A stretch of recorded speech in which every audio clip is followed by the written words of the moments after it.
Chapter 535. Royal Highness Jia. A woman wearing a veil appeared beside Jia. Although she was wrapped in a cloak, her hot figure was still inadvertently revealed. "You're here." Jia retracted her gaze from the starry sky. "Obsidian sent someone to challenge me to a decisive battle in the wilderness 3 days later. What do you think? He is waiting." The veiled woman's tone was very firm. "The enemy's comprehensive strength is still above us, but because we showed a combat power beyond the enemy's expectations before, it has shaken Obsidian's mentality. Therefore, he has to wait for the internal purge, wait for the surprise attack in the west or something else. In short, he is waiting for the best time to launch a general attack." Jia nodded. "We are also waiting." "Yes, we are not only waiting for the west, but also the north. I just got the news from the White Feather Estate. The White Feather Estate is completely under our control. According to the itinerary, the plan has already progressed to the capital." "Very good. Then we have a little more hope." Jia's spirit was refreshed. Her purple eyes flashed with surprise, and she regained her calmness.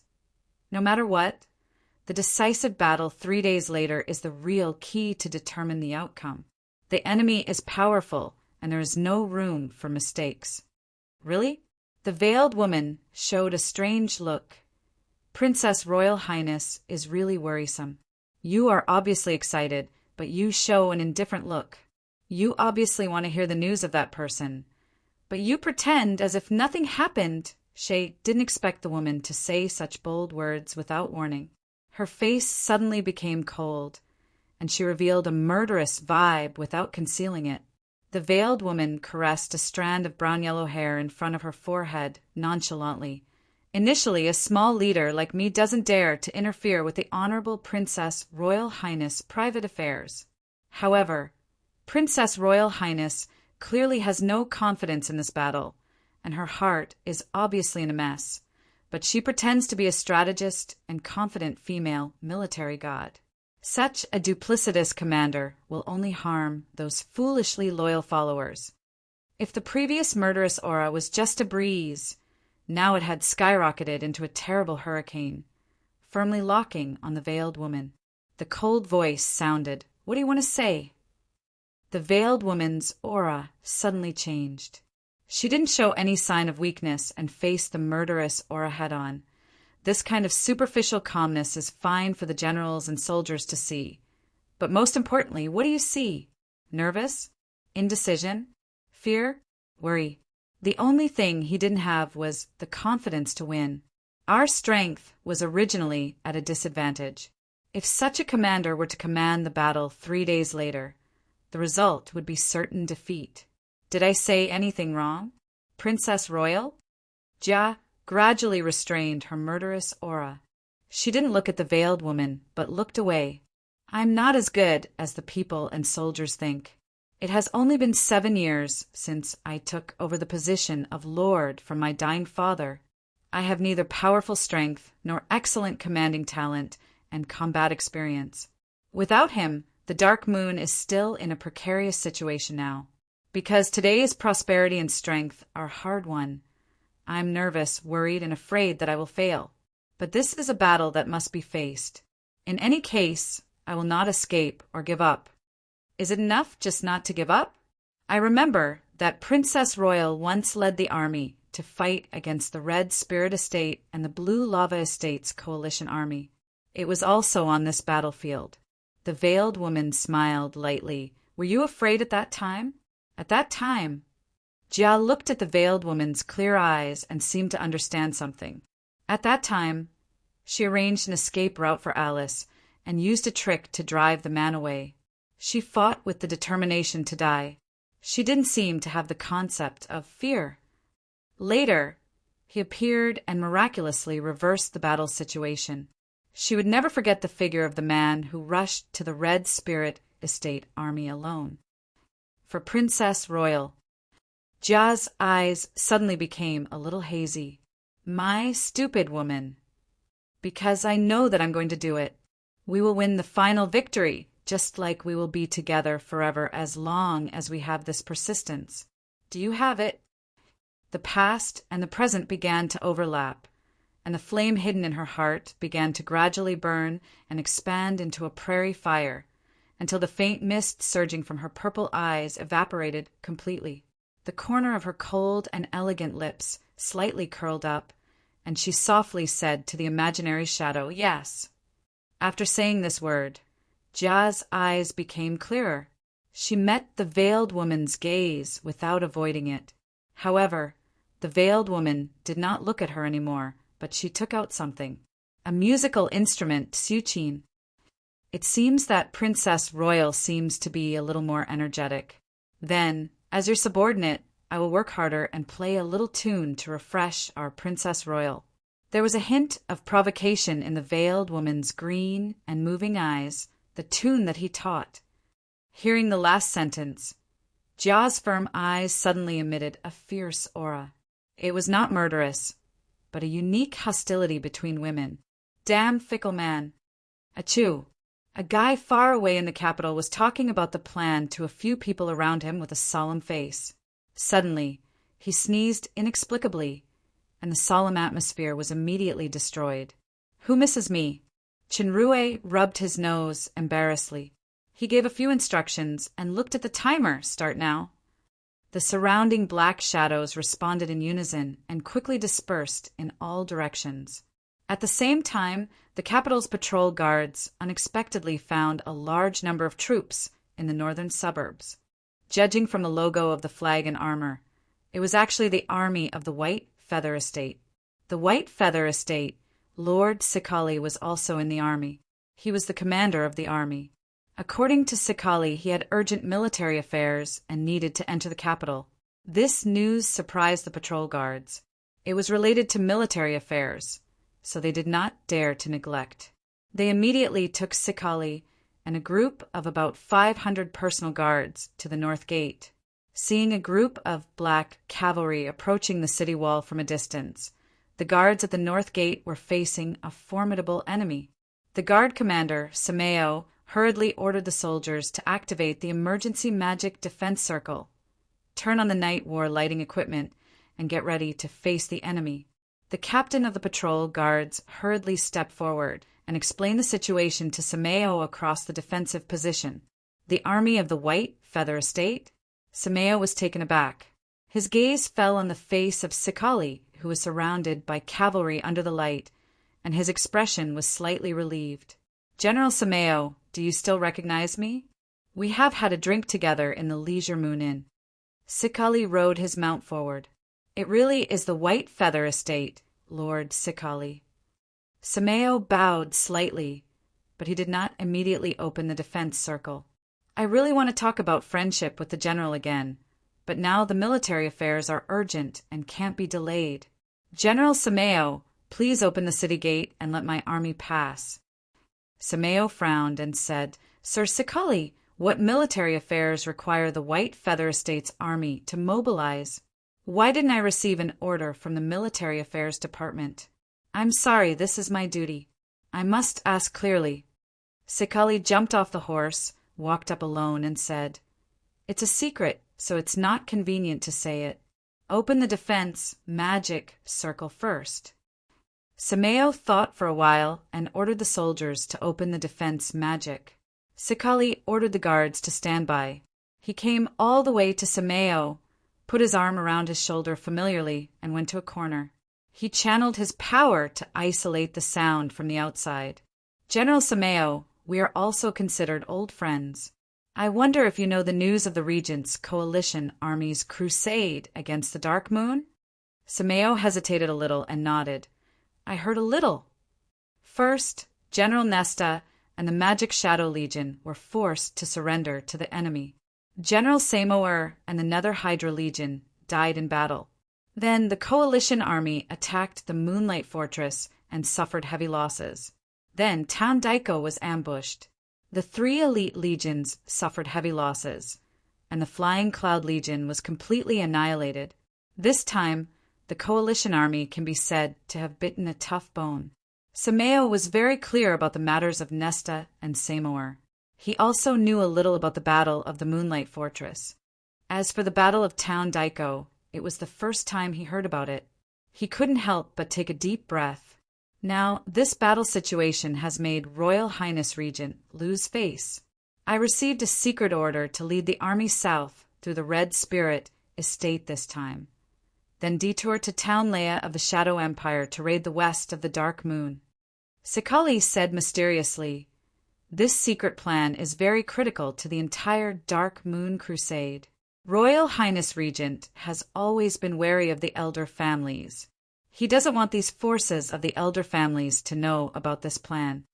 Sameo knew that the Minister of Military Affairs was a member of the elder families, and the relationship between the elder families and the regent was in a very tense state.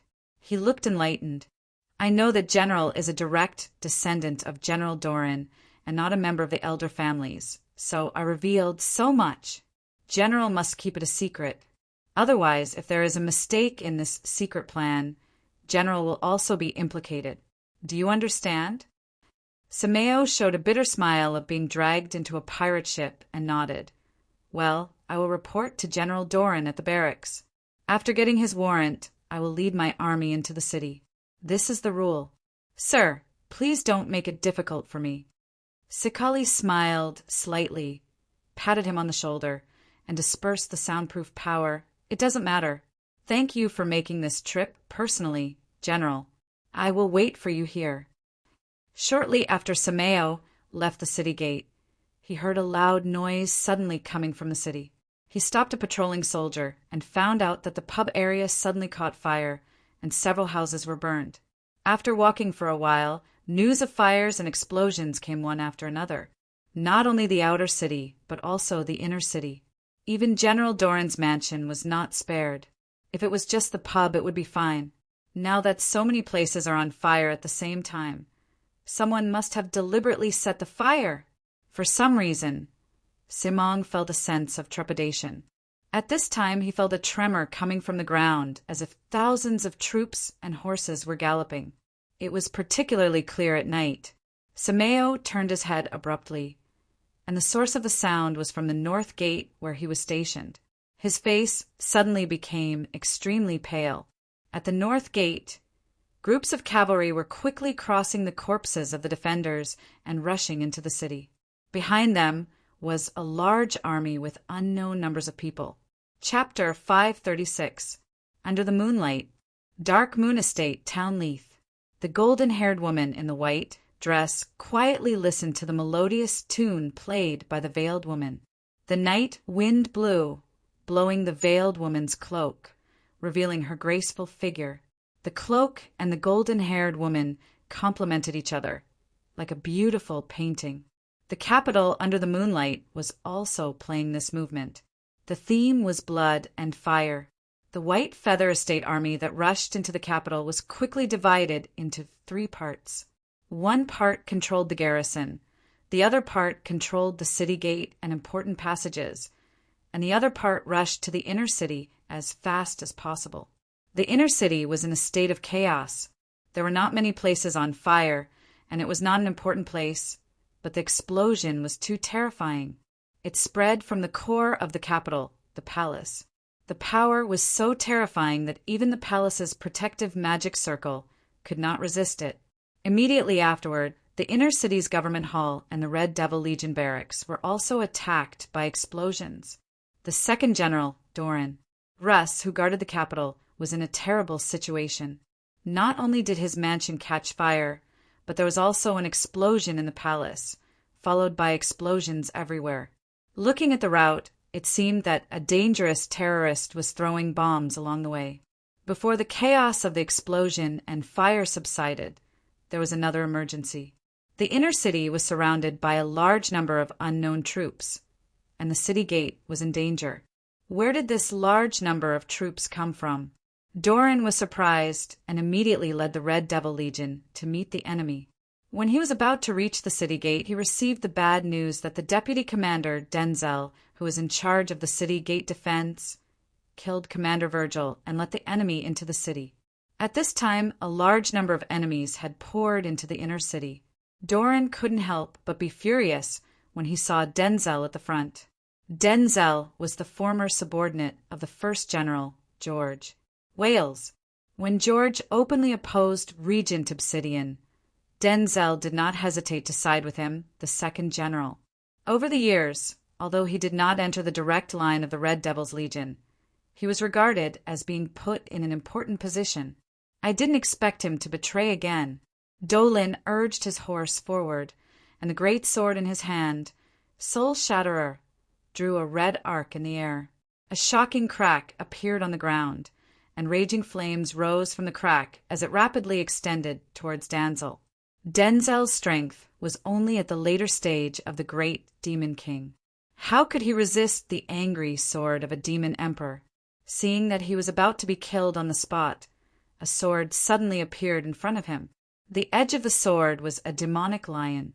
Its mouth bit out the engraved patterns on the body of the sword, emitting a faint blue light. This sword had stabbed into the ground after Dwalin, and before the flames from the crack could even touch it, it had already rolled back. Dwalin was startled and hurriedly reined in his horse. He pointed the giant sword in his hand, and a wave of sword chi blocked the pillar of fire that shot out from the crack. However, both he and his horse were pushed back by the intense fluctuations. Lion Fong's sword. Dwalin looked at the familiar figure in front of the sword, his heart pounding. It was because of this person that Regent Obsidian had not dared to kill the Dark Moon over the years. It was because of this person that the warlock fortress adjacent to the Bloody Empire had always been impregnable. It was because of this person that no matter how brilliant the second general was, he could only be the second of the three generals.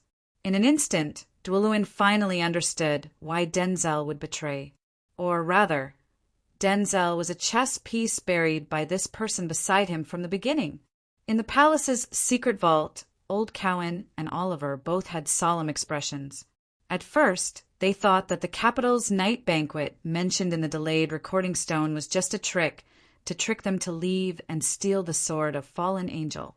However, after the loud noise in the distant palace, they gradually realized that something was wrong. Then one after another shocking news came. There were explosions and fires everywhere. At least tens of thousands of troops attacked the capital. Oliver and Old Cowan couldn't believe it. Where did these tens of thousands of troops come from? The Bloody Empire tore up the Alliance and attacked the Fallen Angel Empire? Both the Warlock Fortress and the White Feather Estate have fallen? Why is there no relevant information coming? By the way, the recording stone of the night banquet. Could it be the Dark Moon's army? This is ridiculous. How many troops does the Dark Moon have? Moreover, they're now fighting with the coalition army led by the regent personally. How can they transfer so many troops to the capital without anyone knowing? According to the latest news, the enemy had breached the gate of the inner city, and they were currently fighting fiercely with the Red Devil Legion of General Dwalin. Now both Old Cowan and Oliver couldn't sit still. No eggs can remain intact when the nest is overturned. Once the Red Devil Legion is defeated, both the palace and the elder families will suffer a fatal blow. The two made a prompt decision and used the emergency authority to completely close the entire secret vault. This kind of closure must be performed by two guardians at the same time. Even if it was opened again, it would take half a month to enter. The closure was not only to prevent someone who was suspected of taking advantage of the situation, but also to guard against the invading army so that the two of them could act separately. Oliver guarded the palace, organized the Imperial Guards to extinguish the fire, protect the palace, and strengthen the palace's defense. Old Cowan went to the inner city to gather the power of the elder families to assist the Red Devil Legion to destroy the enemy.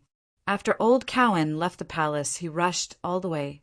Along the way, he saw the fire soaring into the sky and the continuous sound of explosions. He couldn't help but frown, and he sped up again. In his line of sight, a figure suddenly appeared and blocked in front of him. This person was wearing a cloak that covered his head and body. It looked particularly strange under the purple moonlight. Old Cowan felt that the figure was just at the Great Demon King level, so his charging speed did not weaken. He secretly bent his middle finger, and 3 strong sharp chi broke through the air. whistling toward the cloaked man in a triangular formation. Old Cowan thought that this blow would definitely kill the opponent, so he didn't bother with this kind of small fry. His figure swept past the cloaked man like the wind. Just as his body passed the cloaked man, he suddenly had a strong warning sign. He felt a sharp force coming from behind at high speed. He turned around in a hurry, and the sharp force left a bloody wound under his ribs. The sound of a sonic boom sounded immediately. It instantly reached the air in front of him from behind. The flying speed was so fast that even Old Cowan, who was at the peak stage of the demon overlord, felt inferior. Old Cowan reacted extremely quickly. Without waiting for the enemy to stabilize his figure, he flicked his 2 fingers continuously, and countless sharp chi surrounded the cloaked man. The cloaked man's hands glowed with a faint light, drawing a water-like trajectory in the air. The sharp chi in the sky was obviously extremely fast, but when it encountered this slow power, it actually slowed down strangely. Then, it suddenly accelerated and blasted in all directions. Dust splashed from the nearby houses and the ground, and the sound of destruction continued. Many small potholes appeared one after another, and there were large, cobweb-like cracks around the potholes. This familiar, mysterious technique made Old Cowan startled. He shouted in surprise and anger, "It turns out to be you! What the hell do you want to do? Where did those troops come from?" Princess Royal and Obsidian's battlefield is not just the dark moon. Shinrue replied faintly, "With the capital as a heavyweight, the balance of the war will tilt to the true master of the empire." Old Cowan's eyes flashed. "The true master of the empire will not destroy the entire capital. The destruction of the old means a new beginning. To break the original decaying pattern, it is inevitable to destroy some things. Do you still remember the hope I mentioned in the secret vault? The elder families should stay out of it and preserve the vitality for the true emperor and the entire empire. Don't sacrifice in vain in this kind of internal strife. Oliver and I originally had a good impression of you, but now I don't want to listen to this kind of rhetoric anymore. Today, only one of us can go back alive. Let me see your true power." A terrifying, murderous aura emanated from Old Cowan. The storm-like power in the expanding breath was on the verge of breaking out. Compared with the current situation, the previous situation in the palace's secret vault could only be regarded as a breeze and drizzle. Then one last question. "Do you still remember the bet between us?" "Of course." Old Cowan sneered. "But you didn't." Before he finished speaking, the sneer froze on Old Cowan's face. He saw the cloaked man take out a long package from behind, then pour a bottle of blood on his hand. He pulled out a sword from the package and raised it high. Under the moonlight, it made a slight humming sound, which actually drowned out the sounds of fighting and explosions in the distance. Old Cowan's face was full of disbelief. For him, who had guarded this sword for hundreds of years, he could feel at the first moment that this was definitely the real sword of fallen angel. This is incredible. Just before I came out of the palace, I also activated the emergency mechanism and joined forces with Oliver to close the secret vault. If I want to forcibly destroy the completely closed secret vault, even if there are 10 peak stage of the demon overlord, I can't succeed. How did this, Aguil, get the sword of fallen angel? Shinrue saw Old Cowan's horror and sighed. "Don't you understand yet? This is the artifact's own will." Old Cowan was shocked. The artifact can choose its own recognized master. This is indeed true, but the artifact automatically passes through the secret vault. It's incredible, but this is the only explanation that makes sense at present. Otherwise, did this Aguil spend more than 10 minutes in the palace, guarded by Oliver, to break into the sealed secret vault and steal the artifact? This doesn't make sense. As a guardian, do you really want to violate the will of the artifact and the will of the empire? Shinrue shook his head. Or do you want to bet the future of the entire elder family and the empire on the usurper, who is about to be annihilated by the artifact's will? Sir should have heard that the Capital Coalition Army has suffered repeated setbacks in the Dark Moon, right? Then, sir, Please continue to wait and see how the dark moon creates miracles. The new king of the empire will be crowned with the blood of the traitors." Old Cowan's murderous aura had gradually subsided, and Chinrue took the opportunity to add, "I don't ask the elder families to deal with the Red Devil Legion. You just need to stay out of it. As long as the elder families remain silent tonight, I can guarantee that I will never hurt the elder families." Old Cowan's expression changed. He was obviously hesitating. The bet was actually just an excuse, but the current situation really made it difficult for him to choose. "Don't worry, Sir Cowan. I can swear in front of the Supreme Artifact that if the elder families can adhere to the position of protecting the artifact and the Empire, even after the new order is established in the future, their status and interests will be preserved. I didn't fabricate this out of thin air, but it is a promise from Princess Jia, or soon it will be called Her Majesty Jia." Old Cowan took a deep breath and finally made up his mind. "Well, as a guardian, I can't violate the will of the artifact. I will immediately go back and urgently summon all the elder families to stay put. I can even help you persuade my old friend who guards the palace. However, Princess Jia, please remember your promise to the artifact." Chinrue's eyes lit up, and he nodded solemnly. Old Cowan promised not only to stay put, but also to persuade Oliver. It was definitely an unexpected gain. As for the will of the artifact, Chinrue was really a little embarrassed. In fact, it was very simple. The 2 star points of the Stargate, the secret vault of the Sword of Fallen Angel, and a hidden place in the inner city. After the 2 guardians were lured out, he would open a door to take the Sword of Fallen Angel. Then he would open another door to return to the hidden place in the inner city. As for the star points of the White Feather Estate and the Dark Moon, they had been cancelled. Under Sakali's order, the forces of Town Ista in the north of the estate had been quickly dispatched to Town Kadano in the south. At the same time, an elite force of the Warlock Fortress, led by General George, personally came to the south.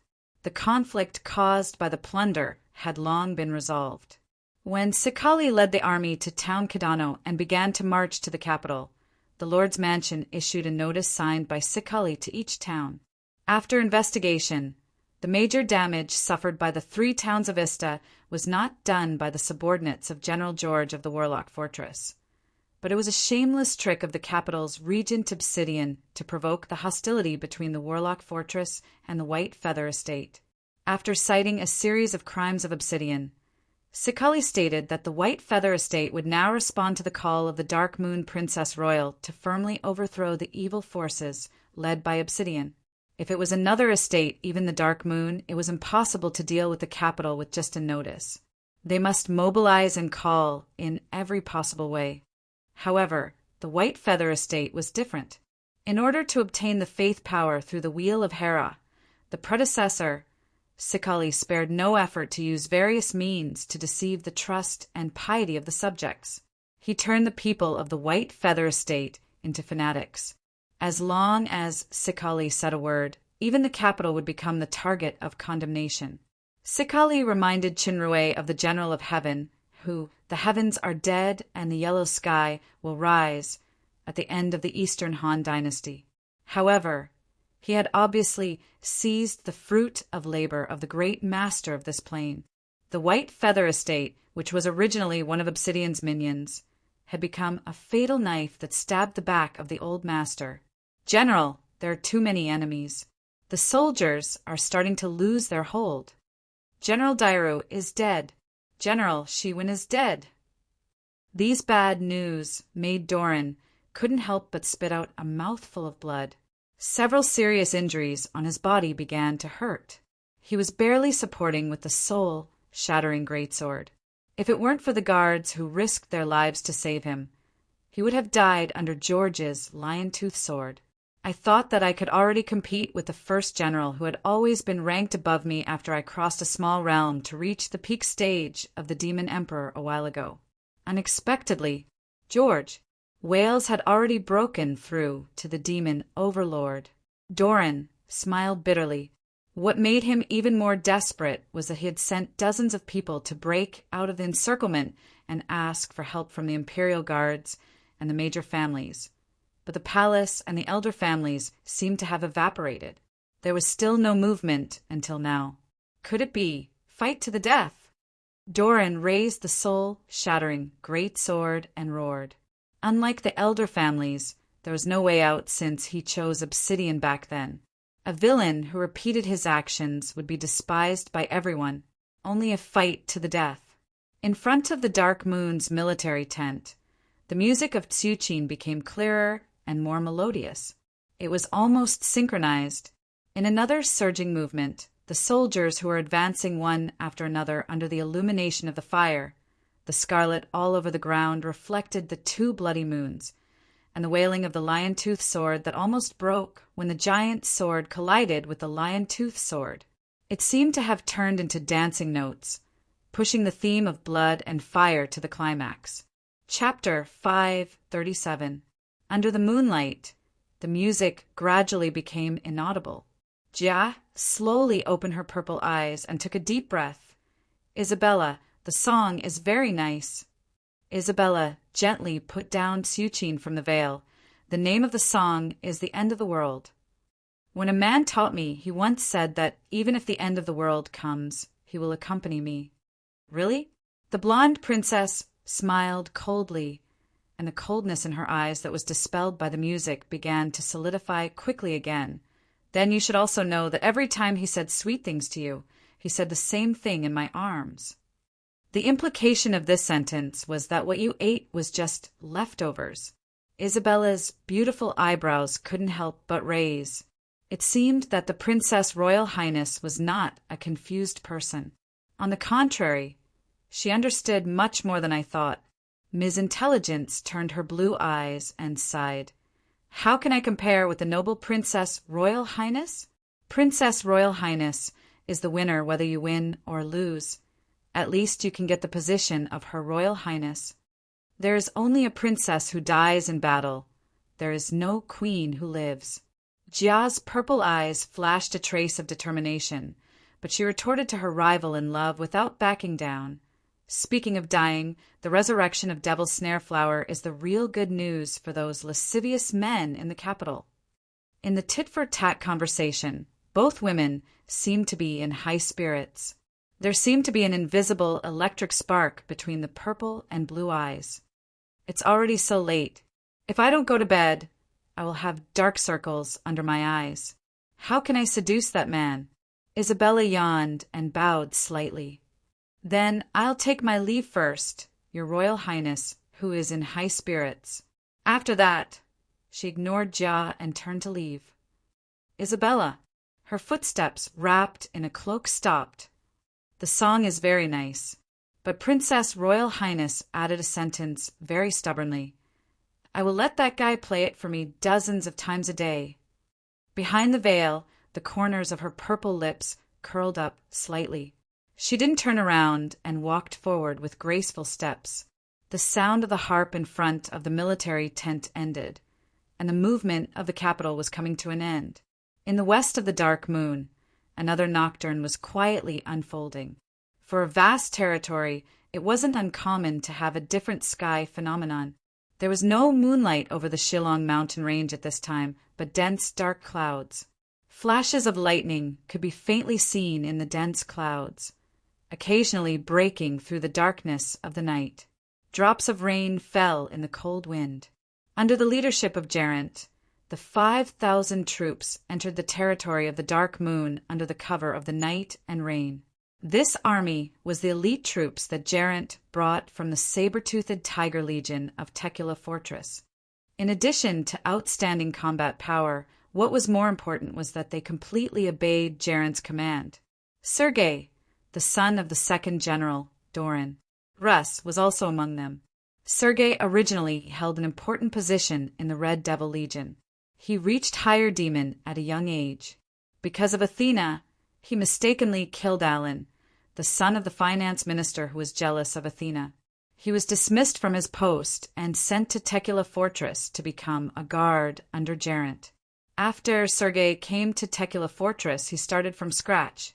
After hard training, he had reached the intermediate stage of higher demon. This time, he went to the Dark Moon with the team with the determination to make contributions and make a comeback. He hadn't fought before. Now that he finally had a chance to perform, he was naturally in high spirits. The raindrops were getting heavier. Most of the rain in the demon realm was a little acidic. Even if the demons' bodies were stronger than humans, it was not suitable for them to be in the rain for a long time. However, the heavy rain in front of them had become the best cover for the surprise attack of the saber-toothed tiger legion. After this hill, the wall and fortress is in front. Geraint put away the glowing magic map, and his hand holding the Netherblood spear tightened. Warriors of the saber-toothed tiger legion, the amazing achievement of defeating the Dark Moon is right in front of us. Give those enemies who are still sleeping a real nightmare. Before dawn, the flag of the saber-toothed tiger legion must be planted on the city wall of the Wallen Fortress. The Wallen Fortress was a medium-sized fortress built against a mountain. It stood on the only way to enter the Dark Moon Avenue. In front of it was an open space that narrowed from wide to narrow. The terrain was like a gradually shrinking pocket. This fortress was not built for a long time. Behind a fortress was the similarly newly built town Wallen. Given that the northern part of the Dark Moon was at war, and the enemy was the powerful Capital Coalition army, many merchants of the Dark Moon City had withdrawn, but they did not completely leave the Dark Moon. Instead, they moved to town Wallen with a wait-and-see attitude. This had accelerated the pace of development and construction of town Wallen. It had become one of the most important hubs for trade in the West. Crossing the hill, Geraint wiped the rain on his face and looked at the fortress with soft lights in front of him. This time, it was really a blessing from the demon god. The rainstorm weather not only covered their whereabouts well, but the terrifying magic crystal cannons of the Dark Moon would also be greatly weakened in both accuracy and power. Geraint pointed the Netherblood spear, and the 3,500 infantrymen tried their best to conceal their presence and sneak toward the fortress. The cavalry carefully kept a distance and followed behind. Geraint had been vigilant about whether the opponent had set up an ambush. He silently calculated the distance until the army safely passed the effective range of the magic crystal cannons. Only then was he relieved. He ordered the soldiers to speed up and prepare to assault the fortress. At this moment, Geraint's ears suddenly heard a strange peep, peep, peep sound in the rainstorm. A bad feeling suddenly surged in his heart, and he shouted, "Defense!" Unfortunately, it was too late. When Geraint reacted, the unknown murderous intention had already penetrated the darkness and landed on the infantrymen of the saber-toothed tiger legion. Judging from the screams, at least 300 people were killed. Immediately afterward, illuminating light balls were thrown out by some kind of spring and scattered. The entire battlefield in front of the fortress was suddenly illuminated. This was a kind of magic item commonly used in night battles. The light source could stay for a period of time. Geraint's heart tightened. The enemy is actually prepared for battle. It seems to be some kind of powerful arrow that killed my soldiers just now. But even the most powerful elf archer in the human world can't do it at this distance. The answer was revealed immediately. The second round of firing from the Wallen Fortress had begun. This time, Geraint clearly saw the true face of that terrifying weapon. This was a giant arrow like a spear. Whether it was the range, power, or speed, it was extremely amazing. The infantrymen's shields were as fragile as paper in front of this terrifying arrow. A soldier was pierced through along with his shield and nailed to the ground. Then, the spear suddenly exploded, bursting out countless tiny arrows. The nearby soldiers all screamed in pain, and many of them fell to the ground dead. It seemed that the exploded arrows were poisoned. What kind of weapon is this? The power is actually so terrifying. Geraint was shocked. Ballista? No, it's definitely not an ordinary ballista. Due to the complicated loading and slow speed, the ballista has gradually faded out of the battlefield and was replaced by the magic crystal cannon. The weapon that appeared in the Wallen Fortress today which was suspected to be a ballista, exerted far more lethality than imagined. It almost subverted the current demon realm's common sense of ordnance. Gerent's face was already full of water droplets, not only rain but also cold sweat. This terrifying ballista has not been used in the previous battle with the Capital Coalition army. How many trump cards does the Dark Moon have yet to show? Infantry, disperse! Cavalry, follow me! Although the ballista was powerful, it was not enough to affect Gerent's determination to take down the Wallen fortress. He immediately issued an order. The cavalry quickly rushed towards the fortress, and another round of whistling sounds rang out. The time it took for the heavy crossbows to adjust and fire was quite fast, but this time the casualties were smaller. There were not many direct hits, but the poison arrows that exploded were still shockingly powerful, and many soldiers fell one after another. The distance between them gradually shortened. Arrows flew out from the fortress and poured down in the heavy rain. From time to time, cavalrymen and horses would fall. Blood mixed with the rain and was trampled on. The cavalrymen pulled their crossbows and shot back, attracting a group of firepower. The infantry behind them followed closely. Gerent's deputy general, Lakatos, who rushed at the front, ignited a strong blue flame with a long sword in his hand. He chanted a spell loudly, and a whirlwind surged toward the fortress. The rain brought by the whirlwind became extremely cold. Many arrows that were blown askew condensed into ice in the air and fell to the ground one after another. After a round of whirlwind, the fortress wall was actually frozen with a thick layer of ice. Many defenders also turned into ice sculptures. If it was another world, the ice castle would be more difficult for the attacker, but this was a world with magic. After the storm, a ladder made of ice actually appeared in front of the city wall. Lakatos was a mutated bloodline dark elf who practiced both martial arts and magic. He was proficient in both water and wind magic. He had the powerful strength of the early stage of the Demon Emperor. The amazing effect in front of him was mainly due to the advantage of the rainstorm weather. The saber-toothed tiger's infantry wore special gloves, and the soles of their boots also had auxiliary facilities like nails which were prepared in advance for climbing the fortress. Unfortunately, before the saber-toothed tiger infantry could get close, the ice ladders began to melt rapidly, turning into streams of water that sprayed out. The water seemed to be poisoned, and the soldiers who were splashed by it began to emit green smoke and scream in pain. Lakatos frowned. This enemy who turned the ice ladders into poison is actually very poor at using magic, but his control of water elements is still above me. With such an enemy, it is probably very difficult to rely on magic to climb the fortress. The sound of the ballista's spring began to ring again, and the soldiers of the saber-toothed tiger legion fell one after another. This radial terrain became narrower the closer to the fortress, which was quite unfavorable for the attacker. A thought flashed in Gerent's mind. The enemy's defense is extremely strict, and it is extremely targeted, as if they are clear about the saber-toothed tiger legion's surprise attack plan, staffing, and strength. Could it be traitor? Someone must have disclosed all the information of the surprise attack to the enemy. This was a trap that had been set up beforehand, a trap waiting for the saber-toothed tiger legion to plunge into, including Gerent himself. Only 3 people knew the overall plan. One was Regent Obsidian, and the other, Gerent couldn't help but shudder. He no longer had the extravagant hope of attacking the Wallen fortress. Now, he only wanted to do one thing, which was to escape. Even if I am punished for defeat, I must expose the most terrifying traitor. Retreat.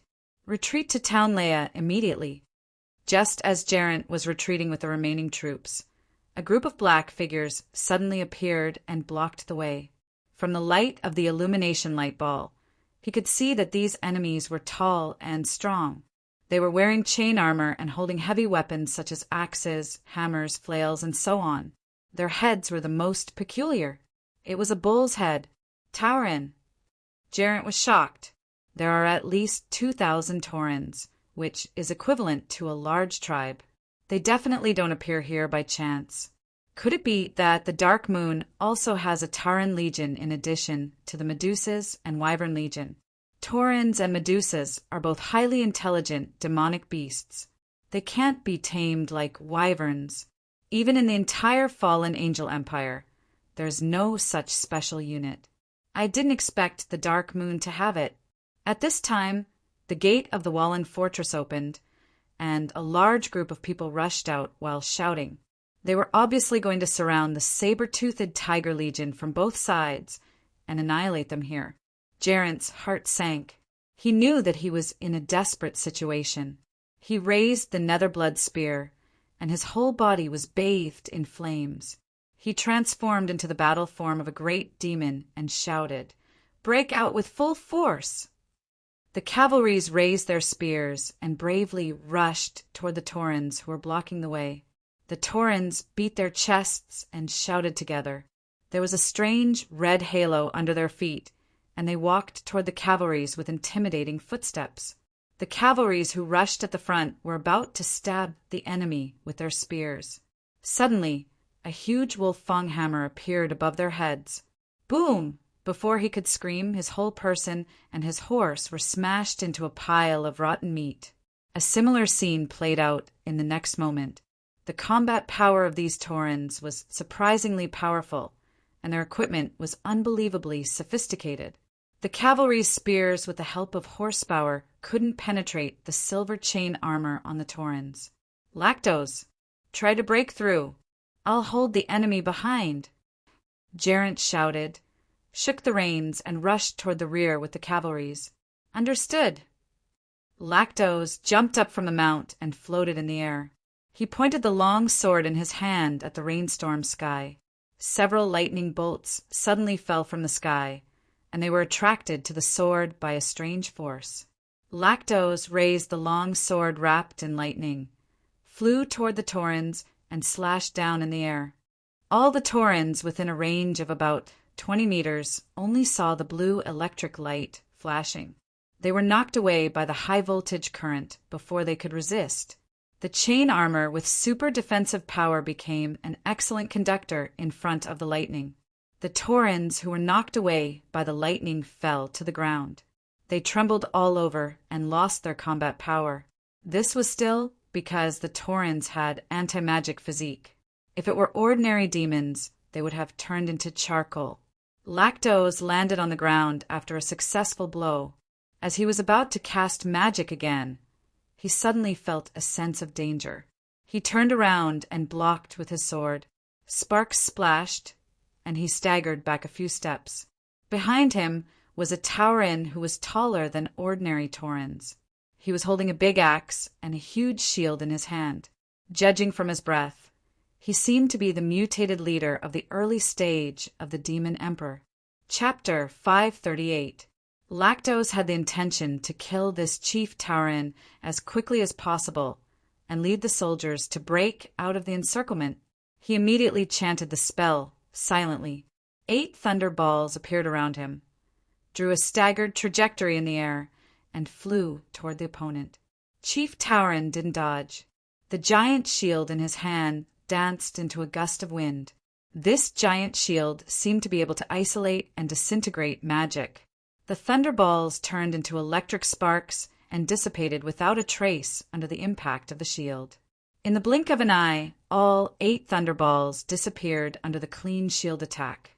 However, this was just a superficial attack that Lactose used to attract the enemy. When Chief Tauren defeated the thunderballs, a disintegrated electric spark condensed into the ghostly figure of the dark elf Demon Emperor on the right. The long and narrow thin sword glowed with blue light, silently slashed toward the Tauren's throat. The speed and assassination skills of the dark elves were the best in the demon realm. This sword concentrated the power on one point. The power was amazing, and the timing was quite precise. It was the difficult period when Chief Tauren's old power was exhausted and new power had not recovered. It seemed that it was unavoidable. At the critical moment, the Chief Tauren suddenly did something unimaginable. He opened his mouth and actually boldly bit the sword with his teeth. Although the Tauren was not a magical beast that was known for its bite force, it firmly bit the sword that was going to take its life. Lacto's surprise was only for a moment. The territory power of his body quickly erupted. As he was about to kill again, he suddenly looked at something on the forehead of the Tauren. The thing was about the size of a gem. It was flashing with a faint red light.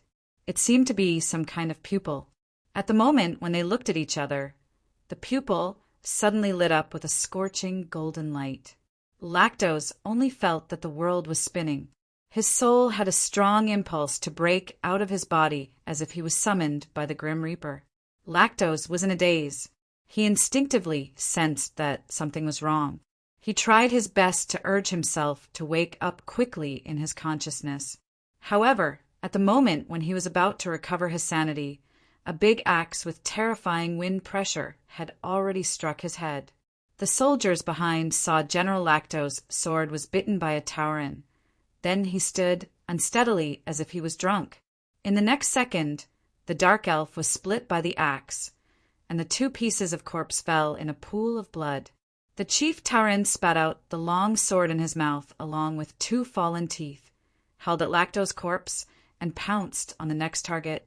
If Chen Rue was here, he would understand the meaning of DeLong's howl. Unlucky bastard. Lactose was really unlucky.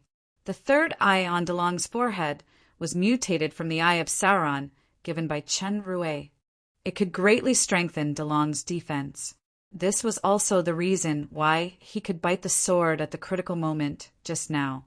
Otherwise, it would not be so easy to lose two teeth.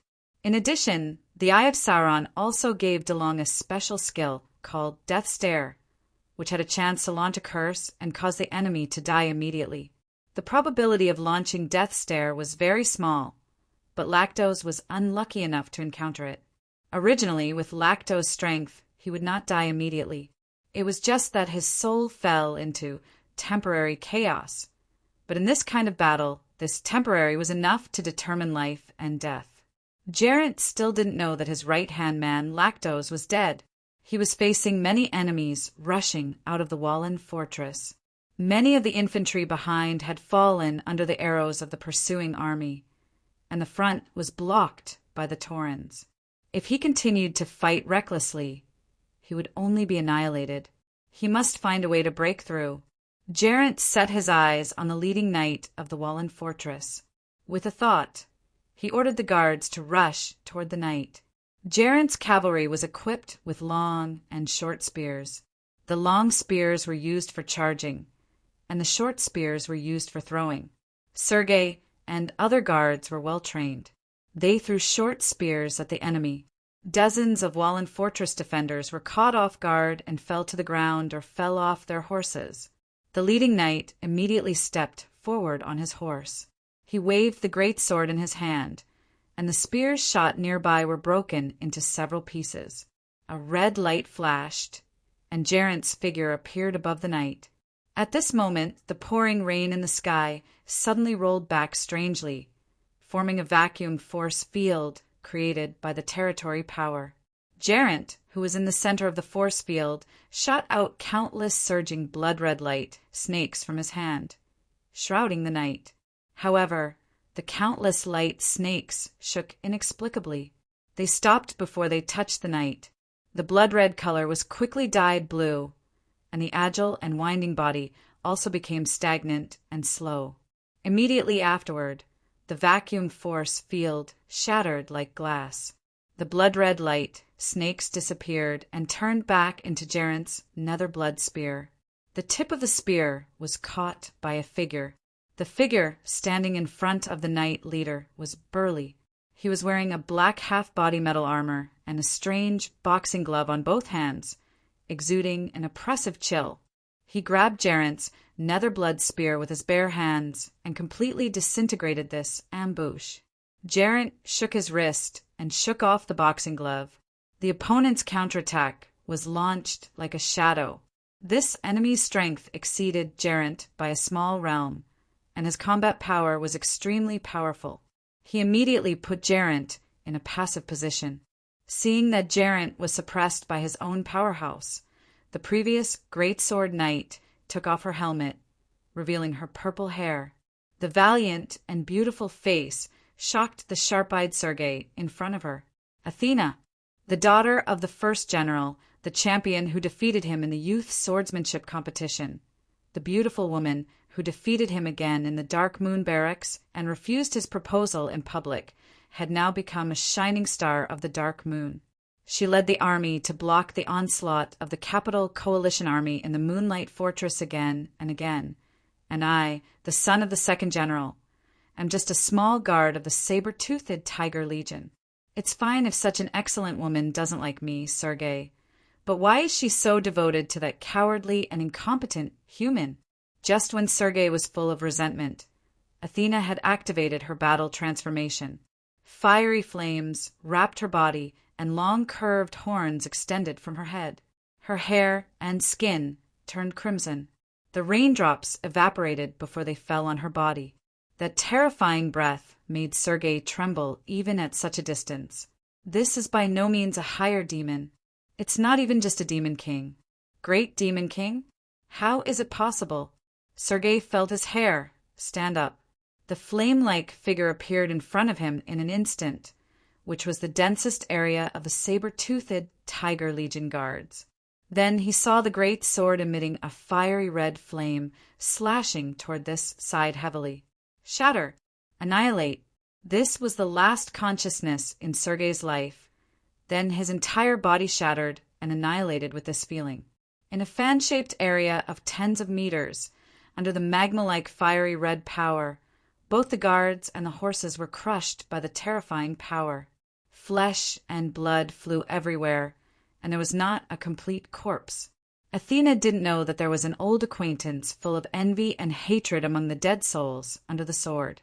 Her verdict just now was the skill of the quasi-artifact itself, and it also integrated with her own mutated bloodline space ability. It was so powerful that no enemy could escape. This slash almost suppressed the morale of the saber-toothed Tiger Legion to the lowest point. No one dared to take the initiative to attack for a while. Geraint glimpsed this scene from the corner of his eyes. While he was distracted, he was punched by the opponent again. The fist energy carried a strange water element power. When it penetrated into his body, his whole body couldn't move. Geraint didn't dare to continue fighting. He made a feint and activated his teleportation talent. As soon as he pulled away, his feet were inexplicably tightened. A pair of big hands suddenly appeared from the ground and grabbed his ankles. He couldn't move at all. Geraint was shocked. He stabbed the Netherblood spear downward, but he felt like he stabbed some metal. Sparks splashed, but his feet still couldn't break free. At this time, the enemy wearing boxing gloves quickly appeared behind him. A punch that was burning with a strong blue mist hit Geraint's back fiercely. Geraint's back armor suddenly dented, and a fist mark protruded from the armor on his chest, accompanied by the sound of broken bones. Geraint made a wah sound, and a lot of blood with ice shards spurted out of his mouth. This punch was extremely fierce, causing serious internal injuries. The opponent's next two blows froze Geraint's body below his chest, and he completely lost his combat power. When the saber-toothed Tiger Legion's guards and soldiers saw that Geraint was restrained, their eyes turned red. They didn't care about breaking through the encirclement, and they rushed over desperately. They were surrounded by the Taurens and the Wallen Fortress defenders. At this time, the thing that grabbed Geraint's ankles on the ground slowly floated out. This was a strange humanoid figure. Its body was made of rock-like material. Its facial features and muscles were relatively hazy, and its eyes emitted a faint green light. The blow from the Netherblood spear just now only left a slight scratch on its shoulder. Earth Elemental! Geraint almost groaned. The Earth Elemental's defense is the strongest.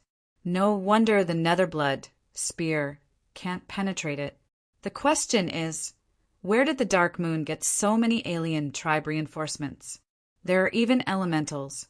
Moreover, it's even a demon emperor-level elite leader. This demon emperor-level earth elemental was Tag, under the magical power of fertile Yuan soil. Tag successfully broke through to the demon emperor level. In order to help Chun Rui, Earth Elemental King, Moore sent Tag to the Wallen Fortress just in case. The rest of the Earth Elementals continued to absorb the power of fertile Yuan soil in the Earth realm. It would only be completed after 3 months. By then, more and more powerful elite Earth Elementals would be born. Tag saluted Athena, who came over. Then he gradually sank into the ground and disappeared. His mission had been completed. He could return to the Earth realm through the teleportation circle of the Wallen Fortress to continue to absorb fertile Yuan soil. Geraint was confident that he would die, so he was fearless. It was just that Tag's respect for Athena caused a shock in his heart. Taurens, Earth Elementals, Medusas, Wyverns, Undead Army. This time, the Regent's conquest of the Dark Moon with a ridiculous reason was a lucky hit. He wouldn't know if he didn't fight, but he was shocked once he fought. The hidden power of the Dark Moon estate is too terrifying. If this continues to develop, the strength of the Dark Moon will expand to a terrifying level. By then, I am afraid that even the capital will not have the ability to conquer the Dark Moon. Instead, it will be swallowed by the Dark Moon, facing the valiant enemy commander, who is also the daughter of the Empire's first general. Geraint coughed up a mouthful of blood. He did not show any toughness or begging for mercy. He just said lightly, "I lost. It's not wrong to lose to General George." Athena put away her battle form and shook her head. "You are wrong. It was the Lord of Midnight Sun's Red Blood Flame army that defeated you." Geraint looked at the army flag that once shocked the entire demon realm. His expression was a little complicated. He sighed, "Let my soldiers go." Athena nodded and shouted. The encirclement of the Taurens and the Wallen Fortress defenders immediately stopped. At this time, the saber-toothed Tiger Legion had suffered more than half casualties. There were only about 2,000 people left. "Put down your weapons and surrender. Otherwise, kill him." Seeing Geraint controlled by Athena, the soldiers of the saber-toothed Tiger Legion did not hesitate and threw their weapons on the ground. "General Geraint, for the sake of these loyal soldiers, please don't have any extra thoughts." The implication was that if you dare to escape or commit suicide, all the captured soldiers will be buried with you. Understood? Geraint smiled bitterly. She is indeed the daughter of General George. Her style is exactly the same. The heavy rain was still pouring, and the sky began to show a gray color. The Wallen Fortress had completely returned to silence. Only the blood that the rain couldn't wash away seemed to be crying about the loss of thousands of lives previously. Unlike the heavy rain in the Shillong mountain range, the sky in the capital was clear. The 2 white moons in the morning still had a bit of coldness that had not been erased at night. For most people in the capital, last night was a restless and sleepless night. Fortunately, the fierce fighting was finally over. The explosion no longer sounded, and the flames were all extinguished. The eye-catching thing was the mountain of corpses. They couldn't be buried on the spot, so they could only be dragged outside the city and burned. The carts of corpses attracted countless frightened eyes along the way. In this battle, the Red Devil Legion was completely annihilated. The Legion leader, the second general of the Empire, Doran, Russ died. Some family forces that were loyal to Obsidian were also mercilessly uprooted. The entire capital was under the control of the invading army. The strange thing was that this army did not attack the palace, and there were no atrocities of burning, killing, and looting. They were just stationed in the capital barracks, as if they just replaced the original duties of the Capital Legion. The slight difference from before was that the guards and patrols in the inner and outer city had increased several times. Neither the royal palace nor the elder families made any statement, and some of the administrative departments in the capital, which were dominated by the elder families, operated as usual. Not only did they not have any conflict with the army, but they also showed a thought-provoking tacit understanding. Subsequently, there was news that the commander of this army was the first general of the empire, George Wales of the Warlock Fortress. In addition to the elites of the Warlock Fortress, there was also the White Feather Estate army led by the White Feather Estate, Lord Sicali. At the same time, the battle situation on the front line that had been covered before also became chaotic like snowflakes. The capital's Magic Shadow Legion raid failed, and General Nesta surrendered to the enemy. The Nether Hydra Legion was completely annihilated by the Dark Moon Army, and General Seymour died. The capital army was blocked at the Moonlight Fortress with countless casualties. It took them a long time to take down an abandoned, empty fortress. Deputy Commander Paller led the 3 legions and the Flying Cloud Legion of the Air Legion to be ambushed by the Dark Moon's undead army in Town Daiko, and the entire army was almost annihilated. The power of the Dark Moon was far beyond imagination. The previous unsuspenseful crusade of 1 million versus 100,000 had become an evenly matched tug of war. Coupled with the forces that occupied the capital this time, 3 of the 4 major estates were already enemies of Obsidian, actually 4. Judging from the situation in all aspects, the fallen Angel Empire was probably going to change. For a time, everyone's eyes were focused on a certain battlefield in the Dark Moon. This would be a real decisive battle that determined the fate of the entire empire. Chapter 539. Dark Moon. Over Town Daiko, the purple moonlight was obscured by dark clouds. The thick haze in the sky was like the gloomy face of someone in the military tent below. Tomorrow was the date of the decisive battle, but the face of the Capital Coalition Army Commander and the fallen Angel Empire's regent, Obsidian. Lucifer was gloomy, not because of nervousness, but because of the huge changes that had happened in the past few days.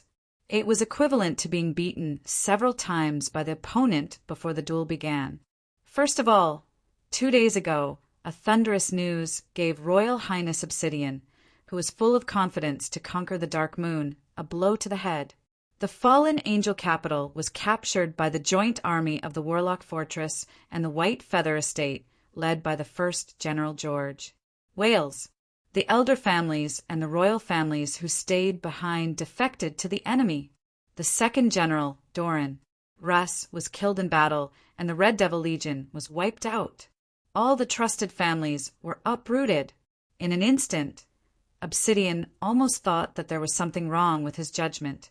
After confirming it over and over again, the intelligence in his hand had been burned to ashes by the uncontrollable dark flame. George Sicali, the elder families, the royal families who stayed behind. Obsidian gritted his teeth and cursed the name of every traitor. The entire command center was almost turned into powder by the power of anger.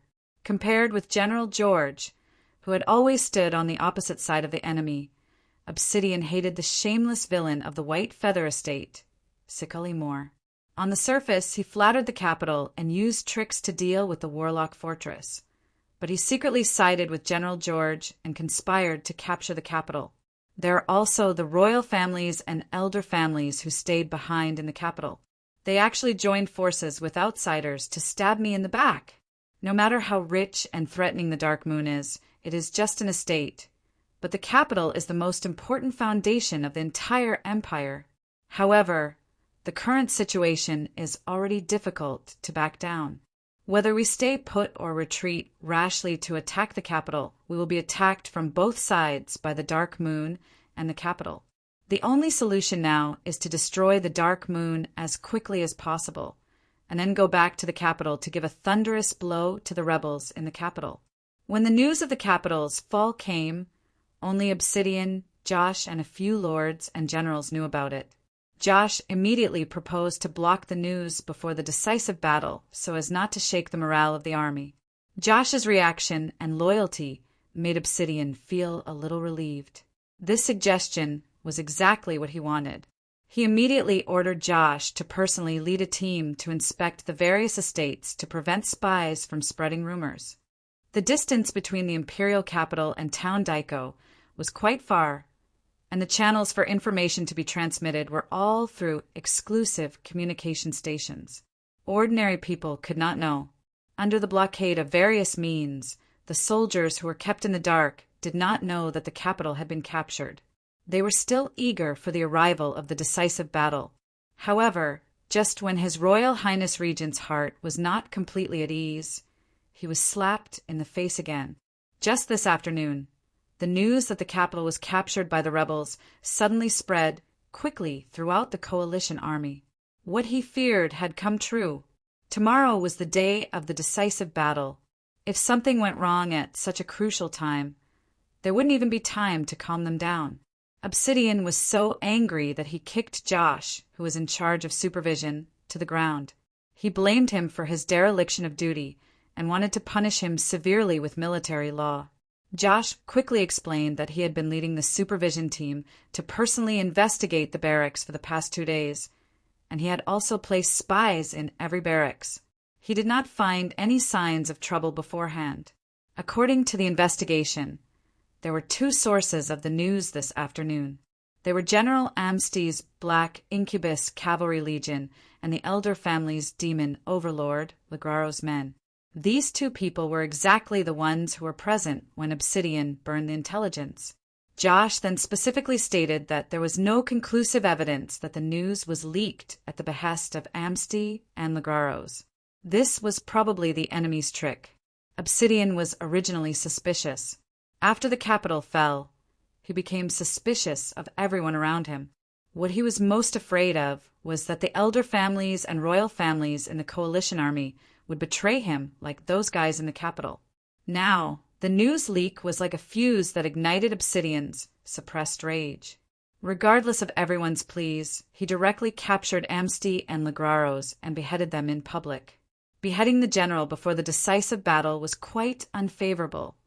But in this sensitive and extraordinary period, Obsidian had already made up his mind. At present, the truth of the capital's capture could not be concealed. The morale had suffered a huge blow. Ordinary methods were difficult to work. He could only use the fastest and most effective bloody means to calm the people and the army's morale. From this perspective, these 2 people were the chickens used to warn others. Whether they were innocent or not, they must die. The execution of Amstee and Legraro's caused considerable agitation. Obsidian quickly made promises to all the soldiers to loot freely after defeating the Dark Moon, and he barely stabilized the situation. Obsidian understood in his heart that this stability was only on the surface. Only a big victory could truly stabilize the army's morale. In any case, tomorrow's battle must be won. We must defeat the Dark Moon's main force.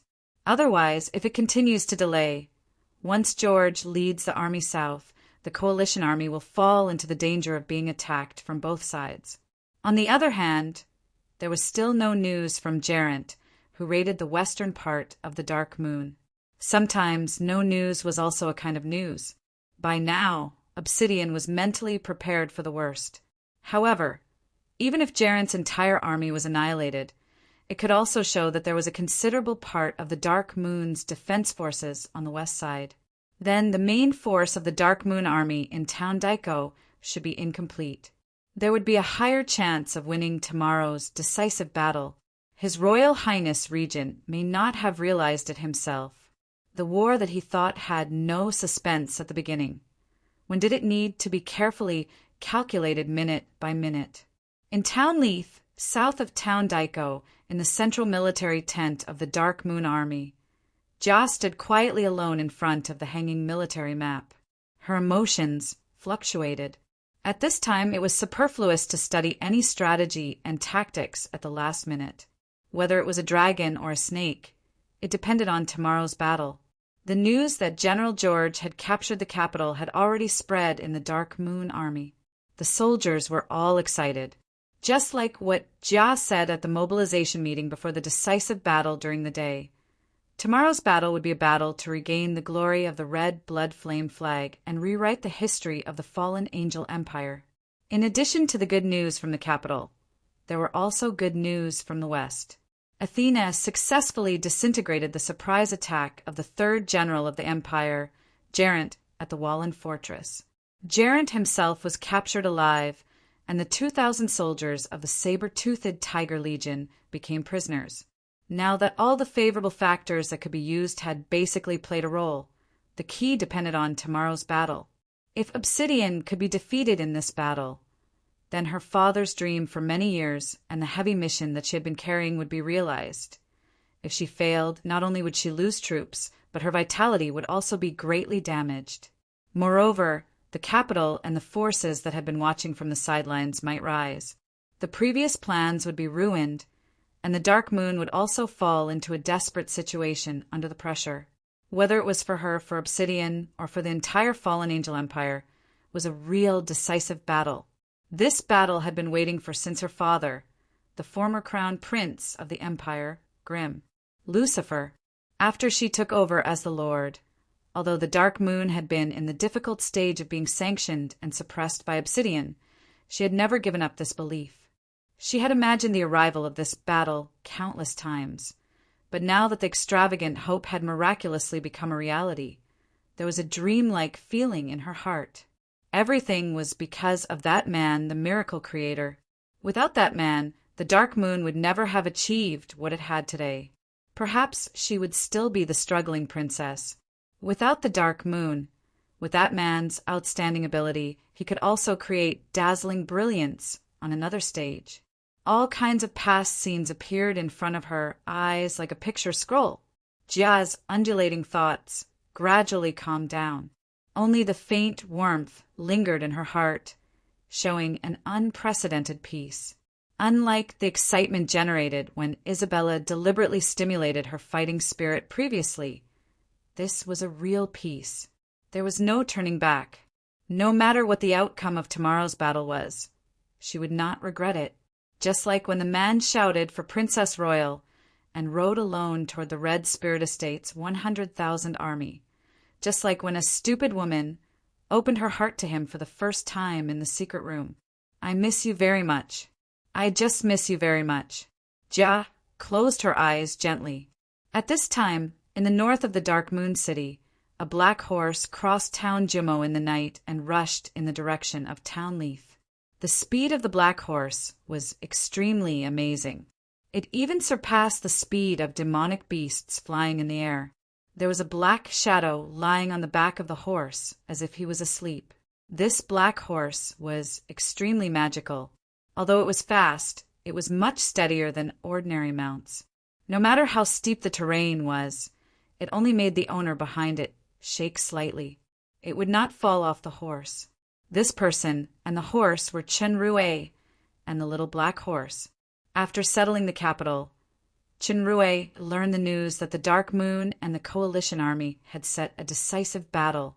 Since the 2 star points of the Stargate were set in the capital when he stole the Sword of Fallen Angel, he had rushed back to the Dark Moon directly.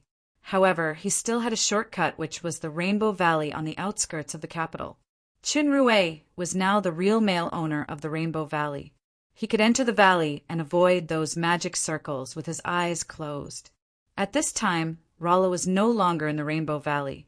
She obviously went to Town Leaf to participate in the decisive battle. Chen Rui used the space channel of the Rainbow Valley to quickly return to the garden of the Dark Moon residence. At this time, the wyverns and flying demonic beasts of the Dark Moon City were basically transferred to the front line. Fortunately, Chen Rui still had the little black horse that had been raised in the yard. Although there were many more detours on the ground than in the air, the speed of the little black horse should be able to make up for this deficiency as much as possible. Chen Rui was not falling asleep on the horse's back because of fatigue, but he had entered the training ground of the super system.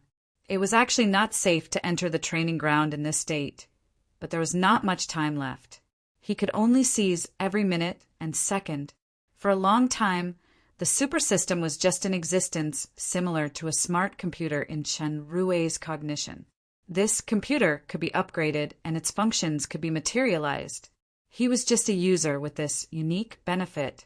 Alcade state, Mizar state, until the current Fecta state. As the level increased, more functions were developed.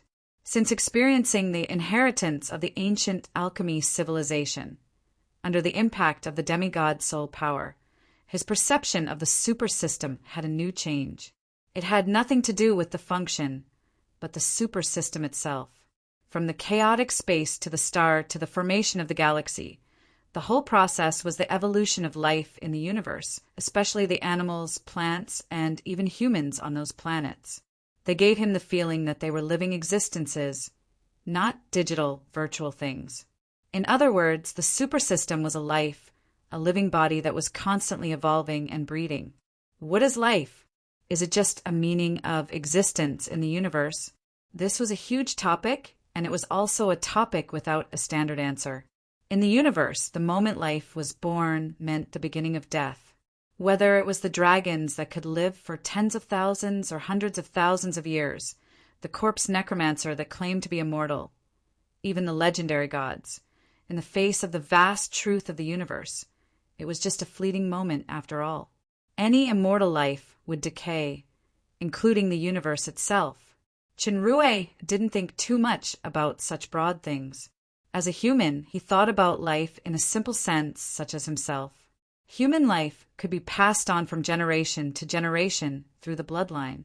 Even if it couldn't be passed on, it would turn into the soil or dust of the earth after death, and it would breed flowers and plants again to exist as a new life. Life and death, destruction and birth, the cycle was endless. This was the true meaning of life and the truth of the universe. To be alive was to exist. Before the destruction, it had always been existing. Existence was the reason, and existence had the meaning. Don't give up life easily. Don't give up what you have easily. Cherish everything that exists. This was the meaning of life as he understood it. After this conceptual change, Chenrue seemed to have found a breakthrough in a certain bottleneck. He entered a state of looking at the mountain, but not the mountain, looking at the water, but not the water. For example, the same orbit of the stars. He didn't look at it as the boot screen, nor did he look at it as the program and formula, but he really understood the truth and mystery contained in it. When Chenrue used his understanding of the meaning of life to understand and touch the life form of the super system, there was an incompatible conflict and also a subtle fusion. In the process of this contradiction and unification, a trace of understanding that couldn't be touched before was deepening, and the degree of compatibility with the super system was also increasing little by little. 1 day in the training ground was equivalent to 100 days. As time passed, the FECT experience value in the status bar that had been stagnant began to jump at an amazing speed. However, Chenrue didn't know this. He had forgotten about time and himself. He was completely immersed in this mysterious realm of fusion. Not only that, in a long bag wrapped in black cloth on Chenrue's back, a sword that couldn't be stored in the storage warehouse was also quickly changing into an unknown light under the analysis of a certain skill. As the little black horse galloped like the wind, the morning sun had slowly brightened with a thin mist. Chapter 540. In the early morning, on the field in front of Townleith, the two armies maintained an effective distance, facing each other from a distance. The number of these two armies was quite large. They were divided into several large blocks. If it weren't for the vast plain of Townleith, it would not be able to accommodate them at all. The birds and beasts that usually occupied the plains had long since disappeared, and the invisible pressure caused almost everyone's face to reveal a solemn expression. Everyone knew that once this terrifying tranquility was broken, the killing intent that was nurtured in this place would erupt like a violent storm. In the center of the Capital Coalition Army, Commander Obsidian, Lucifer narrowed his eyes slightly. His face was tense. He looked solemn and calm on the surface. But if one looked closely, the pair of purple eyes were full of fatigue and bloodshot. He obviously didn't sleep all night. Opposite the Coalition Army was the Dark Moon's army. Among them was the Dark Moon's commander, Jia. Lucifer, who was riding a white demonic horse and wearing silver-white armor. Although it was only the second time she really commanded the army in battle, compared with the last time she faced the Red Spirit Estate and Blue Lava Estate Coalition Army, Princess Royal showed extraordinary calmness and calmness. Jia, Lucifer, Obsidian's voice sounded, suppressing all the noise. I will give you one last chance. Surrender! I can give you the position of Empress. Jia's cold voice echoed in the field. Obsidian. Lucifer, you are just a usurper who has not been recognized by the sword of fallen angel. You are not qualified to be an empress at all. What's more, you have even lost the capital now. Obsidian, who was stabbed in the heart, finally became angry out of shame. Those who obey me will live, and those who oppose me will die. I swear by the surname of the Lucifer royal family that all of you will be buried with this stubborn woman. The pressure of the peak stage of the demon overlord could not play a big role in this wilderness. However, as the highest ruler of the empire, Obsidian's fierce oath made by his surname did shock the Dark Moon army. In the past 300 years, we have lived in the barren Dark Moon, suffering inhuman sanctions and exploitation. In order to survive, we endured humiliation and let others trample on our dignity. Finally, one day, we used our own hard work and diligence to overcome famine and poverty. We were able to raise our heads and be human beings. We no longer had to bend our knees for a mouthful of leftovers. We were able to have a happy life and family. However, at this time, this traitor who usurped the empire, this cruel, greedy, arrogant, and shameless person, wants to plunder our hard-earned gains, wants to trample on our bodies and dignity again, wants to destroy everything we have. Tell me, generals, soldiers, my brethren, are you willing? No. The neat and loud voice of the Dark Moon army sounded. This kind of momentum was completely different from the War of Lords back then. It was full of fighting spirit and courage.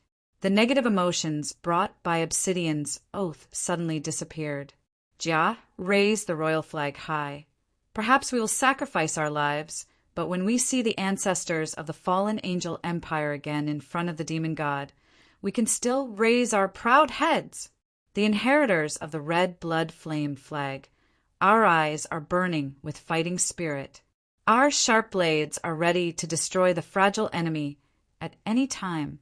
The will of the royal flag will guide us forward, and the inheritance of the Lord of Midnight Sun will give us the highest glory and courage. Warriors, fight for the Dark Moon, fight for the Empire. Fight, fight, fight. The morale of the Dark Moon army skyrocketed. The neat sound of weapons and shields knocking made the entire wilderness tremble slightly. Similarly, the morale of the capital army was also trembling. Since Jia shouted, "Fight for the Empire," the confidence of many soldiers of the coalition army began to shake. Although the Lord of Midnight Sun had fallen for 300 years, the legend of the top powerhouse and the top military god of the demon realm was still deeply rooted in the hearts of the people. The coalition army had suffered consecutive defeats before, and the capital was captured by the first general, George, who supported Jia. People's hearts were wavering. Now, facing Princess Jia, the lineal descendant of the Lord of Midnight Sun, who inherited the red blood flame flag, and facing the powerful momentum of the Dark Moon army, their fighting spirit was almost suppressed to the bottom. Obsidian knew that if he continued to talk, the morale of the Dark Moon would not be shaken, but he would be discouraged first. At that moment, he didn't argue anymore and ordered the frontmost infantry to attack. This light infantry had about 20,000 people. They were the elites selected from the Lord's army.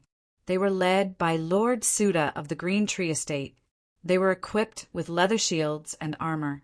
5,000 of them were archers with strong comprehensive combat power.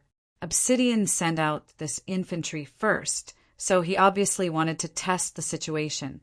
The light infantry formed several rectangular formations and marched toward the front of the Dark Moon army in a neat pace. Jia responded quickly. Several rows of soldiers went forward to greet them. The frontmost soldiers were the most powerful centaurs. The two of them jointly raised the tall giant shield. Due to the height of the giant shield, the situation behind couldn't be seen clearly. They seemed to be archers. Archers versus infantry. A sneer appeared on Obsidian's face. He ordered the capital's Boulderstone Legion to dispatch and kept a distance behind. The Boulderstone Legion was composed of heavy armor infantry and pike infantry, commanded by General Longbottom. Even if the opponent sent the magic shadow cavalry, led by the traitor Nesta, it could be defeated.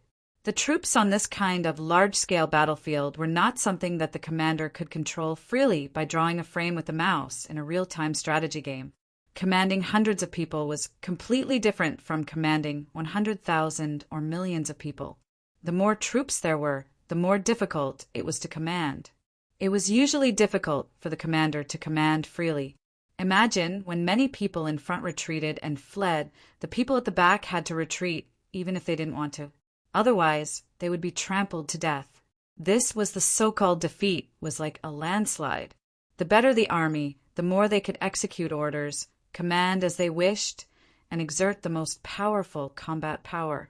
This not only required excellent commanding ability, but also strict training. Obsidian and Shay were like two chess players who sent out their own chess pieces. In addition to the chess player's own deployment, the specific army type and the quality of the chess piece's commander were also very important in the battle between the chess pieces. For example, generally, archers restrained spearmen, spearmen restrained cavalry, and cavalry restrained infantry. However, if the cavalry was properly commanded, it might not be impossible to defeat the spearmen. War was not a simple numbers game, but most of the commanders of the capital's individual army formations were famous generals who had experienced many battles. Obsidian's own experience was also better than Jia's. In this case, the capital army, which still had an advantage in quantity, had a greater chance of winning. On the surface, the Dark Moon's current advantage was only morale, but morale was very volatile. As long as the coalition army's momentum could be boosted with the battle formation, the morale of the Dark Moon army would naturally decline gradually. It was not difficult to win, at least in Obsidian's opinion. The coalition army's light infantry and the Boulderstone Legion's heavy infantry kept a distance, and they advanced forward at a neat pace. At the current safe distance, there was no need to accelerate. Obsidian had secretly ordered the cavalry team to prepare to launch. With Jia's command experience, it is definitely difficult to resist this continuous charge one after another. When the opponent is flustered, she will launch the full army charge in one fell swoop. At that time, she only needs to hold back those few dragons. After the Dark Moon army is crushed, the overall situation is settled. Facing the heavy infantry legion behind the light infantry, Jia still did not send out a response formation. She was just preparing something behind the slowly advancing giant shield formation. Soon, one ballista after another was pushed out by the goblin warriors, and the giant shield formation also stopped moving forward. Due to various defects, the ballista had been replaced by the magic crystal cannons. This kind of obsolete ordnance was only preserved in some backward places. Now the Dark Moon actually launched the weak ballista on such a critical battlefield. Even if Jia was incompetent, she should not make such a stupid decision. Obsidian couldn't help frowning. Suda and Longbottom also saw the ballista. At this time, the light infantry at the front was still quite a distance away from the conventional ballista's shooting range, so Suda did not panic. He just commanded the army to slow down a little. He was ready to accelerate and sprint after withstanding the first round of attack of the ballista. However, it turned out that Suda's slow command was a typical mistake of empiricism. What he shouldn't do the most was judge these ballista based on the conventional weapons he knew. When the infantry was still at a safe distance, the ballista had already begun to fire. The dull sound of the spring sounded one after another, and the rapid sound of braking through the air whistled. At the moment when the ballista was launched, Suda's voice finally had a hint of horror. "Disperse the formation!" As soon as the sentence was spoken, the spear-like huge ballista arrows had already flown into the dense phalanx at a terrifying speed. The fragile leather shields, or leather armors of the light infantry, were easily penetrated. Immediately afterward, the huge ballista burst open with a bang. In the scattered green smoke countless short and sharp arrowheads burst out. The nearby soldiers were caught off guard, and they screamed as they were penetrated by those arrowheads. The green smoke was as toxic as the arrowheads. Many soldiers' bodies had begun to rot rapidly. When Geraint's sneak attacked the Wallen fortress, the poisonous smoke of the ballista could not be effective due to the heavy rain. In today's weather, it could exert its maximum power. Not only Suda and Longbottom, but even Obsidian and others in the coalition army had changed their expressions. They had never seen a strange ballista with such range and power. The Dark Moon has actually been hiding such a terrifying killer. After a round of shooting, about 2,000 soldiers had fallen due to the dense formation, and those ballista were quickly reloaded with new giant arrows. It was through a prop similar to a small capstan. Even the weak power of the goblin warriors could use it. It didn't have the shortcomings of the traditional ballista, which was slow to reload and difficult to control. The second round of ballista arrows flew out again, taking nearly 1,000 lives. The soldiers in the light infantry army had already shown timidity, but they were not allowed to escape without receiving the order to retreat. Otherwise, they would be directly beheaded by the military law team. Under Suda's order, the light infantry began to sprint, and Longbottom at the back also issued an order to accelerate. The power of the ballista was far beyond imagination. Even the iron shields equipped by the Boulderstone Legion could not defend against the giant arrows shot with such terrifying power. Compared with the giant arrows, what was more terrifying was the poisonous smoke. After dispersing, the roll of the ballista was indeed weakened a lot, but under the subtle control of the goblin warriors, it still exerted considerable power. Every round of shooting could bring considerable damage. After the distance between the two sides narrowed, the archers behind the giant shields began to move. The sky, full of arrows, rained down on the light infantry at the front. The skillful 3 consecutive shots, coupled with the elite arrows, brought a heavy blow to the light infantry. Before the two sides came into contact, more than half of the Suda infantry had been killed or injured. Although the heavy infantry at the back were attacked by the ballista, the burst arrows were much less damaging to the heavy infantry with iron armor.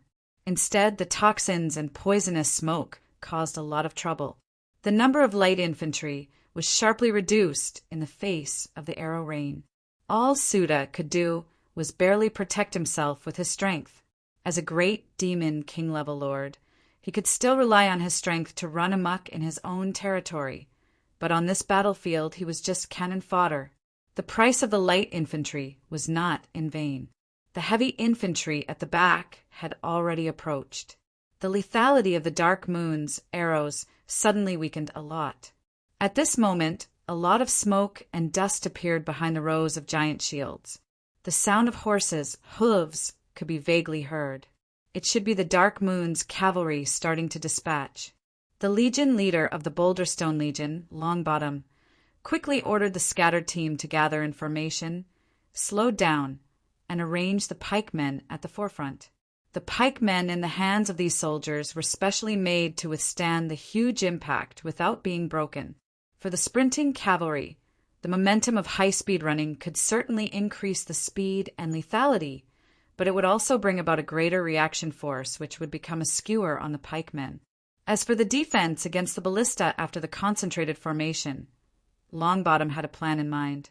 Because the enemy's cavalry was about to engage in close combat, if the ballista or arrows were fired rashly, it was easy to accidentally injure his own army. Regardless of this, the cavalry was much more difficult to train and the cost than the infantry. The enemy would definitely not be so stupid. Nesta, who surrendered to the Dark Moon, was Longbottom's old friend and old opponent. In the previous martial arts practice, he had always been suppressed by Nesta's magic Shadow Legion. Now it was just the right time to show the newly trained spear array and eliminate Nesta's cavalry on the real battlefield. Sure enough, soon after, a large number of cavalry rushed out from the center and both sides of the shield formation. When Longbottom, who was ready to fight with Nesta, saw these cavalry, he couldn't help but take a deep breath. The Boulder Stone Legion and the light infantry in front all showed horror. This is not Nesta's magic Shadow Legion. The black cloak was hidden in the armor. The hand holding the reins was not flesh and blood, but bones. Except for a few key parts, the war horse under him was made up of bones. Undead. Not the kind of cannon fodder skeletons, but the undead cavalry. If it was just a few Terror Knights, it would be fine. But the number of cavalry that rushed out in front of him had exceeded 10,000. The leader was dozens of Terror Knights riding ghost war horses. They were fully armored and holding spears. They led the undead cavalry to rush toward the Boulder Stone Legion's phalanx. There was a commotion on the coalition army's side. When have I heard that the undead also has such a large-scale cavalry legion? How profound is the undead magic attainments to achieve this? When did the demon realm have such a powerful undead magician? And they are even on the Dark Moon side. Judging from the number of cavalry, this undead cavalry must have existed for a long time. Otherwise, it is impossible to gather so many corpses. Whether it is the ballista or the undead cavalry, they have never appeared in the battle of the Moonlight Fortress or Town Daiko. Those damn intelligence personnel. Obsidian gritted his teeth and clenched the reins in his hand. First Coalition Legion, Dark Incubus Cavalry Legion, Dragon Cavalry Legion, attack immediately. Goblin Brigade, prepare to set up the catapult. Chapter 541. Facing the terrifying Undead Cavalry Legion. The remaining Capital Light Infantry in front was almost wiped out under this round of impact. The commander, Suda, transformed into his battle form. The scythe in his hand drew a red stream of light. The approaching undead cavalry, along with the skeleton war horses, were slashed into several pieces. However, the undead were not living creatures. The broken half of the body still had lethality. An undead cavalry on the ground slashed Suda's ankle with a scythe. Suda snorted and crushed the head of the cavalryman. The flames on his body burned even hotter. The scythe slashed out several half-moonlight waves in the air, and the nearby cavalrymen were chopped down by these flying light waves. A Terror Knight appeared in front of the light wave. No one knew what method he used, but the light wave suddenly disappeared without a trace. The Terror Knight urged the armored ghost warhorse, and the spear in his hand glowed with a cold, sharp light. He rushed toward Suda as fast as lightning. In the blink of an eye, the two sides had passed by each other. The ghost warhorse turned its head, and the head of the Terror Knight with a helmet suddenly fell off. Suda, who was motionless, suddenly had a terrifying wound pierced by a spear in his chest. Black blood was constantly flowing out. Unfortunately, this was not a mutual destruction. The Terror Knight stretched out his hand, and the helmet on the ground flew back to his hand. After he put it on his head again, two red lights appeared in the center. This scene was imprinted in Suda's collapsed pupils. There was an unwilling look flashing across his face. He finally fell to the ground. The heavy infantry of the Boulder Stone Legion was also in danger. In front of the lethal sharp spear array, if it was Nesta's Magic Shadow Legion, they would not use the most casualty method to charge directly. Instead, they would use the method of deterring or mounted archery to resist. However, the Boulder Stone Legion was facing the undead cavalry who didn't know what death and fear were. They rushed directly into the dense spear forest. Unsurprisingly, the cavalrymen were injured by the spears. On the surface, it seemed that their tactic was successful, but in reality it was not the case. The cavalrymen, including the skeletal horses, were all undead creatures. They would not die because of this injury. What was worse was that when 10 cavalrymen, dozens of cavalrymen, and hundreds of cavalrymen charged at the forest of spears with terrifying speed, the powerful impact was something that even the specially made spears and well-trained soldiers could not withstand. The spear formation only lasted for a short period of time before collapsing, and the heavy infantry behind them were even more unable to stop the cavalry's charge. At the same time, the ballistae continued to fire exploding arrows at the undead, ignoring both sides. To the undead, the most damaging explosive arrows and poisonous mist were completely ineffective, not to mention the arrows shot by the archers. Hold on. Regroup the formation. Longbottom commanded loudly, but it was difficult to stop the defeat of the Boulderstone Legion. The formation was broken by the cavalry, and the lives of many soldiers were ruthlessly harvested. Once they couldn't organize an effective attack and defense, the infantry couldn't compete with the cavalry at all, let alone the undead creatures that were like centipedes that died. In total, the Capital Coalition army had lost more than 30,000 soldiers, and the Dark Moon only lost some undead cavalry. The army at the headquarters had no loss at all. Of course, this was also related to the characteristics of the undead itself. Under normal circumstances, the undead would attack everyone except their own kind, so they were not suitable for mixed combat with other troops.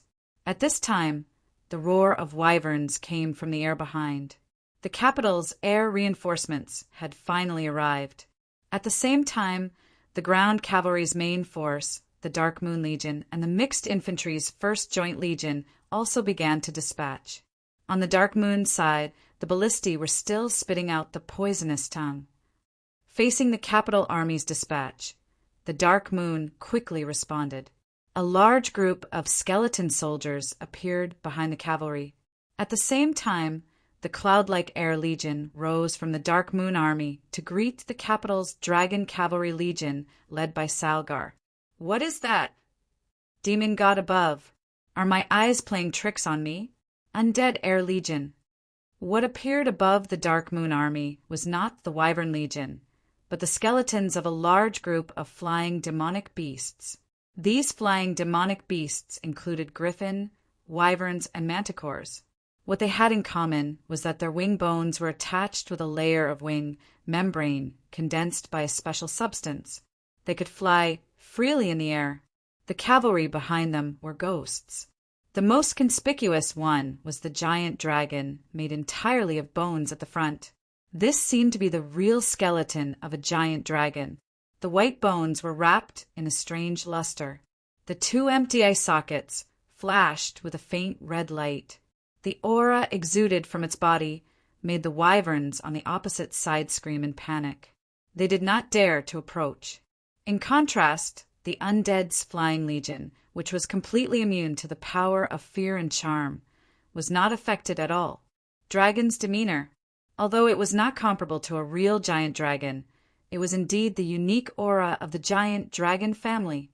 It was the first time I saw such a terrifying, undead creature. Salgar was secretly horrified.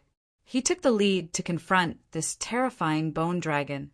The Wyvern Legion also barely suppressed their fear under the control of the cavalry and fought with the undead's flying legion. The capital's Dragon Knight Legion was all wyverns. In contrast, the undead's flying legion was much inferior in combat power, but their number was 4 to 5 times that of the Dragon Knight Legion. In addition, those ghosts could also fly and fight in the air. They firmly suppressed the Dragon Knight Legion with an absolute advantage in numbers.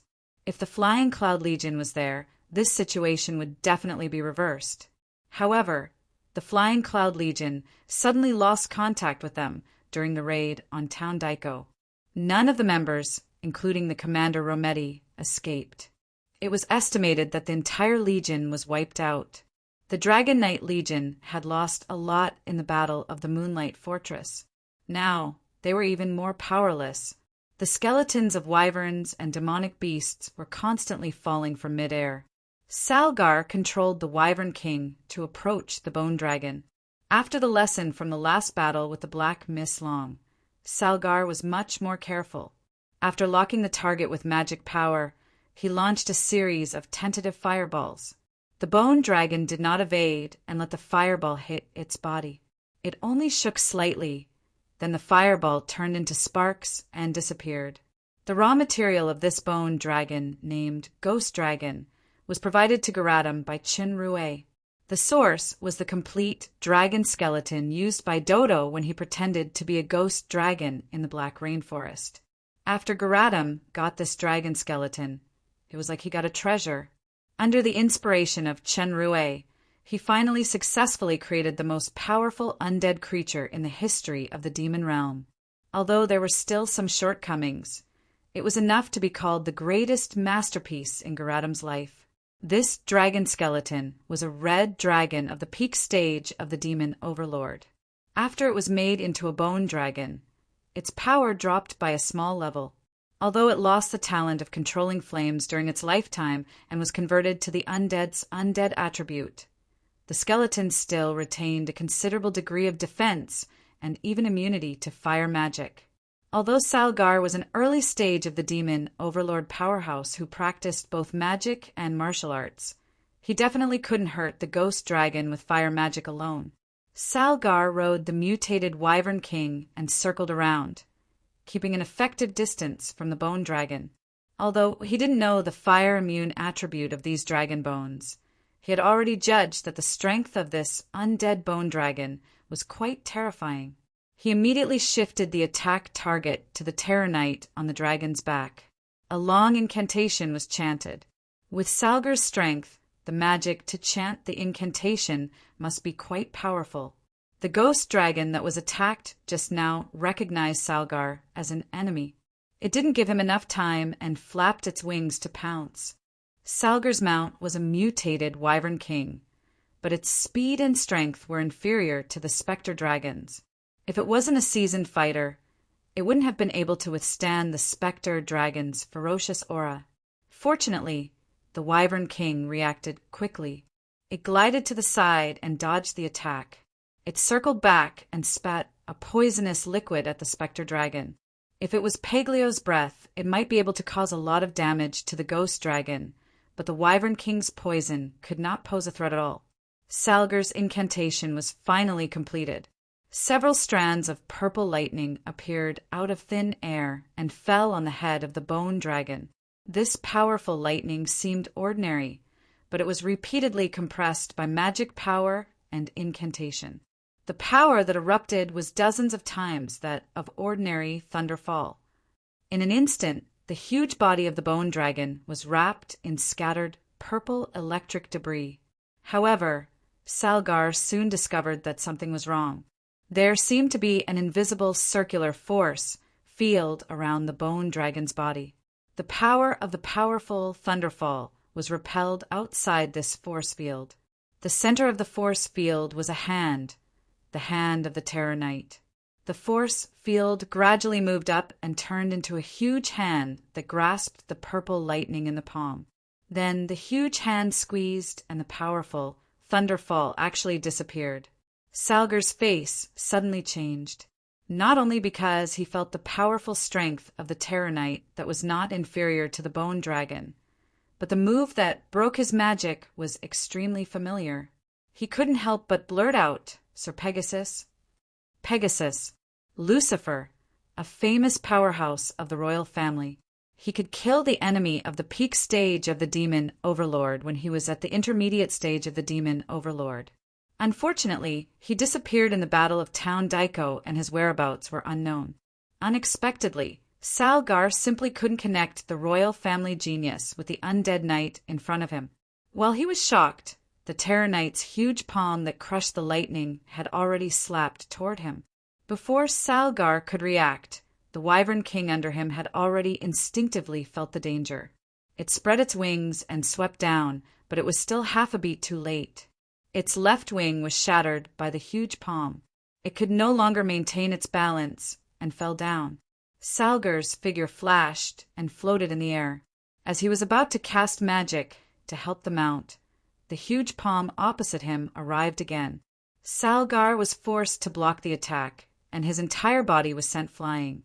The mutated Wyvern King, whose left wing had been shattered, struggled with all its might to keep flying. It was hit by the skeletal wyvern flying from behind, and fell into the undead army on the ground. Although the Wyvern King had managed to kill many skeletal soldiers, it was quickly drowned in the sea of undead. "Lialu!" Salgar yelled in distress. This mount had been with him for 100 years. They cooperated well and had a deep relationship. He didn't expect it to die in the hands of the undead today, But he had no time to grieve because the spirit dragon had flown over again and launched a fierce attack. Chapter 542. Compared with the stalemate on the ground, the advantage of the undead in the battle in the air was very obvious. They had suppressed the Dragon Cavalry Legion, especially the powerful Spirit Dragon and the Terror Knight behind it. They were invincible. If it weren't for the Dragon Cavalry Legion commander, Salgar, fighting desperately, perhaps the Dragon Cavalry Legion would have been defeated. Once the Dragon Cavalry Legion was destroyed, the Undead's air force would become the real nightmare for the Magician Legion and cavalry on the ground. The voices of the two dragons were getting louder and louder, as if they were going to fight it out with their mouths. The sounds of fighting on the entire battlefield were suppressed. Although the appearance of the undead cavalry and air force previously made the coalition army a little numb because of the continuous shock, the soldiers of the capital still couldn't suppress the shock in their hearts when the Dark Moon's undead army once again broke the conventional understanding. The morale of the capital coalition army suddenly improved a lot. In the army, Josh, who was in charge of passing orders and monitoring, narrowed his eyes slightly. I actually don't know anything about these two dragons. It seems that Obsidian is quite wary of even the most trusted person. Why didn't you say that you and Rainieri are of the blue dragon bloodline when you were fighting to the death with him? I helped you kill him, so you should thank me instead. You still dare to ask me for benefits? The poison dragon's voice became louder. Don't think that I don't know your dirty thoughts. You must have received benefits from that Dairo today to come here. If we really settle the accounts from back then, you will still sneak attack me. Although many of the retreating Boulderstone Legion soldiers were injured by their own cavalry because they couldn't dodge in time, most of them had come near the first coalition army. They gathered together and continued to move forward unhurriedly. What an audacious undead! Unforgivable blasphemer! You actually used the noble corpse of the giant dragon to create this disgusting monster. The blue dragon spoke in a deep man's voice. Now I announce that you and your creator will use your life to the Dark Incubus Legion charged left and right in the sea of the undead. They were unstoppable, and the skeletons that attempted to surround the heavy cavalry were scattered. Even the arrows that were shot from afar could hardly penetrate the heavy cavalry that had a strong defensive state. Ha ha ha! Tremble, ignorant fools! After today's battle, my name, Garatum, Mammon, will be recorded in the history of the demon realm. The black-cloaked magician of the central bone tower laughed eerily. The dark incubus cavalry on the ground gradually approached the battle in front.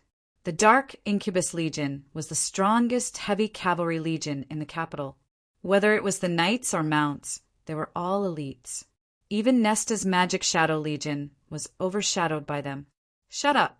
Two long-winded fellows.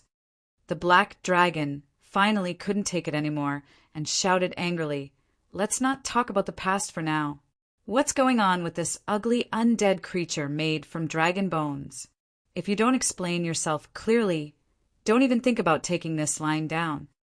Although the dark moon was rich, the time was too short after all. Even if there were 3 legions that were formed for a short period of time, special troops such as the Magician Legion and the Goblin Legion were still dwarfed. However, the Dark Moon not only had goblin warriors that were not inferior to the capital, but it also had an incredible undead army that consisted of almost all the troops. The pale yellow light was the strongest incubus skill of the Dark Incubus Legion.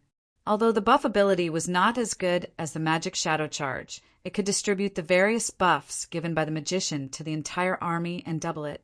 Under the premise of the Magician Legion's support, the power was far superior to the Magic Shadow Legion.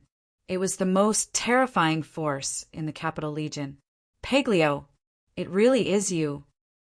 The blue dragon's vertical pupils suddenly lit up, and he said viciously, "I heard from Disjaro that the Dark Moon found a poisoned dragon. I knew it was you, a cowardly, shameless, despicable bastard. I have been looking for you all these years. You are afraid of my powerful power, so you disappeared for 2,000 years. It turns out that you are hiding here. Now it's just right. We can settle the old scores from back then. Humph, you have some power. It is the first time that Sir Daniel has seen a terror knight of the intermediate stage of the demon overlord. Unfortunately, that stinky breath of the undead. The blue dragon was about to say a lot of lines, but he was scolded by the female black dragon. He didn't dare to be verbose anymore. He spat out a ball of dragon breath, which was even more powerful than the previous one. Obsidian's face was even more gloomy. Why would such an extraordinary character choose a weak little girl like Jia instead of me, the powerful regent? Although the undead had suffered a lot of losses, they did not have fear or morale. They still swarmed forward one after another. The first coalition legion at the back caught up, and the shield soldiers in the front row separated to both sides. Strong magic fluctuations emerged from the protected crowd at the back. It turned out to be the Magician Legion. This Magician Legion had a total of 5,000 people. The Dark Incubus Legion's body flashed with light one after another. There were red, green, and other lights in the pale yellow light. They were obviously blessed with several buffs. Stop talking nonsense. Dismantle it. The black dragon made a somewhat sharp female voice. Seeing the heavy cavalry's power, Obsidian's stiff face finally showed a smile. He ordered the second and third coalition legions to get ready to set off. No wonder the Dark Moon has so many unheard of powerful undead. The arrow charge formation with the full state of Incubus was very powerful. Coupled with the characteristics of the heavy cavalry, the undead cavalry collapsed almost immediately. The entire Dark Incubus Legion was like an invincible arrow. Even the sea of skeletons at the back could not trap the sharp arrow of the Incubus. This kind of attack route was mainly horizontal and diagonal. If the straight line was too deep, the two weak sides would be easily surrounded by the undead. A cluster of green energy suddenly appeared and greeted the blue breath. The green energy was quickly split by the sharp chi in the blue breath. But the blue breath also slowly disappeared without a trace because it was contaminated with the strange mist in the green energy. I saw that stardust pupil first. The blue dragon roared. Let's not talk about this first. Rainieri was killed by you, right? After all, he and I are both blue dragons. If you return the stardust pupil to me now, then hand over half of Rainieri's treasure, then the account from back then will be cleared. There was a sudden tremor on the ground. Dozens of huge objects about 10 meters high emerged from behind the sea of undead. The layers were like small buildings. They were all made of various skeletons and were equipped with wheels that could be pushed by the undead below. There were many skeletons on each floor of the bone building. On the bone building in the center was a different magician. He was wearing a black cloak and seemed to be the leader. Will I hide from you? You are using your face as a butt. Paglio roared. You idiots still want to settle the old score with me? That time I snatched Rainieri's gem. And you actually want to take advantage of it. You deserve to be beaten up. Under the command of this magician, all the skeletons on the bone building began to attack. What shocked the coalition army was that it was actually a magic attack. The Dark Incubus cavalrymen who activated the Incubus state formed an arrow formation. They raised their sharp spears, burst out with amazing momentum, and rushed forward. In the previous battle, the poison dragon Paglio and the dragons Oliphius played a huge role. They were the biggest reliance of the Dark Moon army. Unexpectedly, the capital also had dragons. The first coalition army responded in time. The magicians launched an attack under the command of the Legion commander, Wallspun. The overall strength and number of these magicians were slightly higher than the skeleton magicians. Although the skeleton magicians used the special effects of the bone building to make up for these gaps, the magician's ability to flexibly use various offensive and defensive magic was incomparable. The cooperation was even more incomparable. The same kind of magic launched together would produce more than 1+1 superposition effect. Especially the large-scale group attack magic of Meteor Shower, which caused huge damage to the undead. skeleton magicians. The appearance of these two giant figures caused the Dark Moon Army to be restless. Giant dragon, and it is from the direction of the capital army. The blue dragon immediately stopped talking, and a cluster of dark blue dragon breath sprayed toward the spirit dragon. The dread knight waved his hand, and the vacuum force field appeared. Under the effect of the force field, the rapid dragon breath suddenly slowed down. However, this dragon breath not only carried the breath of thunder and lightning, but also a strong, sharp breath. It was like countless magical weapons that cut the force field into pieces. The Dread Knight had already used both hands to constantly fill the gap in the force field.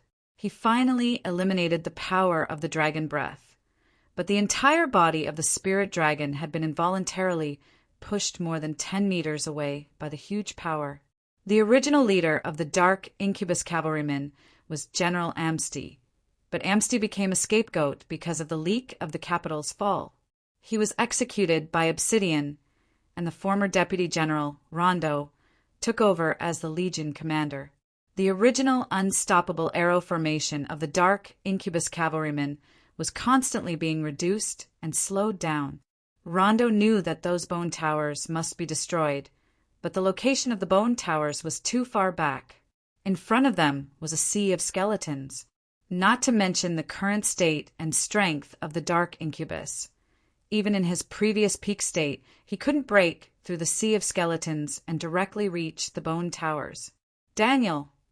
A huge figure appeared in front of the spirit dragon. It was a brown dragon in black armor. Many knowledgeable people in the Coalition Army and the Dark Moon Army were surprised. Garatum, Mammon, the most famous undead magician 2,000 years ago. It is said that the undead magic was pushed to an unprecedented height by him. He could almost be a unique system. Unfortunately, he disappeared later. Unexpectedly, he reappeared in the demon realm 2,000 years later, and he even stood on the Dark Moon's side. The strong one was the blue dragon who was good at wind magic, and the other was the relatively thin black dragon.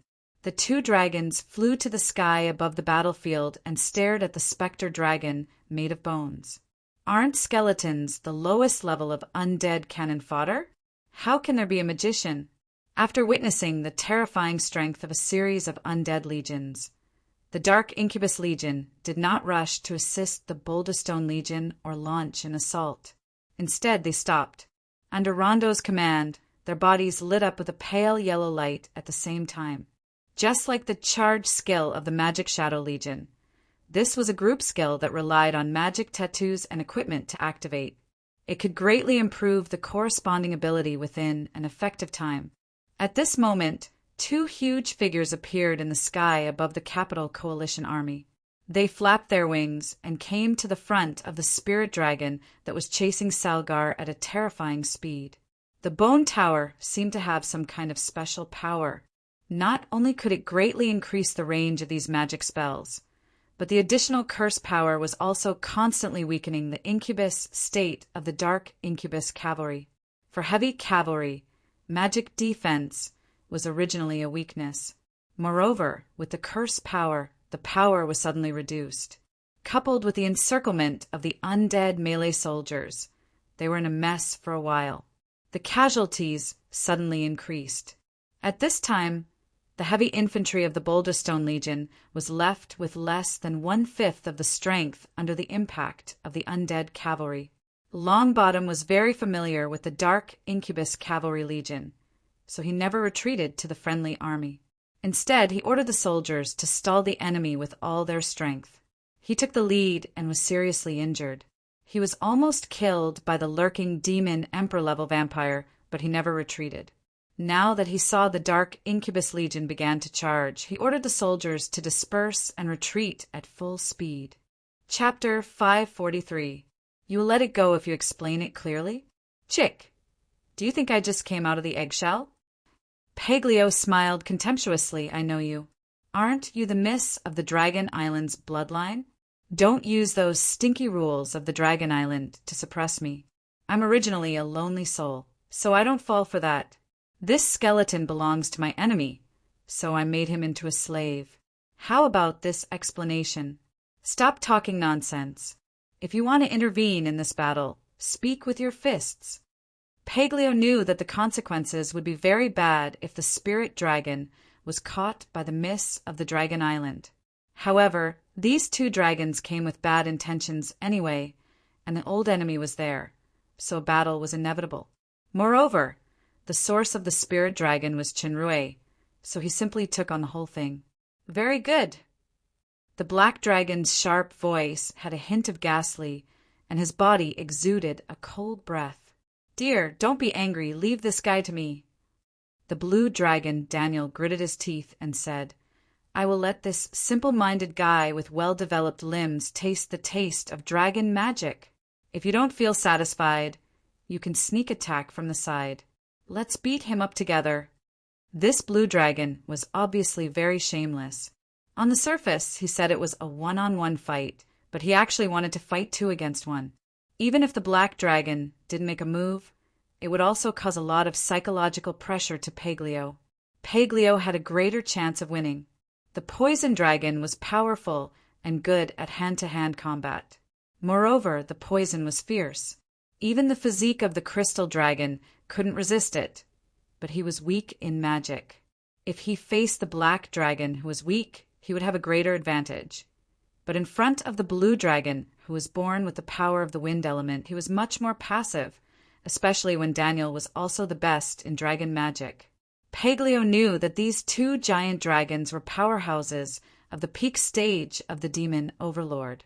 Daniel's strength was comparable to his back then. If there was another equally powerful black dragon, he was definitely not his opponent.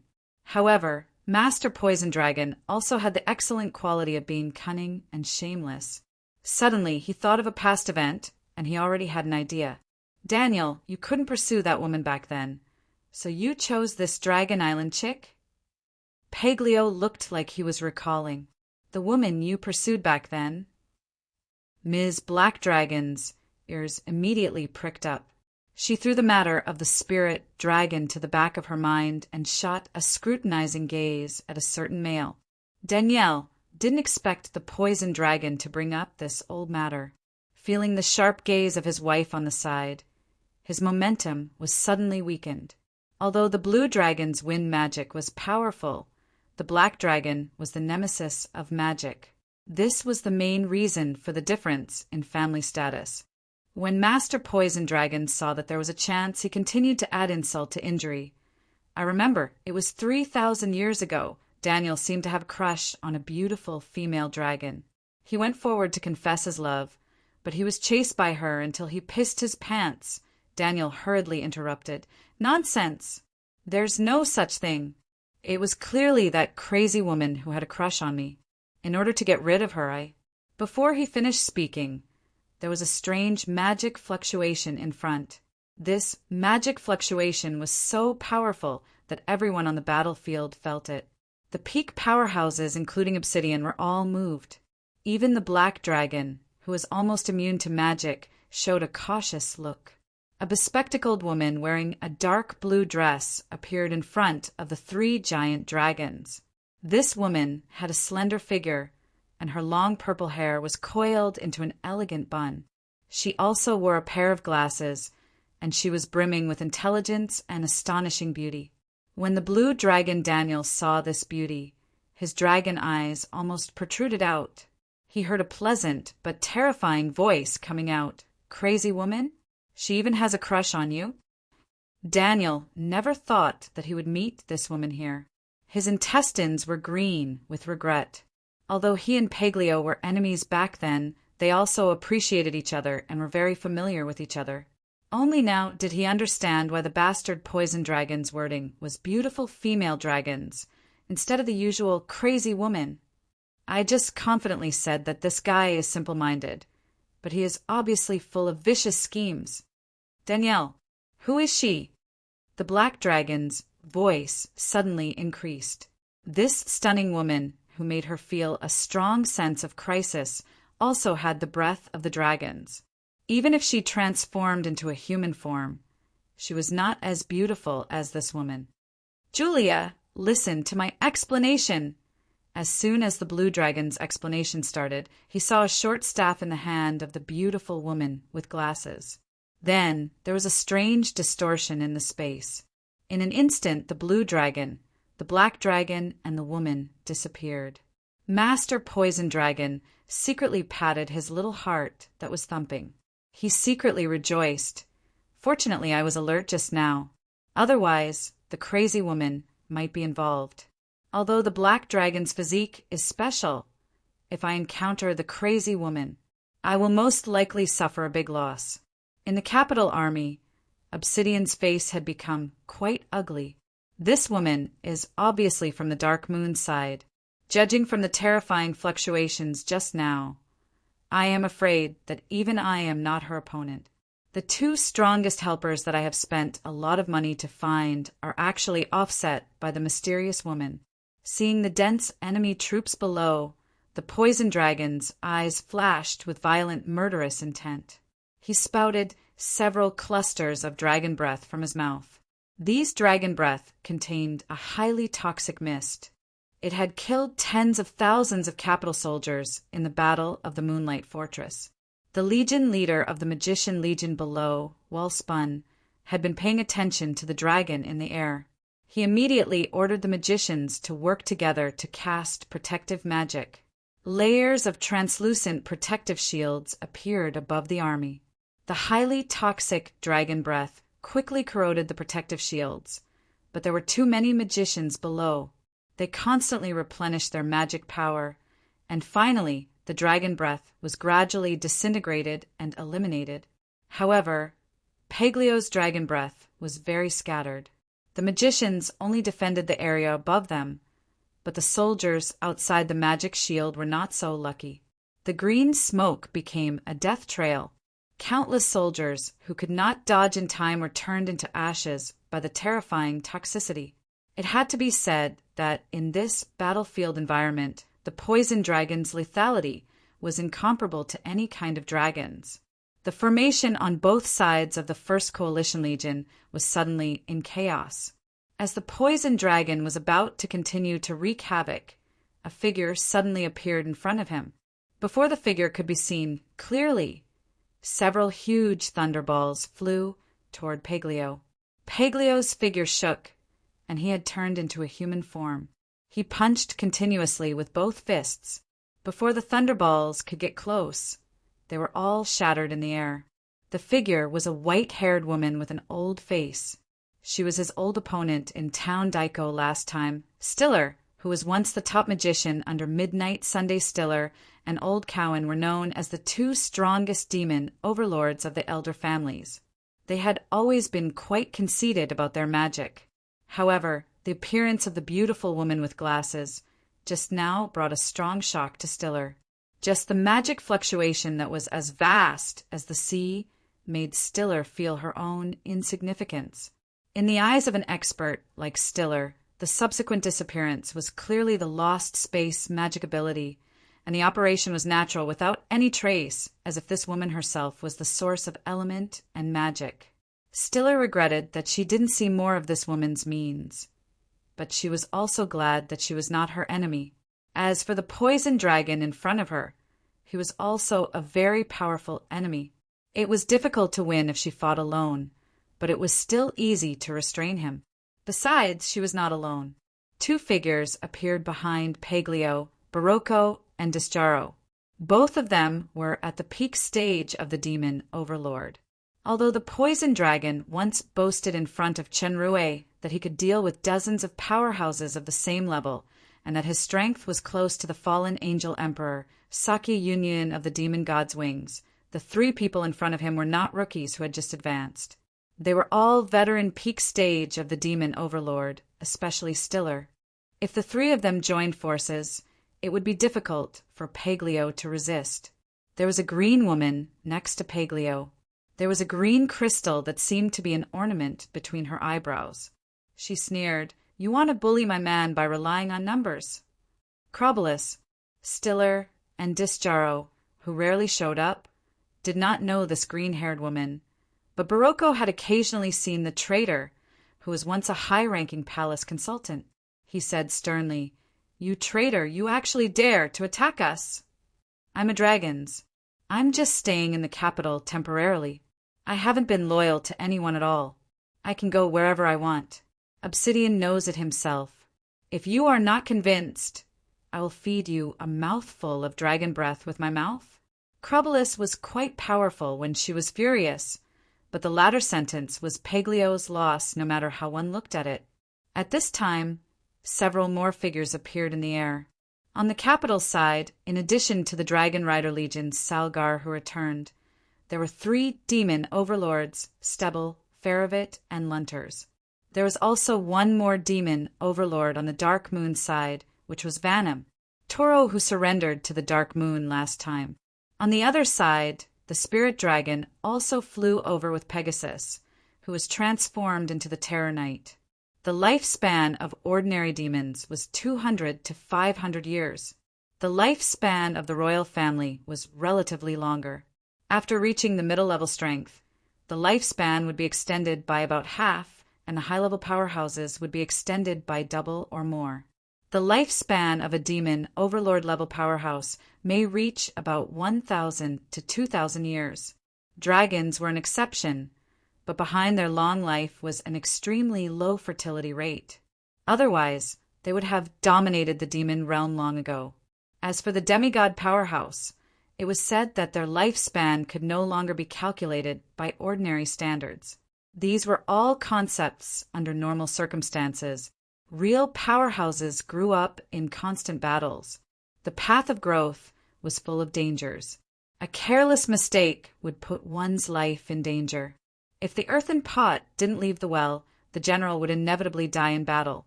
Even the demon overlord-level powerhouse would inevitably fall. Demon overlords were not cabbages. As the former top empire, although the fallen angel empire's foundation was strong, it was not infinite after all. Apart from the demon overlord who stayed in the capital and the previously dead demon overlord, the 7 demon overlords in front of him were all the trump cards that Obsidian could bring out.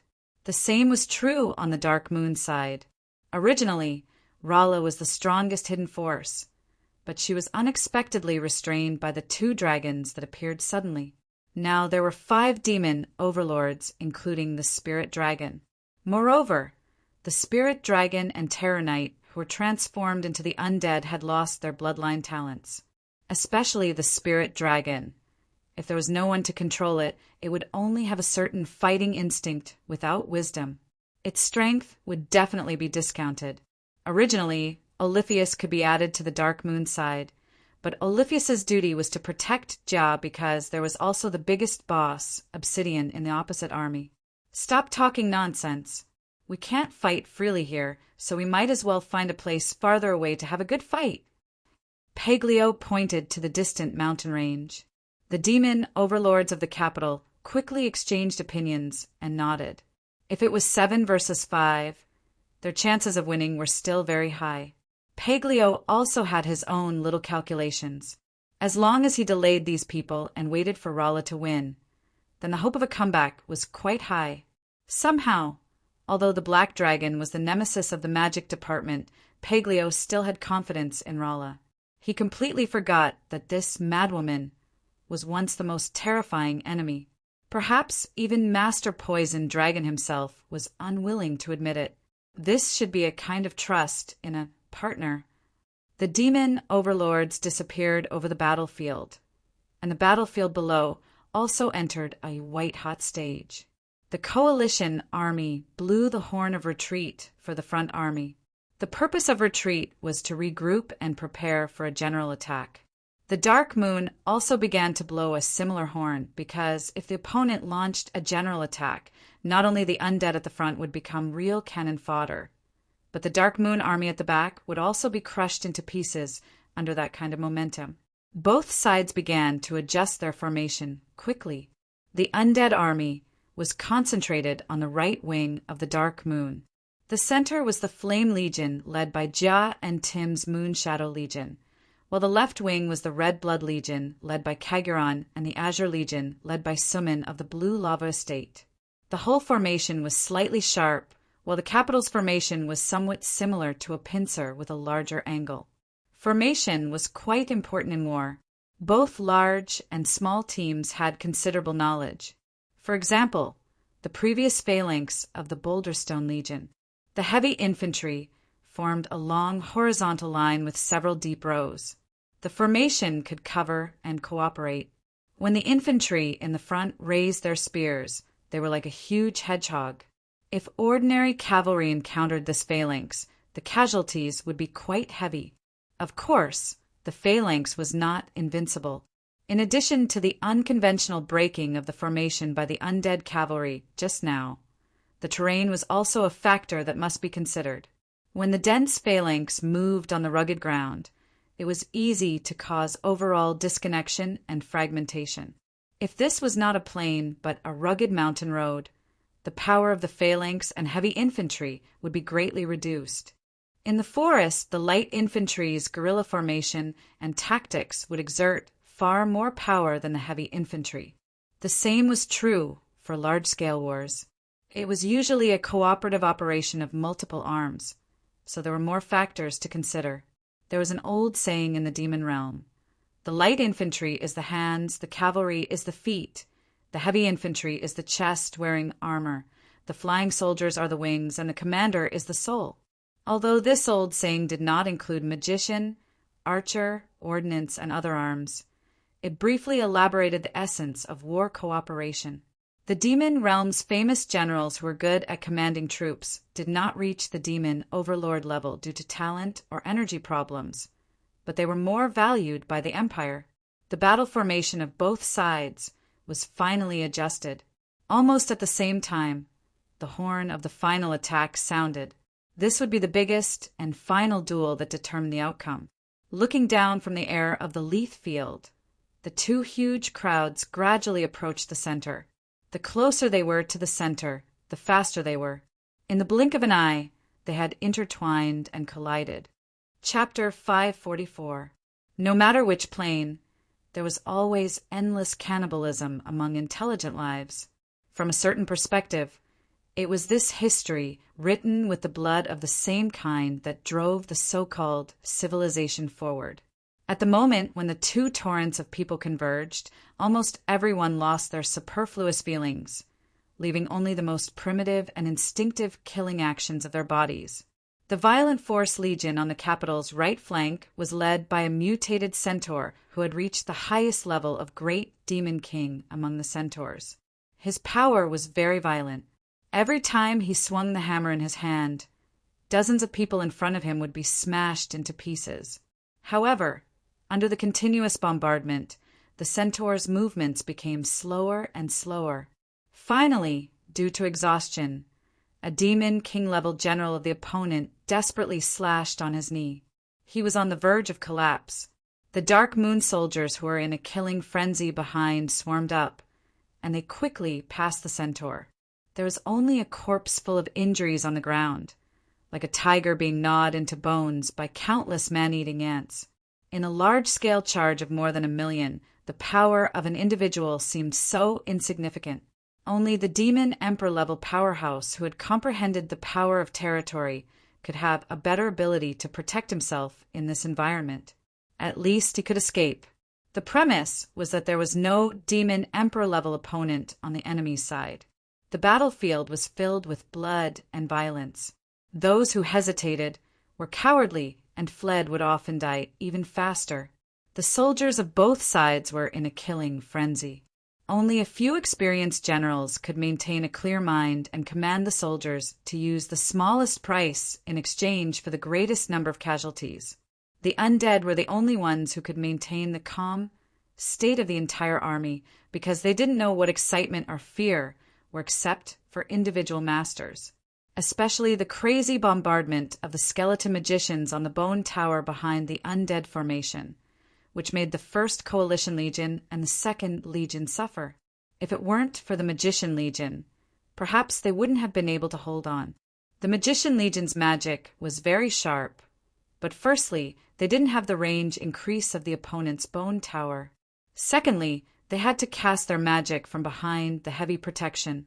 They didn't dare to be fearlessly pushed to the front to attack like those skeleton magicians. They all knew that the best way to destroy these undead was to eliminate Garadam.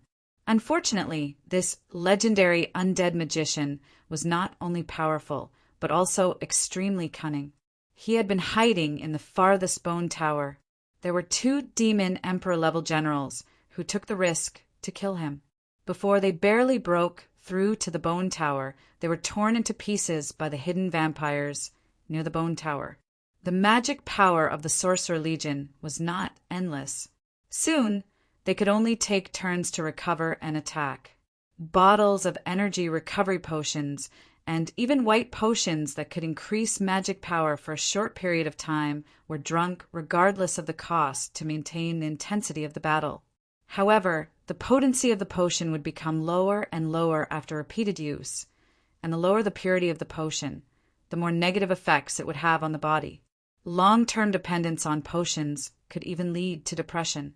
The effects of the potion would become weaker and weaker, resulting in permanent damage to the mind or body. Unless it was the potion with 100% purity in Chen Rui's super system, then the damage could be avoided. However, even if it was a potion that was exchanged, the reduction in effectiveness was inevitable if it was taken continuously. Especially the higher-level potions would overdraft the potential. For example, the white potion and black potion that enhanced potion must be taken at a certain time interval. Otherwise, it would be useless. What made the capital's left wing suffer even more was the flying undead legion above their heads. The Dragon Rider Legion had been completely controlled by the opponent in the absence of the commander, Salgar. The Magician Legion, whose magic power had been greatly reduced, was getting more and more difficult to defend against air attacks. Although the melee soldiers in the front were brave, it was difficult to support under the pincer attack. The formation shrank uncontrollably, and the area of the undead was gradually expanding. Contrary to the advantage of the Dark Moon's right wing was the Dark Moon's left wing. The Blue Lava Estate's Deputy Legion leader, Sumin, was the former Deputy Legion leader of the Azure Legion. Although the soldiers risked their lives, they were still inferior to the capital's elites in terms of strength. The general at the forefront of the capital's right wing was the former Coalition Army's deputy commander, Pallor. The fiasco of Town Daiko caused Pallor to suffer a great blow. Although his injury had not recovered, he insisted on fighting as an ordinary general. Now Pallor wanted to use the Dark Moon's blood to wash away the shame, so he was very desperate. If it weren't for the Red Blood Legion, led by the Kagurron siblings to resist, the Dark Moon's left wing would have been defeated by the enemy. The most important part of the entire battle was the middle army lineup, and the battle situation was also the most intense. There were 50,000 of the most elite Imperial Guards and 5 elite legions, with a total of about 35,000 to 60,000. They had never been used in the previous wars. In this decisive battle, he finally used all the direct main forces, which put the Dark Moon's middle army on the opposite side under tremendous pressure.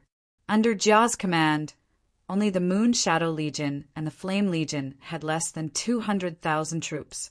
They were at an absolute disadvantage in terms of numbers, but the strength of this middle army was not trivial. This group of Flame Legion soldiers were elites tempered by Athena using the training method provided by Chen Rui.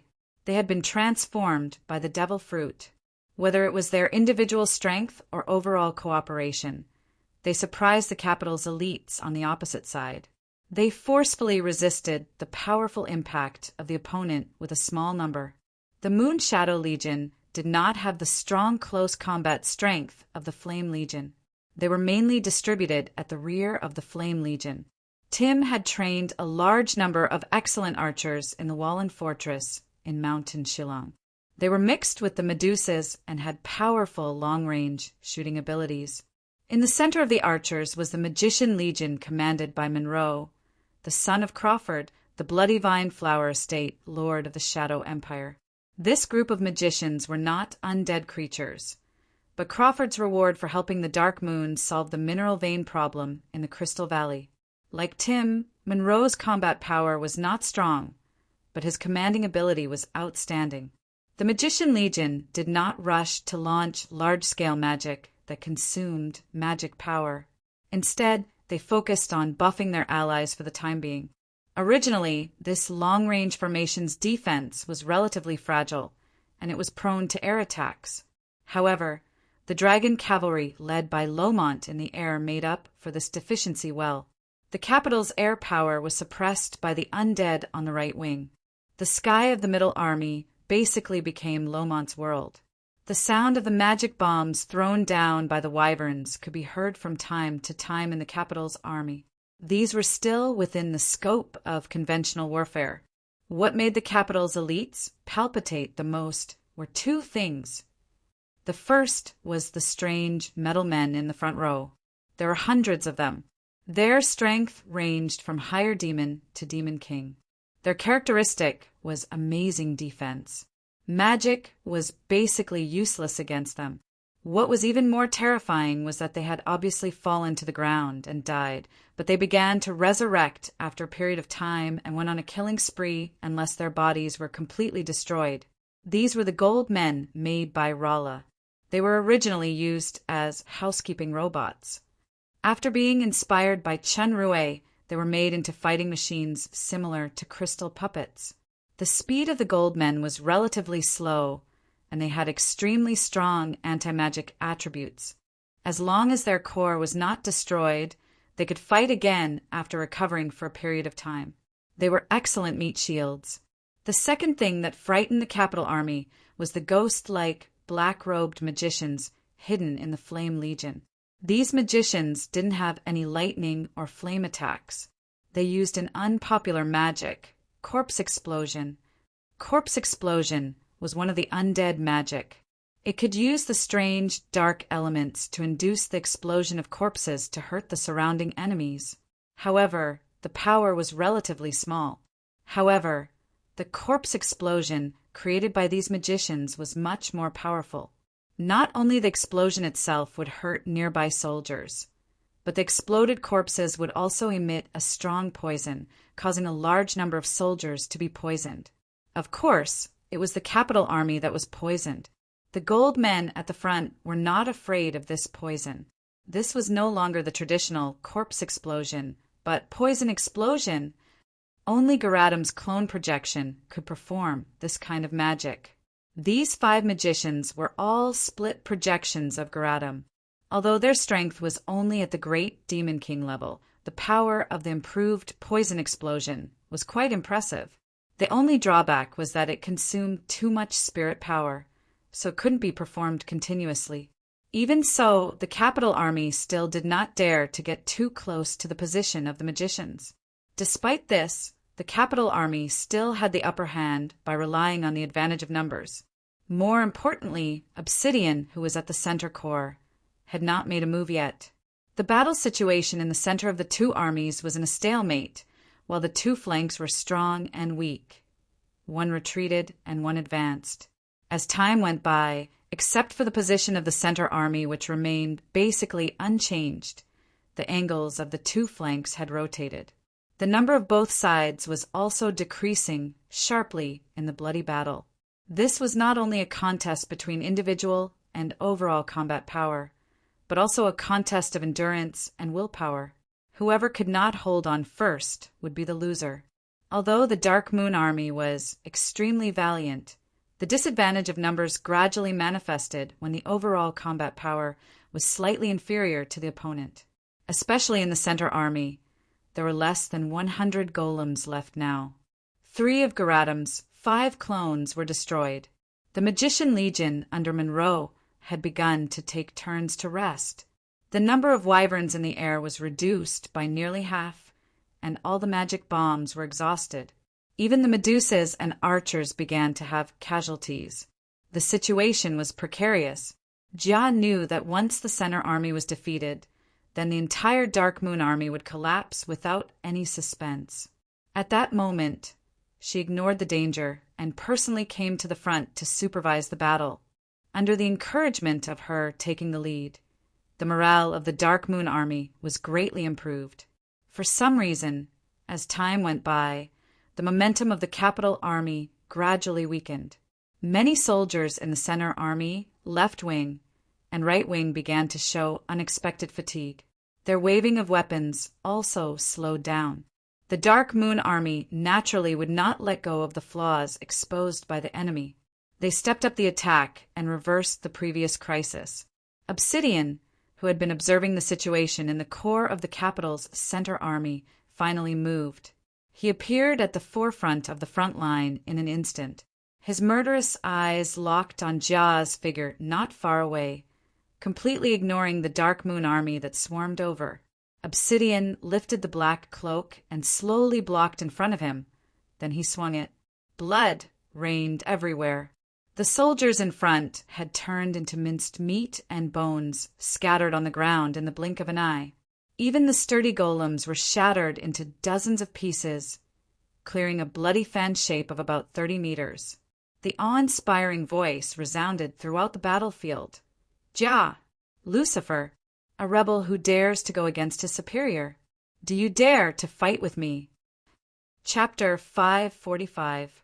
It was not rare for the commander of the two armies to duel. But, as everyone knew, Obsidian was at the peak stage of the Demon Overlord, and Jia was only at the early stage of the Demon Emperor during the War of Lords. The gap between the two sides was huge. They were not on the same level at all. This seemingly disgraceful challenge was simply a pretense to dampen the morale of the Dark Moon. However, Obsidian was really not bluffing this time. Previously, he had been calmly observing the situation on Jia's side. After confirming that there was no hidden powerhouse around Jia, he rushed over without fear. As long as he killed or captured this princess royal who was against him, the entire Dark Moon Army would collapse without a fight. The surrounding Dark Moon Army knew that the commander was in danger, and they all rushed over regardless of their lives. Obsidian did not entangle with these minions. He turned into a stream of light and rushed toward Jia. Along the way, there was blood everywhere. Seeing that he was about to approach the target, the space in front suddenly became chaotic and distorted. A girl in black armor instantly blocked in front of the stream of light. Black dragon cannon! A huge black ball, wrapped in dark blue destructive energy, ejected from the girl's fingertips and flew toward the stream of light rapidly. At such a short distance, the stream of light could no longer dodge, and it collided with the black energy ball. The surrounding ground shook violently. The stream of light was slowly pushed back by the black ball. A huge crack, like a deep valley, appeared on the ground along the way.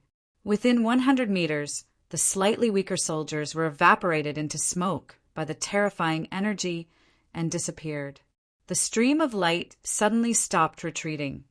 Then the people on the nearby battlefield felt that the light dimmed. The black dragon cannon actually disappeared with a bang. Obsidian's figure appeared in the stream of light. There was still a light smoke on the glove of his right hand. A sneer appeared at the corner of his mouth. As expected, only this black dragon is left beside Jia. This black dragon is the intermediate stage of the Demon Overlord, only one step away from the peak stage. But in front of me, the veteran peak stage of the Demon Overlord, there is no chance of winning. Oliphius was taken aback. Black dragon cannon was actually crushed by the enemy with one hand. In terms of power alone, Obsidian has already caught up with Paglio. Oliphius only hesitated for a moment. Then she flew forward and launched a fierce attack. Obsidian always responded with only one hand.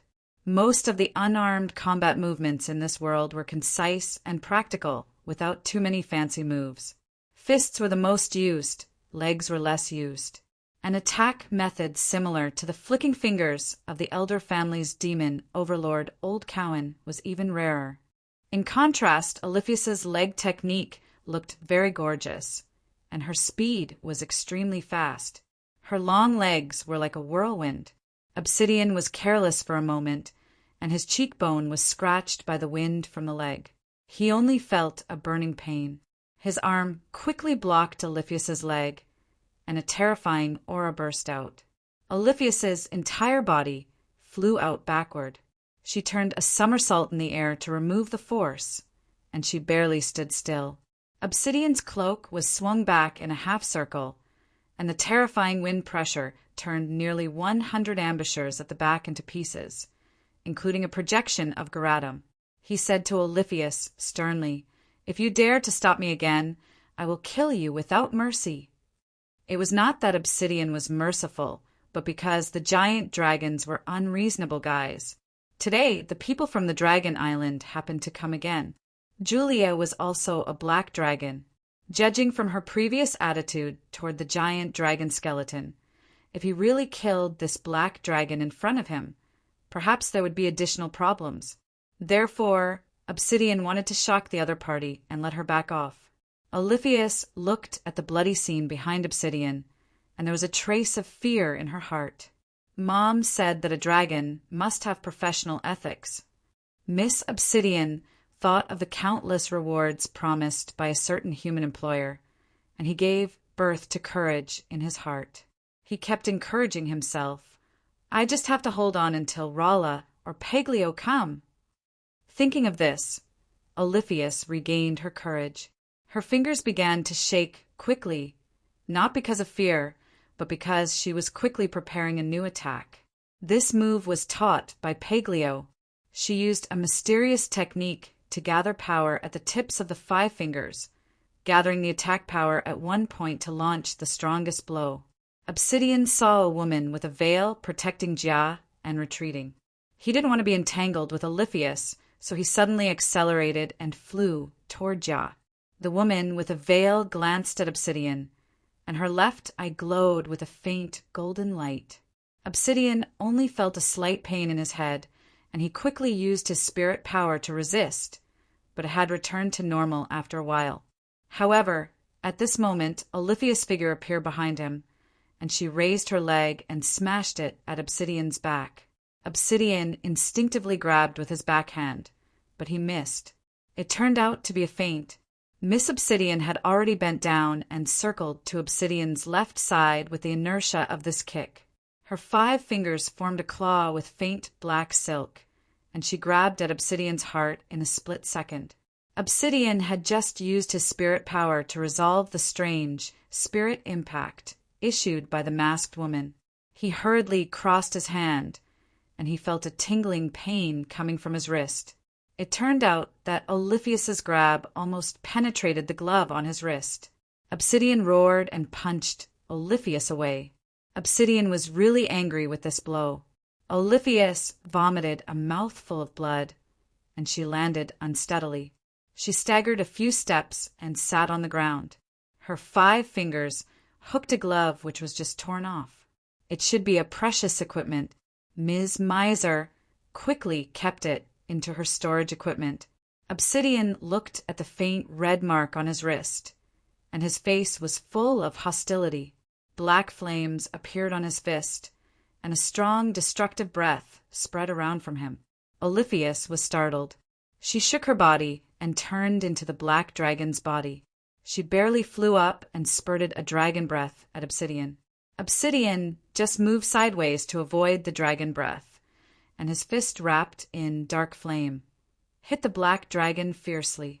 The bystanders could only strenuously see a black shadow flashing around the black dragon at lightning speed. The pung-pung sounds of high-speed strikes rang out, and the black dragon would occasionally let out a blood-curdling screech. Many of the scales on its body were melted by the terrifying black flames. The black dragon knew that the target was too big, so he changed back to his human form.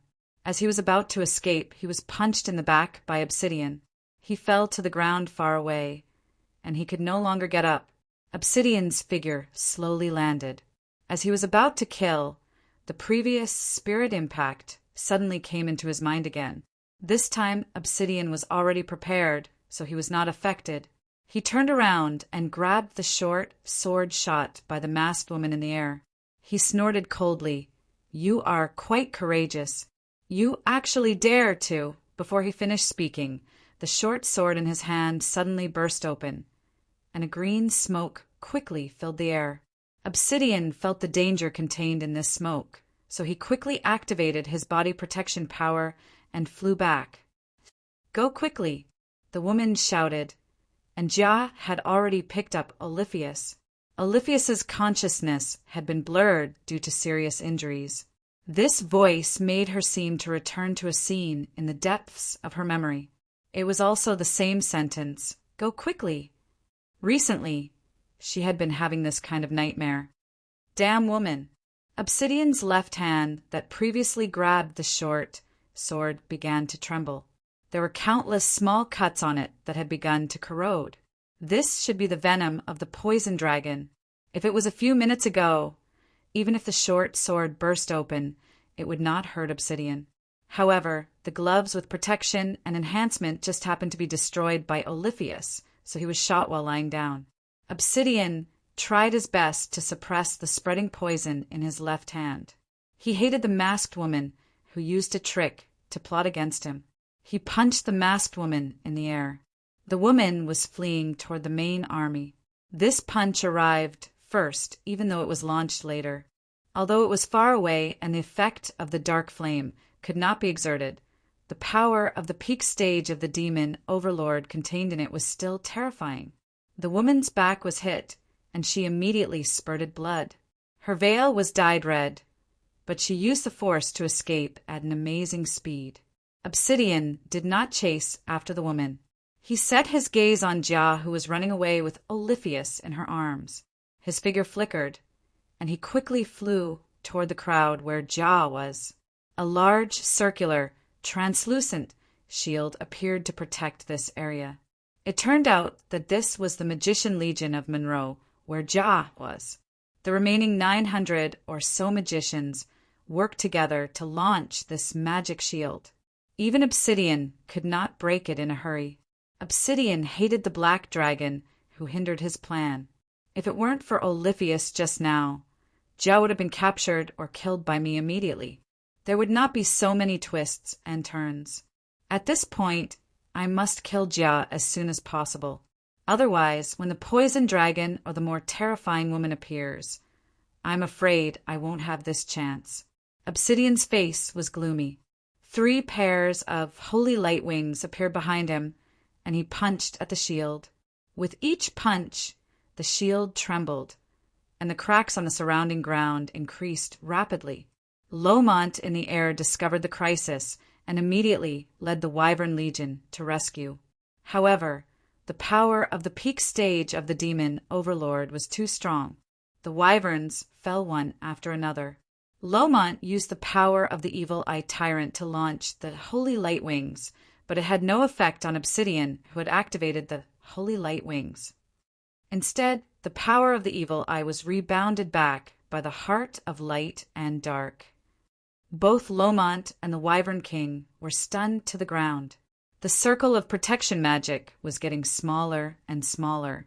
The Dark Moon's 1,000-man Magician Legion was originally the elites under the Dark Shadow Empire's 3rd General, Crawford.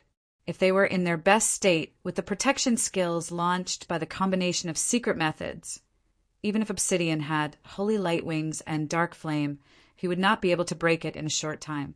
However, the magician's spirit power had been almost exhausted since the battle. The effect of the supplement and buff potion had weakened, and the trembling of the shield had become unprecedentedly intense. Boom! The entire shield finally disappeared under Obsidian's strong attack. The magicians whose spirit power was overdrawn fell to the ground, and dozens of magicians on the edge were smashed into pieces by the aftermath of the punch. If Rala was by Jia's side now, it would definitely be another situation. Unfortunately, the 2 Dragon Islands' giant dragons were an accident, especially the black dragon that was almost completely immune to magic. Rala, who was originally in ambush, could only be offset for the time being. The changes on the battlefield were indeed difficult to completely control with plans. Obsidian's eyes were fixed on Jia, who was supporting Oliphius in the center. An invisible pressure containing the power of the territory shrouded the hearts of everyone around, and they were unable to move for a while. I'll give you one last chance. Be my woman and servant, and I can still consider giving you the position of Empress. I only belong to one man in my life. Jia put down Oliphius with a hint of sarcasm on her face.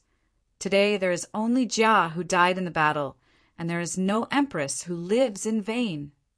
Her body began to burn with black flames, her purple pupils became black and white, and 2 pairs of light wings appeared behind her. Obsidian shook his head, dark flame, heart of light and dark, and holy wings.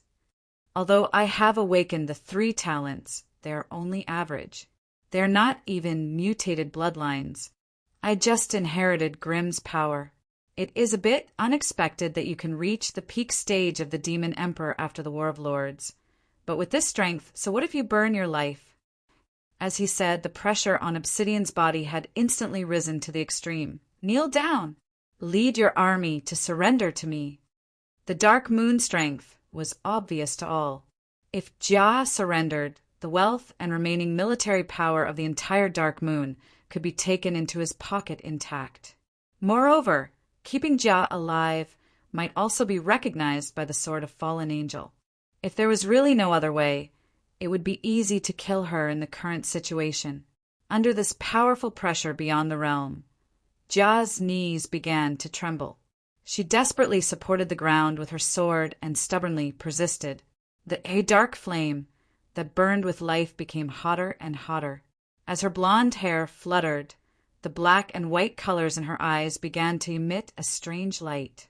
With a whoosh, the dark flame turned into a ball and wrapped Jia in it. The burning rhythm became more and more strange, causing the surrounding space to be filled with a mysterious rhythm that coincided with the nature of heaven and earth. Obsidian's face changed. Damn it, she actually broke through! Thanks to my help, Jia is actually going to break through? Bang! Obsidian punched the ball of dark flame. The fireball did not move, but his fist was bounced back by a huge force. He involuntarily took a few steps back. The ball suddenly turned into black and white, revealing an ancient and vast breath. This breath was like a heavy punch in Obsidian's heart. He trembled as if he saw something he was most afraid of. Obsidian couldn't be more familiar with the strange breath of heart of light and dark. Lord of Midnight Sun, the brother that I fear the most, the top powerhouse who is invincible in the demon realm. How can Jia have the unique heart of light and dark breath of Midnight Sun? This is definitely not Grimm's inheritance. Could it be that Midnight Sun is not dead? Obsidian shuddered. No way. Although I didn't witness the death of Midnight Sun at the time, I saw the corpse with my own eyes. It is definitely true. According to the old patriarch of the Samel family, Haluz, who was the only surviving witness at that time, Lord of Midnight Sun was killed by a human powerhouse.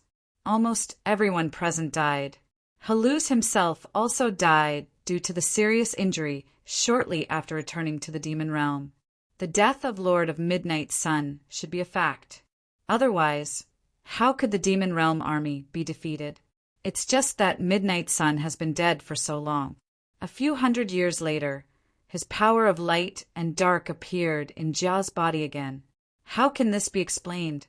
Obsidian didn't know that the power of light and dark that Jia was now exuding was the crystallization of fertile Yuan soil that Glorfin transferred to the Earth Elemental King.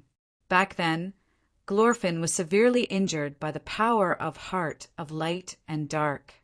Speaking of which, the source was indeed the Lord of Midnight Sunday. The dark flame gradually dissipated, revealing Jia's figure in the center. The holy wings on her back had become 3 pairs. The ancient and boundless meaning of the black and white pupils in her eyes had disappeared. The power around her body was rapidly undergoing mysterious changes. Judging from the breath on the surface alone, there was a qualitative leap compared with before. Demon Overlord. Obsidian's murderous intention was very strong. Jia was only in her 20s, but she had already become a demon overlord. Her potential was almost limitless, coupled with a power breath that was suspected to be the Lord of Midnight Sun. This woman gave me a great sense of crisis. I must not let her live no matter what. Chapter 546. The effect of the light and dark crystal containing the strange power of the fertile yuan soil was very magical. Facing the powerful pressure of obsidian, Jia finally burst out her potential and broke through herself. The heart of light and dark mutated, and she directly advanced to the demon overlord level. However, her current strength was still quite unstable. Not only did she urgently need a period of time to train in peace, but she also needed to remaster a new territory power to be considered a real demon overlord. Unfortunately, in the current situation, Jia did not have this time at all. A rookie who had just realized the demon overlord realm still had no chance of winning against a veteran of the peak stage of the demon overlord. A purple long sword appeared in Obsidian's hand, and he stabbed straight at Jia's heart. Jia could barely capture the opponent's attack trajectory. She blocked with her sword, and the long sword was shaken out of her hand. Seeing that she was about to be stabbed by this sword, Jia's figure had appeared in the distance in an instant, as if it was the teleportation talent of the great demon family. This was the attached skill of the magic feather tool on her, Void Wind. When she received a fatal attack, it would automatically trigger the teleportation to escape from danger, but it could only be used twice per hour. Obsidian was slightly surprised, but he reacted extremely quickly. In the blink of an eye, he had appeared in front of Jia. With another sword, Void Wind was triggered again and she dodged it. However, the period of 2 times had passed, and Obsidian could no longer dodge the third blow. Jia barely dodged the sword, and she was punched away. She fell right next to the veiled woman. Oliphius, who was awake, had just drunk the potion given by the woman. The woman helped Jia, whose internal organs were severely injured, handed her to Oliphius, and slowly walked toward Obsidian. Obsidian hated this woman who made him suffer a big loss. As he was about to kill her, the woman said, "Your Highness, long time no see." The familiar voice made Obsidian stop. The woman's veil had been dyed red with blood, but she walked toward Obsidian step by step with an elegant figure, as if this was a ball rather than a battlefield. "Your Highness, do you remember 30 years ago when we first met? I gave you a multiple-choice question. Do you want me, or do you want my ability? It's really you." Obsidian was shocked. "Impossible. You are actually not dead. At the Leisure Moon Inn on the outskirts of the city, I saw with my own eyes that this woman and Charles turned into ashes together. If this woman is not dead, then Charles." This news was really shocking. Obsidian only felt that his heart was beating more violently than ever. Some things that had been determined began to be overturned. The woman had come to Obsidian's side, and her voice became smaller. "That man has something to tell your Highness." That man really didn't die? Obsidian's attention had completely shifted from Jia. When he was listening attentively, the woman's voice suddenly rose. "Oliphius, let's go." The thing in the woman's hand behind her back suddenly lit up, and it contained terrifying, destructive fluctuations. There was another battlefield in the mountains far away from the plains. Intense tremors and loud noises kept sounding out. Smoke and dust flew in all directions, and several figures intersected at an unimaginable speed. The ground nearby seemed to have been shaved off by several layers, and exaggerated cracks and damage could be seen everywhere. Bastard! The elder family's demon overlord, Barocco, climbed up from the huge pit on the ground with a disheveled face. If it weren't for Stiller, who cast a magic shield for him in time just now, his heart would have been dug out by the poisoned dragon. In the battle of the demon overlords on both sides, the capital should have an absolute advantage. There were 3 peak stage of the demon overlord, Barocco, Stiller, and Disjaro. The intermediate stage of the demon overlord was Salgar, Stebble, and Faravit. There was only one early stage of the demon overlord, Luntz. The Dark Moon only had 1 peak stage of the demon overlord. The intermediate stage of the demon overlord included Miss Long Crobolus, who had recently advanced Vanim, Toro, who surrendered to the Dark Moon, plus Pegasus and the Spirit Dragon, who were transformed into undead. Considering the situation of Pegasus and the spirit dragon, especially the spirit dragon's current state where it couldn't leave the controller, its actual combat power could only be regarded as 1.5 intermediate stage of the demon overlord, or even less. 7 versus 5 was equal to 7 versus 4. It was only a matter of time before the capital side won. However, the plan could never keep up with the changes. The real situation was the complete opposite. There were strange traps everywhere in this mountain area, and the magic circle that even the peak stage of the demon overlord was afraid of. The 7 demon overlords of the capital had been suppressed by the opponent so far and suffered a lot. There is no doubt that this is a trap set long ago. No wonder the insidious poison dragon deliberately led everyone to this place. Too cunning, too shameless. The long sword in Descharo's right hand released thousands of sword lights and attacked Paglio. Paglio flashed slightly and had already hidden far away. Before the sword lights could catch up, they encountered some invisible resistance and were disintegrated. The poison dragon's figure appeared ghostly behind Descharo. The holy light wings appeared behind Descharo. His left hand that was burning with dark flame slashed backward like a blade. It hit Paglio's body and it actually burst open. Descharo felt that the dark flame was rushed into his body by a strange force, and he felt very uncomfortable. The Emerald Dragon's attack in front of him had arrived. Half of Descharo's armor was frozen by this blow containing the water element power. As he was about to melt it with the power of dark flame, Paglio's true body and fist appeared in front of him at the same time. Due to the freezing, Descharo had no time to dodge, and his defense was greatly reduced by the Overlord armor's armor strip halo. The poison dragon punched his chest fiercely. As the ice chips flew, the armor suddenly had a fist mark embedded in the flesh. It was still emitting a faint green smoke. Descharo snorted and took 7 or 8 steps back in a row. Ignoring the severe pain, the wound on his chest quickly burned with black flame, barely suppressing the terrifying toxin. The poison dragon was about to pursue, but Stiller's lightning fall had arrived. Paglio screamed and appeared behind Vanim out of thin air, blocking Stubble's blow for him. Shameless dragons! Stiller shouted angrily. She was the only person on the capital side who was not injured so far. It was not that Paglio gave preferential treatment to women, but Stiller's magic power was powerful, and she had quite a few protective means. Even so, she still couldn't crack that kind of advanced magic trap. She couldn't even find the way out of this damn place. This is called using your brain, idiots. Paglio sneered. This was the home ground that he shamelessly asked Rala to set up together a few days ago. It was mainly based on dragon inscription, and there were also some magic circles that implied ancient runes. It also had a considerable interference effect on territory power. Due to time and material problems, this formation could only be maintained for 1 day. For now, it was enough. In the current situation, the poison dragon and Crobolus, who were familiar with dragon inscription, were the main attackers. The 2 undead creatures and Vanim were in fixed positions for defense, but they actually had the upper hand.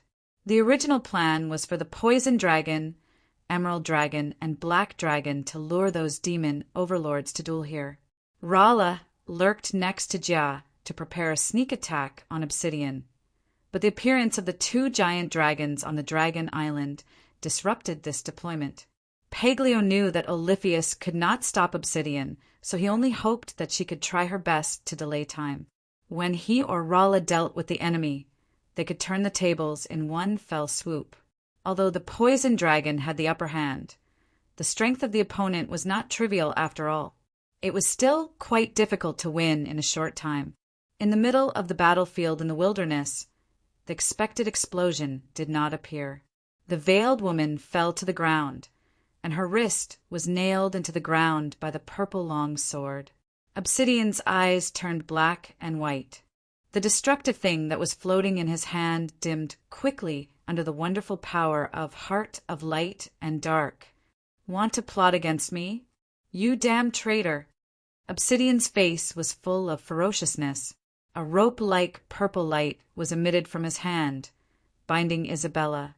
This traitor involves the huge secret of the human Charles. She can't die before I interrogate her. There was no fear in Isabella's eyes. Instead, there was a kind of liberation from life and death. Perhaps this kind of liberation had long existed in her heart, so she was so reckless of life and death. As the head of an intelligence department, she had more than one way to turn herself into a corpse, even in this kind of confinement. It was just that what made her anxious was that Olifius, who was holding Jia in the distance, did not follow her previous instructions to escape with Jia to Paglio's battlefield. Instead, she stood there blankly as if she was scared silly. Olifius, run! Isabella endured the severe pain in her wrist and shouted again. Facing Obsidian, who was approaching step by step, Olifius still stood there stupidly. She didn't even notice Jia breaking free. It was not out of fear. Her mind was buzzing at the moment, full of that voice. Run! Olifius, run! Olifius, run! The scene seemed to overlap with a nightmare in the depths of her memory, and the voice became another familiar intimacy. Olifius, run! In the nightmare, she was just trembling all over. She was scared silly and didn't dare to move. She watched the figure in front of her being pierced through the heart by a claw. Facing Jia, who was rushing over with all her might, Obsidian's face showed a cold, murderous intention. At this moment, he suddenly felt a sense of danger in his heart. Not only Obsidian, but Jia and Isabella also felt it. The source was the black dragon girl who was scared silly. In Olifius' hollow eyes, big tears suddenly fell, and her trembling lips murmured one word. Mom, the voice suddenly became louder, and the terrifying sound wave spread around with Olifius as the center. Jia, who was rushing toward Obsidian, was blown away by the airflow. The wyverns in the nearby air fell to the ground in shock, and the soldiers covered their ears in pain regardless of the enemy or allies. In the scream, Olifius's pupils gradually turned white, and a mark gradually appeared on her forehead. It was 3 small diamonds. The middle one was slightly larger, and the sides were slightly smaller. At the same time, her bloody black hair began to flutter, and her nails quickly extended to a height of half a foot. Obsidian felt the drastic change in Olifius's breath. This change was not an advancement, but it seemed to have stimulated some kind of bloodline power. Not only that, it also carried a breath similar to Jia's heart of light and dark previously. Obsidian had a hunch that the level of this breath seemed to be even better than the one suspected to be by the swoosh. Olifius's figure appeared in front of Obsidian in a flash. Her claws made a terrifying sound of tearing silk in the air. The obsidian purple sword was held horizontally. When the claws grabbed the sword, sparks actually splashed. Obsidian's body trembled slightly as if he was surprised by Olifius's explosive power at this time. There were constant tremors and cracks on the ground. Isabella, who had fallen to the ground, could no longer see Olifius's lightning-fast figure. Even Jia, who had just advanced to the demon overlord, felt extremely strenuous with her eyes. A few thin bloodstains had appeared on Obsidian's face, but he was not angry or impatient. Instead, he calmly dealt with Olifius's crazy attack. With his experience, he could see that although this black dragon girl had undergone a powerful mutation, it was not her own power, but she was venting some kind of energy that could not be suppressed. As long as this energy disappeared, her body and spirit would definitely lose her combat power due to overdraft, so he only needed to stabilize for a period of time. Olifius's figure was punched away by Obsidian, and she fell into the crowd. She jumped up. Wherever she passed, whether it was the Capital Army or the Dark Moon Army, they were torn apart under that terrifying power. Olifius, Isabella, who was tied to the ground in front, tried her best to call out. She had noticed that something was wrong with Olifius. She seemed to have lost her mind. Olifius was shocked. This voice seems to be the previous one. Oliphius's figure flashed in front of Isabella in an instant, and the sharp claws in her hands flashed with cold light. Isabella was closing her eyes and waiting for death. She only felt that her body was light, and the rope had been separated by Oliphius. Oliphius untied Isabella's restraints, raised her hands, pointed her right index finger at Obsidian, and held her right wrist with her left hand. Her long nails looked particularly hideous. It was the black dragon cannon posture. Before the black dragon cannon was released, countless spreading cracks had appeared on the ground around Oliphius. Isabella, who was behind her, was oppressed by the released momentum and could not move. Shush! A faintly white-black ball whizzed toward Obsidian. This black dragon cannon was much smaller than the beginning, but Obsidian's face showed a solemn expression. The power contained in this blow is far more than before. It should be the release of the uncontrollable superpower in her body. Obsidian did not take it head-on. He flapped his holy light wings and appeared in the sky. However, this black ball seemed to have spirituality as it chased after him at a very fast speed. Obsidian could not dodge it. The black and white colors in his eyes shone brightly, and his hands that were emitting black dragon cannon welcomed this super black dragon cannon. The sky of the battlefield seemed to darken at this moment. The black dragon cannon, wrapped in obsidian, constantly twisted and deformed during the flight. The white electric current intertwined and danced. After maintaining for about a few minutes, the speed finally slowed down, and it disappeared with a bang. Obsidian's figure appeared in the sky. The cloak behind him had completely disappeared, and a lot of cracks appeared on the black armor. Especially the left hand without a glove, it was covered with cyan. Mom. Oliphius's pupils returned to black, and tears overflowed from her eyes. Her powerless body staggered and fell backward. She was caught by Isabella behind her. The sharp nails had been retracted, but the diamond-shaped mark on her forehead still did not fade away. Obsidian was furious in his heart. The power of this black dragon cannon is not only terrifying, but it also has the strange attribute of destroying equipment. The most troublesome thing is that the poison in my left hand seems to be activated. My entire arm has lost feeling, and it is even spreading to the whole body. I must suppress this poison first, then kill the enemies below. Everyone had to die. At this moment, the sound of a horse neighing rang out. Horses neighing was extremely common on the battlefield, but this neighing drowned out almost all other sounds. In an instant, the seriously injured Isabella and Ja seemed to have been injected with a cardiac stimulant. Their eyes lit up at the same time. Even Oliphius, whose mind had begun to blur, seemed to have recovered a trace of sobriety. They saw a fiery red figure breaking in from the rear of the capital army's right wing. Chapter 547. The fiery red figure was a horse with a black body and a single horn on its head. The horse's mane and tail were like flames, and its 4 hooves were burning with real flames. The soldiers along the way seemed to be stimulated by something fearful, and they escaped one after another. Incubus beast! Many people exclaimed. Obsidian, who was detoxifying, couldn't help but raise his eyebrows. His gaze fell on the knight in a cloak on the back of the incubus beast. The incubus beast was a horse-type demonic beast unique to the demon realm. Its speed and strength were comparable to the unicorn in the human world. It was immune to all mind control. Individuals with mutated bloodlines could also manipulate lightning that could only be performed by unicorns. Its most powerful talent was the art of fear, which could weaken the opponent's combat power and fighting spirit. It was known as the most powerful ground mount in the demon realm. Incubus beasts were extremely rare, and they were arrogant by nature. Under normal circumstances, they would rather die than surrender. I didn't expect this person to have such a mount. Judging from the situation of the nearby soldiers being electrocuted, it is even an incubus beast with mutated bloodline. The knight's cloak flashed with a strange bright light.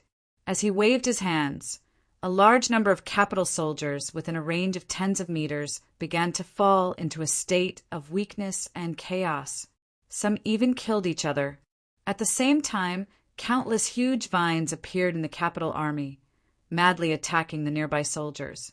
The entire capital's right flank fell into chaos. When the knight passed by the Dark Moon army, the strange power became another feeling. The Dark Moon army within the range felt that their injuries were recovering rapidly, and their energy became vigorous again as if they had been reborn.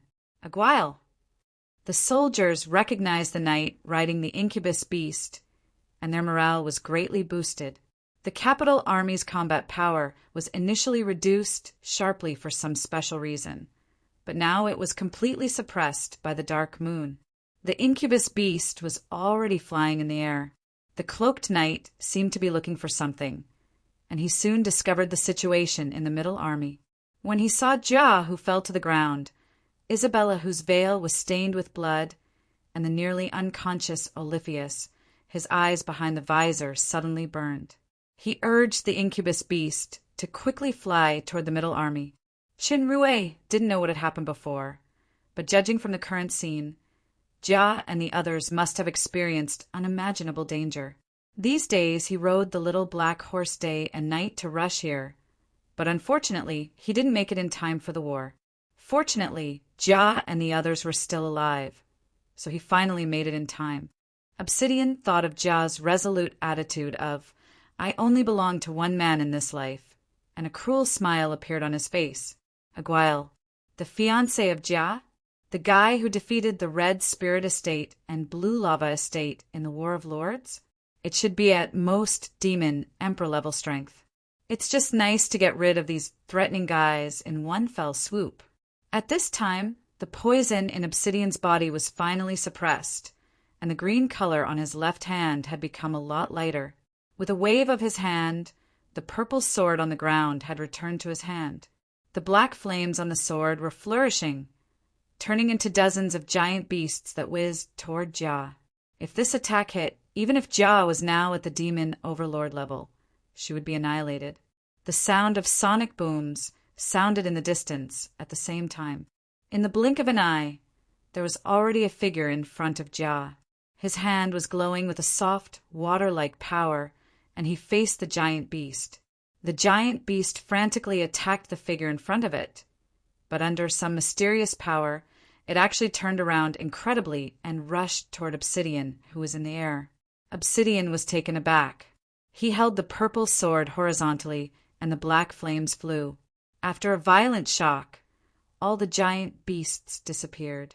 The taste of being counterattacked by his own ultimate move was obviously not good.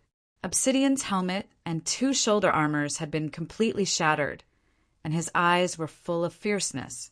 At this time, the little black horse, incubus beast who rushed over, had already carried Isabella and Oliphius behind it. It ran to a distance under Qin Rue's command. Obsidian did not stop it because his eyes were fixed on Ja. Ja rose into the air under the protection of Qin Rue. She was holding a long sword in her hand. The tail of this sword was a purple gem, and the edge of the sword was 2 back-to-back angels.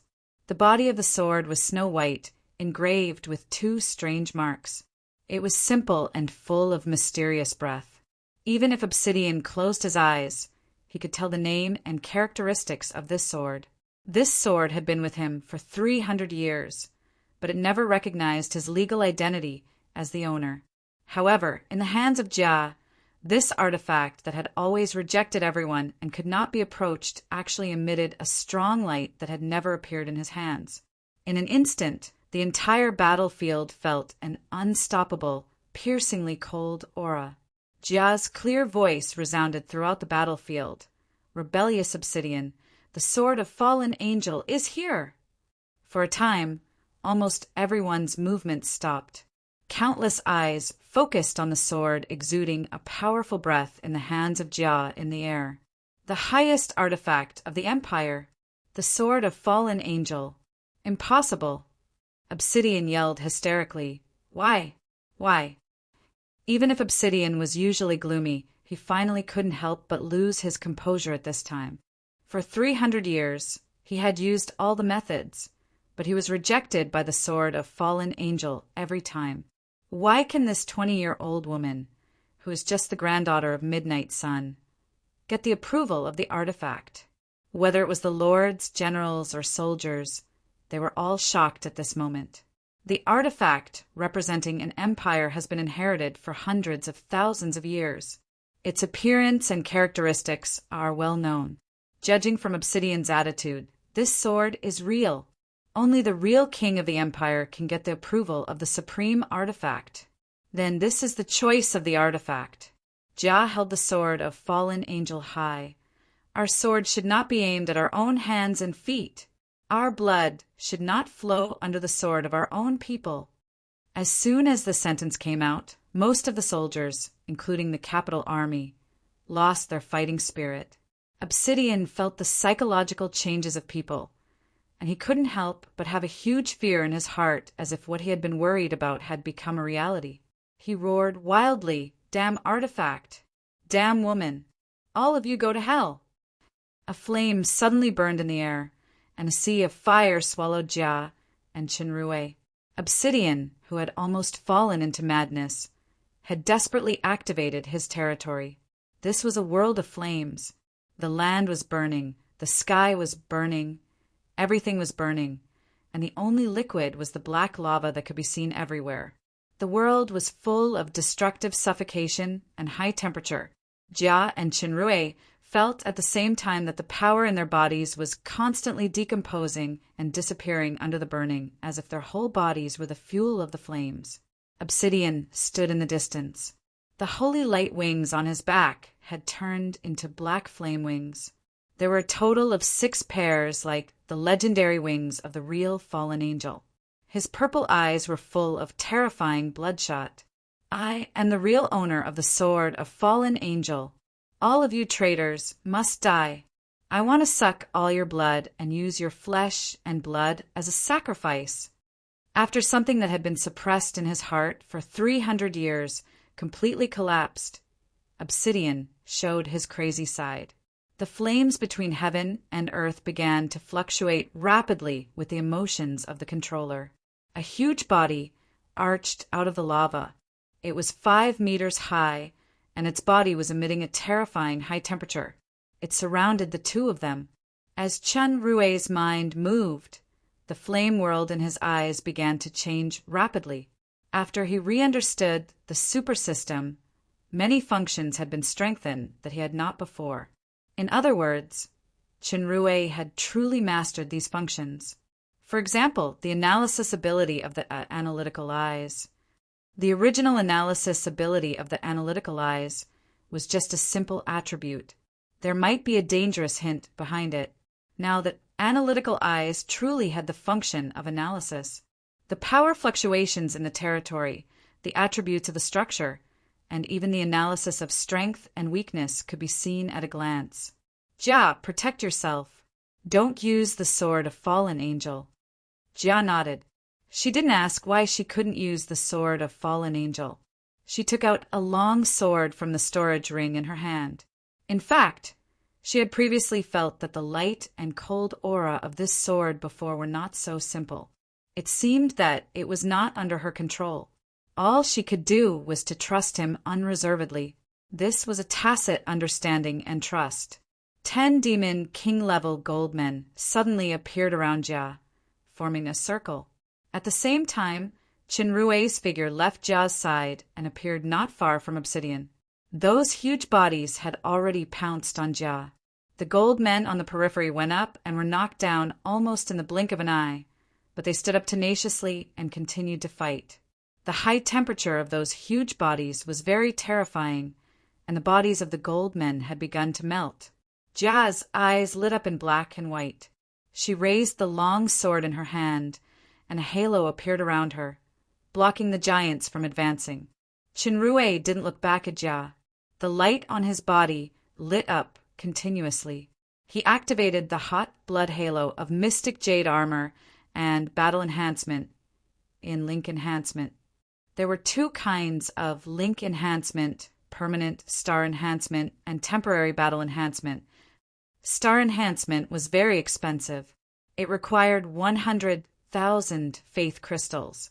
Due to the frequent use of royal star transformation, a lot of faith crystals were consumed. Since Shura swallowed the wheel of Hera, the growth of faith crystals had become slower and slower for some reason, so this number had not been reached yet. Chinrue had an extra mask in his visor. In the next second, the flame power between heaven and earth rolled back uncontrollably with him as the center.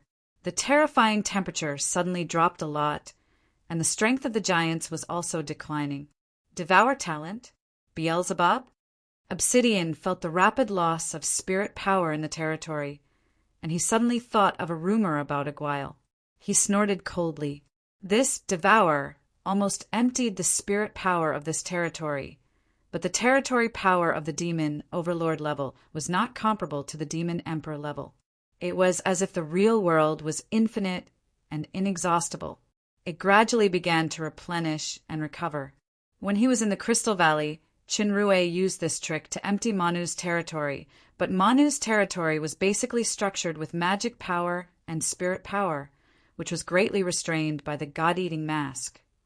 The most important thing was that Catherine seized this opportunity to cast her own territory and severely injured Manu. Without Catherine, then Manu's territory would automatically recover after a period of time. When Obsidian's territory power weakened, many spheres suddenly appeared between heaven and earth. They rotated in a strange rhythm. From a distance, they were actually stars which seemed to be two intertwined worlds with the flame world. Between the stars, there was scorching heat and burning power with different attributes from the flame world, making the flame seem to be constantly assimilated and absorbed by the stars. Obsidian felt that his power had been weakened a lot, and he was secretly shocked. He had a new estimation of Chinrue's strength. How can a demon emperor rebound my fire beast? How can he cast his territory freely in my fallen flame world? Judging from the momentum, he is almost about to enter the peak stage of the demon overlord. In fact, it is the result of royal star transformation plus galaxy territory plus mystic jade armor plus battle enhancement. The sword of fallen angel must have been given to Jia by Aguile. Then Aguile should be one of the culprits of the capital chaos. Thinking of this, Obsidian's hatred skyrocketed again. His figure appeared in front of Chinrue, and he slashed down with his sword.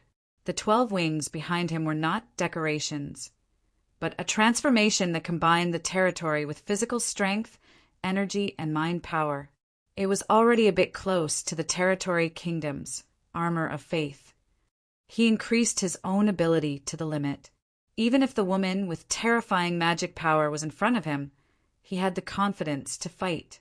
However, Obsidian didn't know that the enemy in front of him, who was close to the peak stage of the demon overlord, was wearing the real armor of faith. The North Sea in Chinrue's hand rippled with water-like light patterns, and it greeted Obsidian's fire sword. Under the strange effect of the light patterns, the flames on the obsidian purple sword were constantly being pulled and dissolved. What was even more strange was that the swords of the two sides did not collide even once. They used all their strength to fight with blunt force, which made Obsidian have a strong feeling of powerlessness. This was obviously the result of Chinrue's control. This kind of swordsmanship was realized from star diversion, and combined with some principles of Tai Chi from another world. However, Chinrue was just an otaku before the crossover, so he knew nothing about martial arts. Perhaps it was precisely because of this, so he could only rely on a little intention to comprehend his own water swordsmanship. Although his strength was inferior to Obsidian, Chinrue relied on the spirit power feeling that was not inferior to Obsidian. Coupled with the characteristics of the North Sea attack acceleration and the doubling of swordsmanship proficiency, he was in a stalemate with Obsidian for a while. His water swordsmanship was also becoming more and more proficient in this kind of actual combat. The more Obsidian fought, the more aggrieved he became. The strength level of this enemy is clearly similar to that of the Black Dragon Girl. It is far inferior to me, but it is experienced and has strange means. It is dozens of times more difficult to deal with than the Black Dragon. I will definitely not be able to gain an advantage in close combat. Thinking of this, Obsidian spread his 6 pairs of fire wings and pulled away. His black and white eyes flashed. He pointed the purple sword in his hand, and the flames between heaven and earth turned into countless streams of light. They flew toward Chenrue one after another like meteors in the sky. This kind of pure energy attack could no longer be resolved by the water swordsmanship. Chenrue attached Strider to his feet. He relied on the trajectory analysis of the analytical eyes to dodge the flame meteors flexibly. Obsidian glimpsed Jia, who was surrounded by the flame giants, and his murderous intention was triggered. The meteors in the sky immediately turned to Jia's direction. Chapter 548. The golden men around Jia had been melted, and they were waving their long swords to support themselves. If they were hit by the fire meteor, they would definitely be annihilated. Chenrue discovered Obsidian's intention, and he scolded secretly. Sonic boom suddenly sounded. He had cast the flying secret skill to block in front of Jia. He pointed with North Sea in his hand, and a huge black hole appeared in front. This black hole had a terrifying gravitational force. The flame giant and the streams of light in the sky were swallowed one after another. However, the warning in Chenrue's heart quickly sounded because the demigod power absorbed by star devouring was already full. Although it had been absorbed by star conversion, these days it was only a small part of it. Now, coupled with these turbulent peak stage of the demon overlord power, the absorption speed couldn't keep up with the devouring. After a while, it was almost full. As soon as the black hole disappeared, the fire meteor behind had already flown over quickly. Boom, boom, boom! When the smoke and dust dissipated, a large number of cracks and drag marks had appeared on the ground, but they gradually returned to their original state under the effect of the territory. At the end of the drag marks, the figure who had been protecting Jia was still standing. The cloak on his body had been annihilated by the impact force, revealing the dazzling armor. He had a shield in his hand. It was a big, dark, golden-round shield with quaint patterns, giving people an indestructible feeling. This round of raging fire meteors did not leave any trace of damage on this big shield. Obsidian looked a little familiar with this shield. His heart moved as he thought of something, but he quickly rejected it. A Guile should be the Beelzebub royal family. If there is, it should be a mask instead of a shield. Moreover, the legendary shield is still a little different from the one in front of me in terms of appearance. Obsidian didn't know that this was actually half of the shield. Before he could change his mind, Chenrue had already launched a counterattack. Despite the protection of the demon shield, which blocked all the attacks for Jia, Chenrue still suffered a lot of internal injuries under this violent shock and impact. He was now relying on the Royal Star transformation and all the buffs to barely compete with Obsidian, but these buffs had a time limit. If he kept moving, he would definitely lose, so he must fight back. North Sea's light purple sword body burst out countless meteor-like lights, spreading forward in a fan shape. Some newly formed flame giants were penetrated and annihilated. The spreading meteors drew a beautiful arc and converged into a huge sword shape. With a swoosh, the great sword flew toward Obsidian with terrifying speed and power. Obsidian had a strong sense of crisis. He inserted the purple sword into the ground, and several red halos appeared. They kept rotating and wrapped his whole body. The great sword was fleeting, and a huge sword shape appeared in the territory of the fallen fire world. The territory power within the range was cleared into a vacuum. In the shock, Obsidian's figure appeared again, but his position had been pushed dozens of meters away. The protective halo disappeared without a trace, and the armor on his body was almost fragmented. There was a terrifying crack in the chest armor, and blood kept oozing out. The black flame wings behind him also became dim. His face was full of disbelief and horror. This is the attack of the light element power. Such a powerful and pure light element power. Who are you?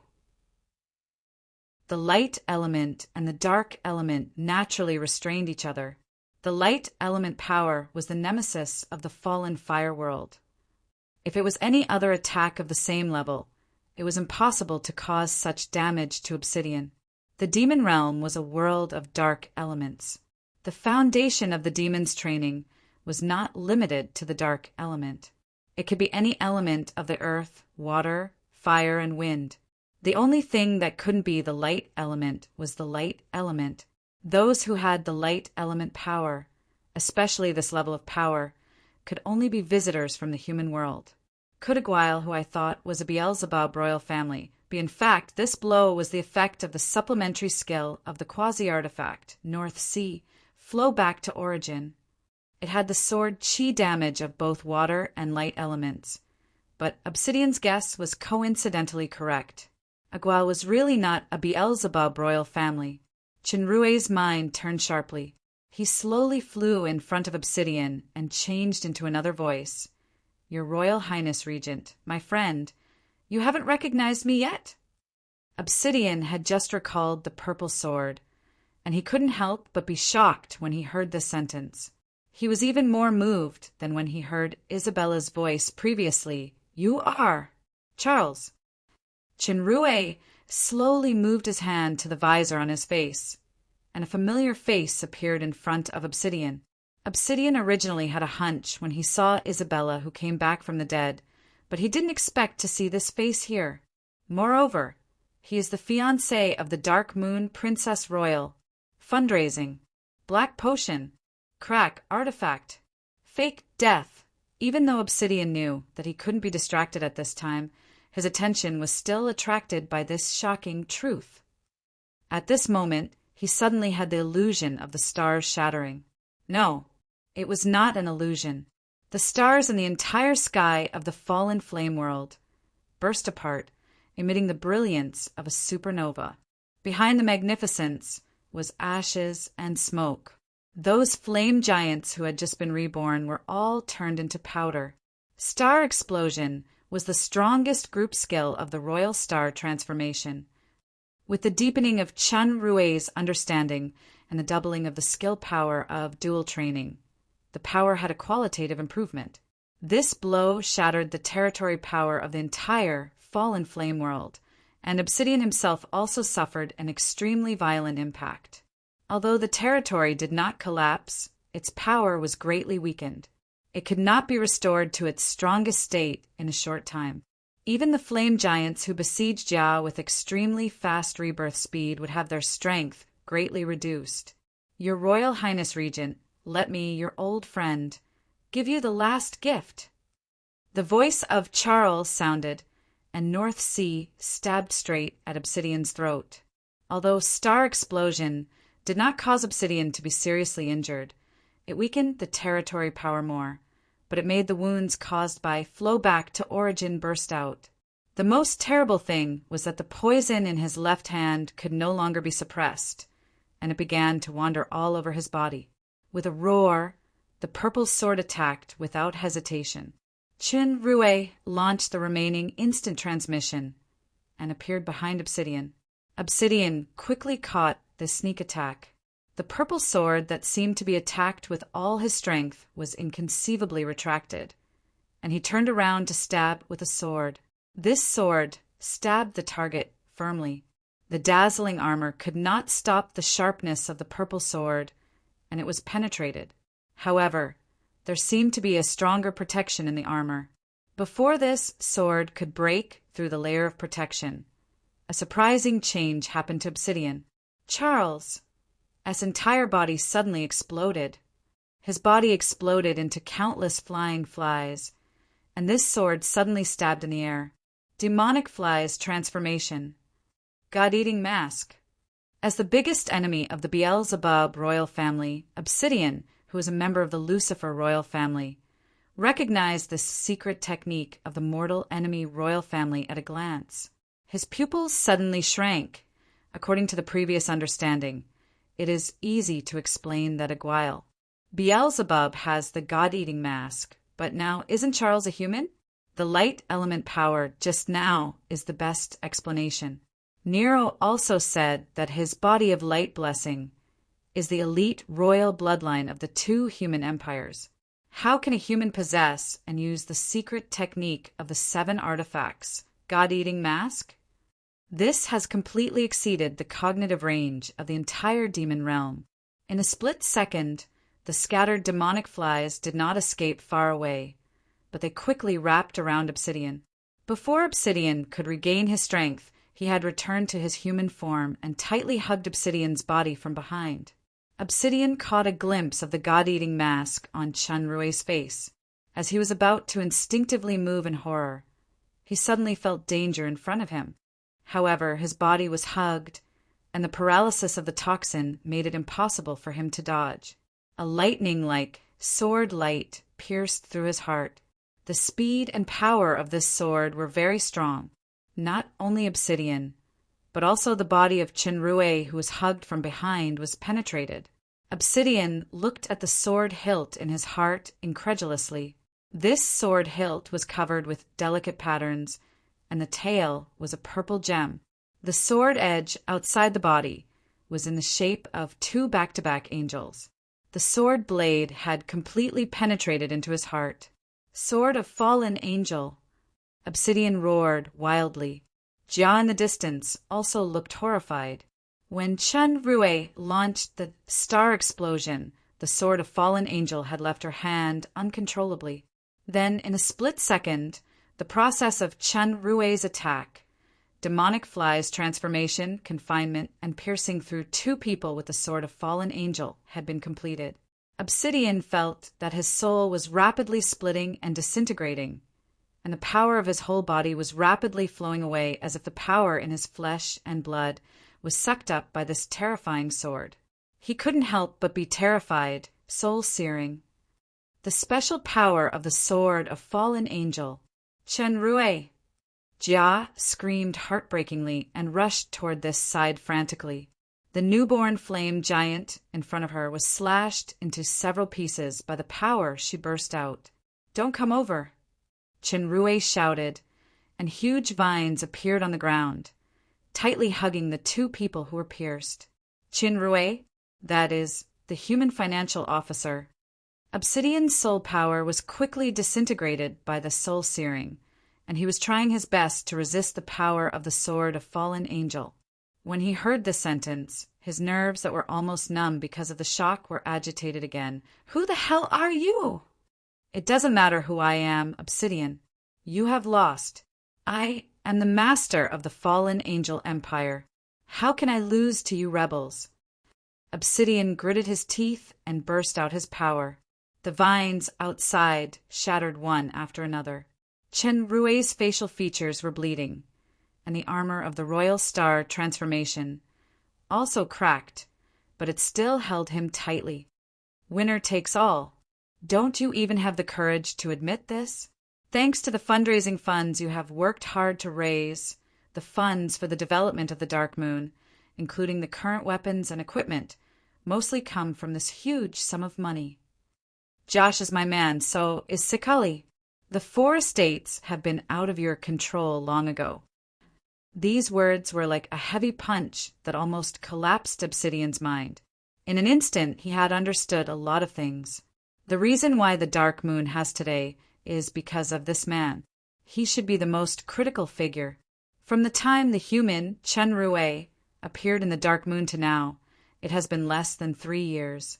It is just a short 3 years. This is a great plan. There have been countless twists and turns in it, causing me, the Regent King, to walk into the design trap step by step. Now, whether it is the human, Beelzebub, or rebellion, these are not important. With your wisdom and ability, why did you choose the Dark Moon? She can't compare with me in any aspect. Obsidian shouted hysterically. Why do you work so hard for the Dark Moon? I can give you 10 times or 100 times what Jia can give you, whether it is a beauty, power, or wealth. Chunrue burst out with all his strength to control the struggling Obsidian. His ears and nose were already bleeding from the surging power. He shouted angrily, "Stupid woman! If you don't want me to die now, stand there and don't move." This sentence was for Jia, who was rushing over. Her hand, holding the sword hilt, was bleeding from the shock of her own surging power, but she finally, obediently did not approach again. Princess Royal Highness's usually indifferent face was already full of tears. She tried her best to control her trembling body. There was an indescribable pain in her purple eyes. This kind of look, this kind of emotion, is by no means what a political marriage can have. Obsidian suddenly understood something, and an unprecedented strong unwillingness surged in his heart. Just for this absurd reason? For this damn woman, for the unnecessary and ridiculous feelings. This amazing man can help her subvert an empire at the cost of his life. It's ridiculous. In fact, there are still many secrets in this. The story was not like this at the beginning, but as many plots slowly developed and changed. Until now it was really like this. No matter how ridiculous it was, it happened, and it was close to the end. Don't be happy too early. You will die earlier than me. Obsidian gritted his teeth and said, Jia doesn't dare to approach now. It must be because Shan Rue is afraid that I still have the strength to perish together with him. I'm afraid that I will implicate my woman.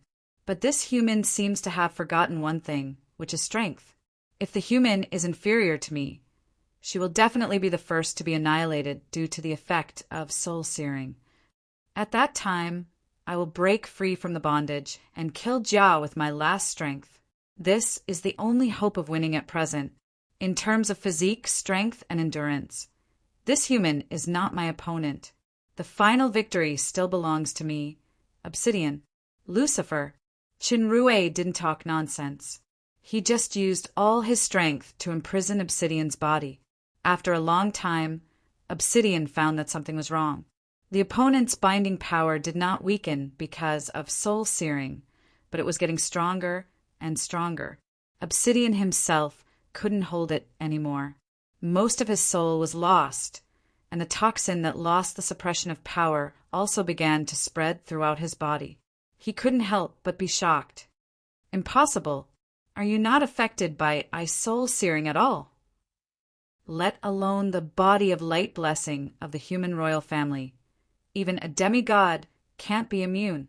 Obsidian suddenly thought of an incredible possibility, and a cold sweat suddenly broke out. If it was before this battle, he would never have such a ridiculous assumption.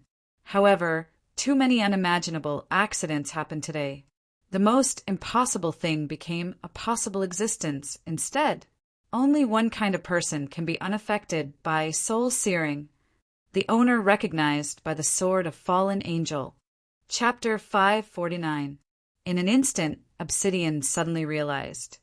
If this assumption is true, then the seemingly lose-lose situation is actually a trap. Chen Rue only suffered an ordinary sword wound, and the power lost in Obsidian's flesh and blood will continuously replenish and strengthen the owner of the sword of fallen angel. So Chen Rue's power has not weakened, but it is getting stronger and stronger. The ridiculous thing is that I still want to use the protracted war to exchange for the last hope, but it is equivalent to taking the initiative to fall into the opponent's trick. Isn't the sword of fallen angel always in the hands of Jia? Judging from the distance of Jia and her performance just now, this sword perishing together should not be controlled by her. Yes, this is sword controlling. Another characteristic of the sword of fallen angel. Obsidian felt a deep sense of powerlessness in his heart. His soul was on the verge of dissipating, and his mind began to blur. Are you really the sword of fallen angels? Not only the sword of fallen angel, but also the god-eating mask or that shield? What kind of enemy is this? A dilapidated dark moon estate can actually become an existence that can compete with the entire empire. I came to crusade with all the power of the empire, but I ended up like this. The empire that originally belongs to me is about to change owners. This battle will be recorded in the history of the demon realm and the name Obsidian. Lucifer will become a shameful loser. I'm not willing. Let's die together." Obsidian roared wildly, like the final radiance of the setting sun. The originally extremely thin territory suddenly disappeared, and a strong light burst from his dim eyes. Chinrue was taken aback. A transparent protective shield appeared around him, wrapping him in obsidian. The soldiers in the battlefield below saw that the flames in the sky disappeared, and Obsidian, Jia, and Igual appeared again. The sword of Fallen Angel was inserted in Obsidian's chest and penetrated Igual behind. It was obviously Princess Royal who used the artifact to deliver the most fatal blow. In the next blink of an eye, Regent Obsidian's body suddenly exploded. Princess Royal Jia was blown far away by the force of the explosion and fell to the ground. Despite the isolation of the protective shield, the power of the explosion was too strong. Shay's injuries worsened, and she was severely injured, but she didn't seem to realize the pain at all. She flew into the air frantically. Then she saw that the two figures had turned into ashes, leaving only the sword of Fallen Angel with a faint light floating in the air. Jia felt as if her heart had fallen into a bottomless abyss, and there was no longer any joy of winning. She couldn't even hear any extra sounds, as if everything had lost its meaning. At the same time, her greatest enemy was also annihilated. After this enemy disappeared, she had become the biggest winner, but if she could start all over again, she would rather be the loser.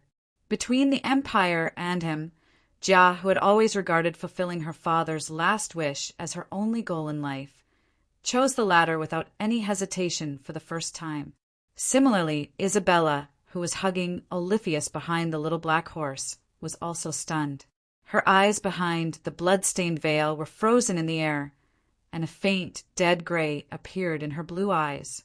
A colorful light suddenly appeared in the direction of the explosion and recondensed into the resplendent figure, but the broken armor had become translucent, faintly showing signs of disappearing. Jia's and Isabella's eyes lit up at the same time. Jia couldn't care less about the public's gaze. She hugged the resurrected man tightly. She felt that everything in the world had been resurrected and was full of vitality again, except for the ambitious and ruthless person who had been truly annihilated. "I'm fine. Now raise the sword." A tired voice sounded in Jia's ear. Although Chinrue wanted to stay in her arms and not get up, he knew that it was not the time. The sword of Fallen Angel automatically flew into Jia's hands. Jia didn't ask any unnecessary words. She held Chinrue with one hand and raised the sword high with the other. The artifact emitted a dazzling light that covered the entire battlefield. There was no need for unnecessary words or threats. From the sound of the first weapon falling to the ground, the sound of throwing away weapons quickly sounded in the battlefield as if it was infected. Even the Obsidian Legion in the Middle Army was no exception. Distant mountains. A huge vortex suddenly appeared out of thin air, and several figures flew out. The leader was Stiller. Her originally old face looked more haggard. Beside her were Disjaro, Barocco, and others. These demon overlords of the capital army were all seriously injured, especially the Dragon Rider Legion commander, Salgar. He was almost dying, but fortunately there were no casualties. It was Stiller who used the power of burning her life just now. With the power of everyone, she finally broke through a gap and escaped from that strange battlefield. This battle was too frustrating.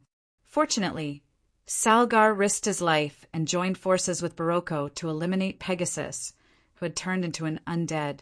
Then, when the rest of the people entangled with Paglio and others, Stiller opened a gap and escaped with everyone. Although the opponent was already one person short, the price paid by Stiller's side was also quite high. Almost everyone's combat power had fallen to the bottom. In this state, it was impossible to resist the Poison Dragon and Emerald Dragon. The Poison Dragon must have caught up. Now there was only one way to escape. "Wait, what's that?" Disjaro cried out in surprise. Stiller and others also saw the light in the air of the distant wilderness battlefield. With everyone's eyesight, they could naturally see what Princess Royal was holding high in her hand. On the ground below, almost everyone lowered their heads and knelt on one knee. There was no regent obsidian, no stubborn resistance. Only 4 words. The overall situation is settled. A powerful fluctuation suddenly came from behind. Stiller turned around abruptly, and she saw the figures of Paglio and Crobolus appearing in the air. Immediately afterward, the poison dragon's careless voice sounded, "Little girl, don't be nervous. It is obvious that our battle is over." The demon overlords looked at each other. Stiller, who was called a little girl, smiled bitterly. She finally converged her power and flew toward the battlefield slowly. At this time, the space in the center of the battlefield began to distort like ripples. A gap cracked open, and 2 awkward figures flew out crookedly. One was a burly bald man wearing a beggar outfit that was almost naked. His body was emitting purple and green electric sparks, swaying from time to time. The other woman's clothes were relatively intact, but her originally delicate face was bruised and swollen. Especially her hands. They were hanging softly as if they were dislocated. There were 3 strange diamond-shaped marks on this woman's forehead, which were actually exactly the same as Oliphius. As soon as she came out of the space, she seemed to sense something. She couldn't care less about her embarrassment and looked in the direction of the little black horse in surprise. There, Isabella was holding the unconscious Oliphius in her arms. "That girl!" Before the woman finished speaking, a cold snort came from midair, and the figure of a beautiful woman with glasses suddenly flashed. At the same time, a huge figure appeared above the woman. This was a translucent giant. He punched the woman down from midair, and he stomped down fiercely after landing. 1 stomp, 2 stomps. The ground kept shaking, and a huge human-shaped pit soon appeared. The bald man wanted to stop the giant, but the beautiful woman with glasses pointed the magic wand in her hand. The electric sparks on the bald man's body began to turn into electric arcs. Z. The smell of burnt flesh spread, making the few demon overlords who flew over shudder. Too violent, too terrifying. It's simply domineering. Everyone understood why the giant dragon had called this beautiful, bespectacled woman a crazy woman, but no one dared to say anything. 2 giant dragons of the peak stage of the demon overlord. The black dragon was flattened like a pancake. The blue dragon, who was born to control the wind element, was actually roasted into coke by lightning spell. This is beyond the normal scope of magic. It is beyond the scope of normal people. It is also beyond the scope of normal dragons. Who dares to provoke? The one who felt the most was Master Poison Dragon. The complacency of fighting 7 alone, self-thought, had long disappeared. He swallowed the words in his heart with difficulty. If it weren't for a human sacrificing his body to deal with this crazy woman, I'm afraid my fate will be 100 times more miserable than these 2 dragons. Fortunately, after a while, the giant and the electric arc disappeared. The cold voice of the beautiful woman with glasses sounded. "If you dare to talk again, don't even think about leaving. I just happen to have 2 less experiment subjects." The blue dragon, Danielle, nodded desperately like a chicken pecking rice. He barely came to the human-shaped pit below and got the black dragon Julia out. Julia, who was almost trampled into a pancake, still wanted to struggle to say something, but Danielle covered her mouth silently. The blue dragon didn't dare to look back. He slowly rose into the air and flew away. The 7 demon overlords of the Capital Coalition Army looked at each other and finally bowed down in the brilliance of a sword of fallen angel. The artifact that had always refused to recognize obsidian had chosen Jia. Then the true empress of the capital would be born. This was not only a surrender to the owner of the artifact and the empire orthodoxy, but also the surrender of the power owned by Jia. Jia's firm voice echoed on the battlefield. The usurper has been wiped out by the will of the artifact, and the empire is about to usher in a new life. I, Jia, Lucifer, swear in the name of the artifact to forgive all the deceived followers of Obsidian. I will lead you and the entire fallen angel empire to true prosperity and strength." The soldiers cheered and stood up. Jia's vow to let bygones be bygones made these people feel relieved. The dark moon's obvious strength and brilliance made the lords and soldiers believe that the entire fallen angel empire could move towards prosperity under the rule of Jia. Led by Josh and some ambitious people, the slogan, "Long live the Empress," was shouted. Although there was no official coronation, in the hearts of the soldiers, Jia was already the undisputed ruler of the fallen angel empire. The light of the sword of fallen angel gradually disappeared. Jia held Qinrui and landed on the ground. Then the sword of fallen angel suddenly disappeared. Jia seemed to have used some secret method to keep it. Qinrui, who had released the royal star transformation state, had no time and energy to explain. He held his heavy eyelids and glanced at Jia. Jia nodded slightly. Their tacit understanding was expressed in silence. The little black horse ran over and rubbed its face affectionately against Qinrui. Qinrui touched its head. Isabella, who was holding Oliphius in her arms, stood not far away and watched quietly. She did not come over. Qinrui felt the faint, gentle gaze and seemed to want to go over. The fairy dragon Rala had already appeared beside Qinrui and held his arm. There was a fluctuation in the space and the two disappeared. At this time a blurred voice sounded nearby. "Damn it! Which bastard did it? Stabbing me in the butt while I was asleep. If I find out, pa." His head had been knocked hard. A certain master was about to turn around and scold, but when he saw his madam aunt who was frowning, he quickly closed his mouth obediently. Chapter 550. Qinrui opened his eyes in a daze. He seemed to have had a beautiful dream just now, a long and wonderful dream. In the dream, as a male pig trotter, he hugged women on his left and right, making love non-stop. He tried the secret of the jade room one by one, and he had a great time. Sometimes it was a female general, sometimes it was a little maid, and sometimes it was a fake silly lady. From time to time, it was someone's aunt, the future empress, and even the noble empress. This kind of crystal harem with happiness and sexual bliss was simply the biggest dream of every otaku. He wouldn't exchange it even if he became a demon.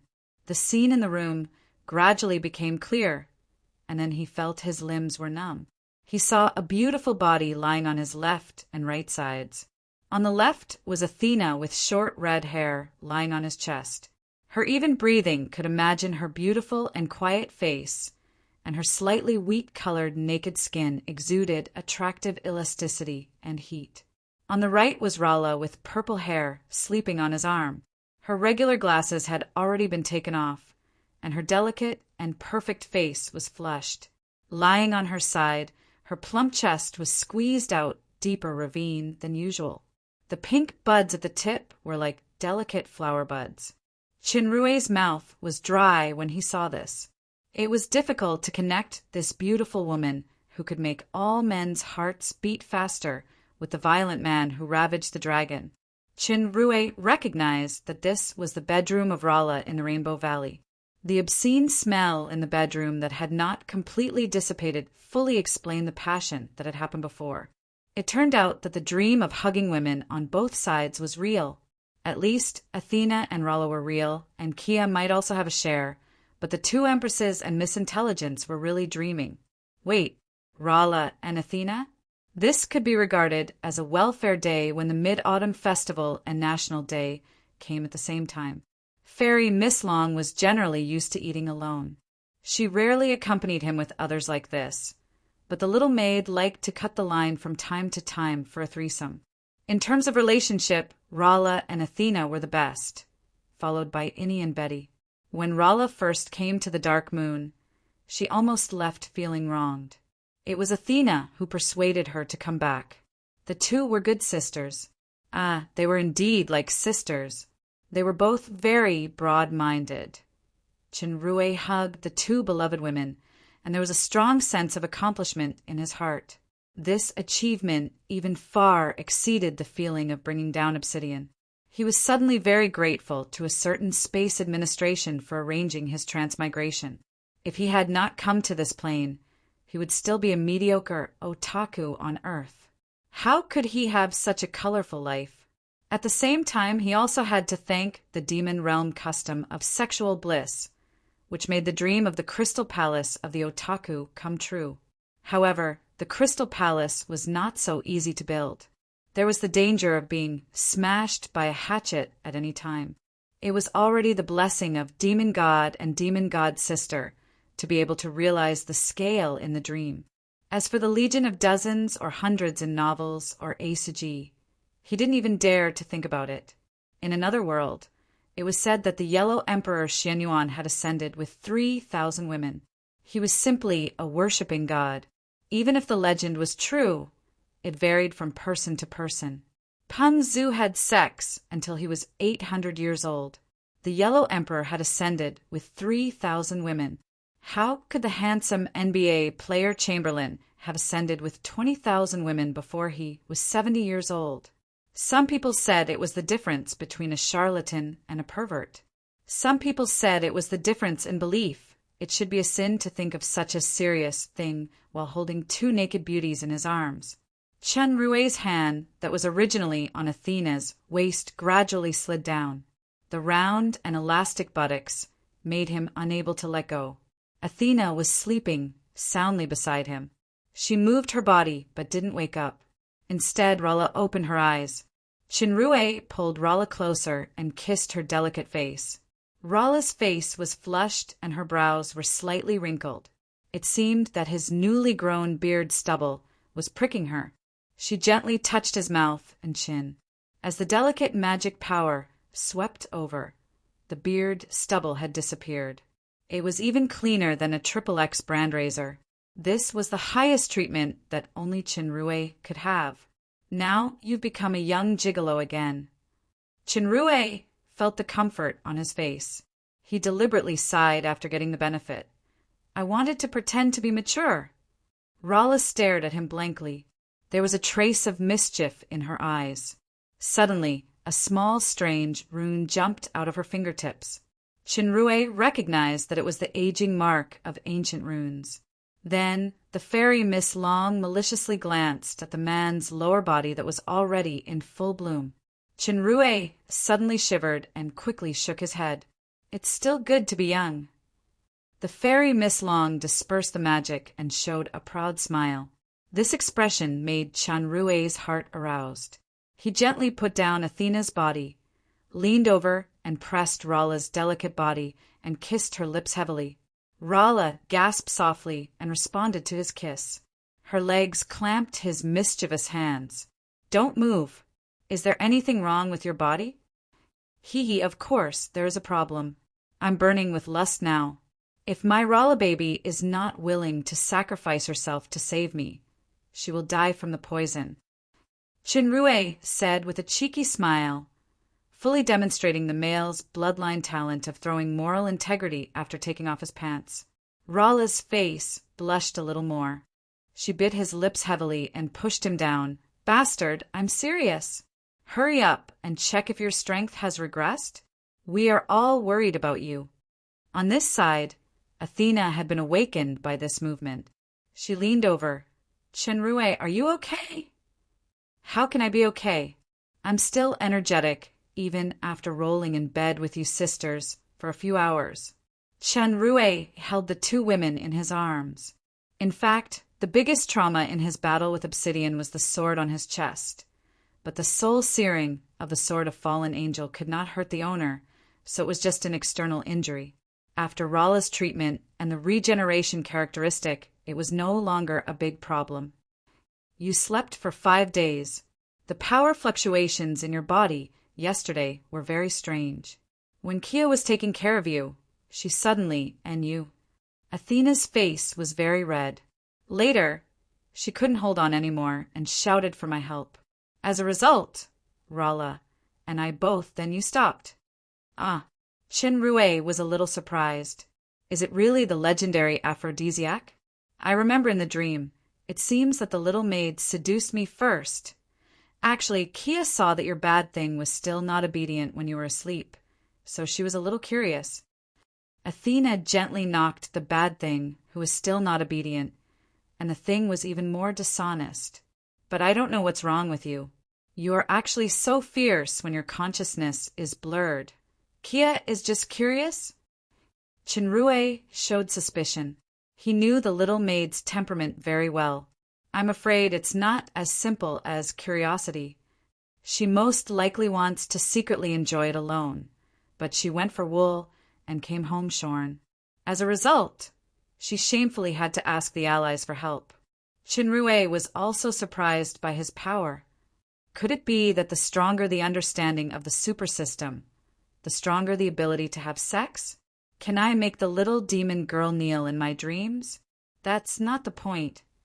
Rala saw this guy's wretched face, and she knew that he didn't think well.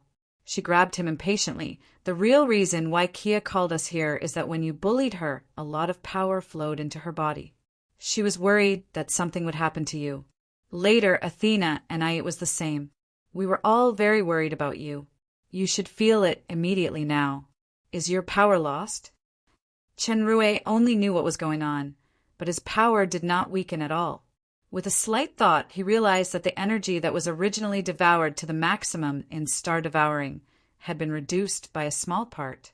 Now that his compatibility with the super system was quite high, he immediately understood the reason. The energy devoured by star devouring would be automatically absorbed and transformed by star conversion to strengthen itself. However, his current power level had reached a bottleneck. It was in a saturated state, so he could no longer absorb the power of star conversion. Therefore, it overflowed through the dual training and was injected to his lover. Star devouring had a lot of powerful power from demigod. Chinrue asked worriedly, "Do you feel any discomfort?" No, instead we got great benefits. Kia is likely to reach the level of Great Demon King after a while. Athena can at least break through a small realm. As for me, although my power level can improve for the time being, the benefits I get are greater. Rala shook her head. Because of this, we are worried if you have suffered any serious injuries that cause the loss of power. I'm fine, really. Chinrue looked at the concerned expressions of the two women, and his heart warmed. The power you get is the extra power overflowing from the Grand Master's inheritance. It has no effect on me. Don't worry. Don't worry, you almost self-destructed with obsidian this time. Rala curled her lips unhappily. There is only one use left for the amulet I gave you. Hee, speaking of it, it's all thanks to your eagle amulet. Chenrue was also a little scared. He tried his best to kill Obsidian with the power of the sword of Fallen Angel, but Obsidian actually had the ability to self-destruct at the last moment. If it weren't for the amulet given to him by Rala, he would probably have been annihilated. Even if he was lucky enough not to die, he would definitely be a patient in the intensive care unit who needed to be reborn now. How could there be such a wonderful sex life? The amulet made by Rala was carefully made with the only self-protection scale on the fairy dragon's body as a prop. It could activate protection at the most dangerous time of life. It could withstand up to 2 attacks of the peak stage of the demon overlord. After Rala lost this colorful scale, it would take 100 years to regenerate it. It's the eagle amulet, Rala defended with dissatisfaction. But to be honest, Chinrue's description of the eagle was already beautified. The shape of that thing was a turkey, but it was full of the deep love of the fairy dragon. Chinrue understood this in his heart. Chinrue said this deliberately. He smiled and stroked the smooth, jade-like bare back of the fairy Mislong. I can only repay you with my body, baby Rala. I will use love to transmit that kind of inheritance power to you as a reward. Humph. The fairy Mislong was very disdainful on the surface, but her blushing face betrayed the true thoughts in her heart. Her touching shyness made a certain man restless. In fact, it was extremely difficult for Rala to advance a small step in her current realm. But the energy transmitted by Chun Rui contained a kind of pure power that could only be understood and fully absorbed by her level, which benefited her a lot. It could even make it easier for her to touch a certain legendary realm. Since this guy said that there are no side effects, I will reluctantly suffer a loss. Anyway, if I don't agree, this guy will also benefit Athena and the others. I can't let them just enjoy it. What's the matter with the capital and the sword of fallen angel? Athena saw Chinrue looking at Rala's beauty with glowing eyes. Even though she and Rala were already the best sisters, she couldn't help but feel a little jealous. She immediately diverted his attention and asked. Chinrue was actually very clear about Athena's careful thoughts. Although he was generous in the Crystal Palace, no matter how close the sisters were, if they didn't handle it well, it was not impossible for them to be crazy even if there was a bad situation of fighting each other. Therefore, he immediately hugged his most beloved legion, leader tighter in a balanced manner, and replied, I went to the White Feather Estate at that time, subdued Sikali, joined your father General George's forces, controlled the capital, and brought the sword of fallen angel back. Speaking of which, I'm having a headache on how to explain the sword of fallen angel to Princess Royal. Explain? Athena bit her lip gently. Do you still need Princess Royal to explain? I heard from Rala that she hugged you tightly in front of everyone. That scene simply shocked all the people on the Dark Moon side. This is the Princess Royal Highness of our estate, who doesn't care about any man. Soon, she will be changed to Her Majesty Empress. Such a sour tone doesn't sound like my Athena. It seems that you have been led astray by the little demon girl, Kia. Chenrue slapped her buttocks. Then he pointed to the air. A long sword suddenly appeared and floated above. Athena was stunned. This is the sword of fallen angel. How is it possible? The artifact of the Lucifer royal family is already surnamed Chin, just like the demon shield and the god-eating mask. Chinrue looked a little embarrassed. Athena was dumbfounded, so Royal Highness Jia didn't get the artifact's recognition at all, but you! I didn't mean it. This is actually a misunderstanding. Chinrue scratched his head. Forget about Rala. Isn't it just the 7 artifacts? My man can make an artifact. Now it is just a pseudo-artifact. In the future, it is not surprising to make a real artifact. Who cares? However, in the eyes of Athena, this matter was a big deal. Even if he had sex with Princess Royal Highness, the future Her Majesty Empress, it was far from having sex with the artifact. The sword of fallen angel was the symbol of the empire. It was to be passed down from generation to generation. The problem was that the artifact was bound to Chinrue's hands. There was no way to return it to its original owner. If people knew that Jia's inheritance was actually a scam, the consequences were simply unimaginable. Athena couldn't care too much. She sat up suddenly. What should I do? We'll cross the bridge when we come to it. Don't think so much first. Let's get down to business. Chinrue was dazzled by Athena's slightly trembling breasts after she sat up. He climbed up with one hand while giving a dignified reason. I'll work hard during this period of time. Try to raise your strength to Demon Emperor.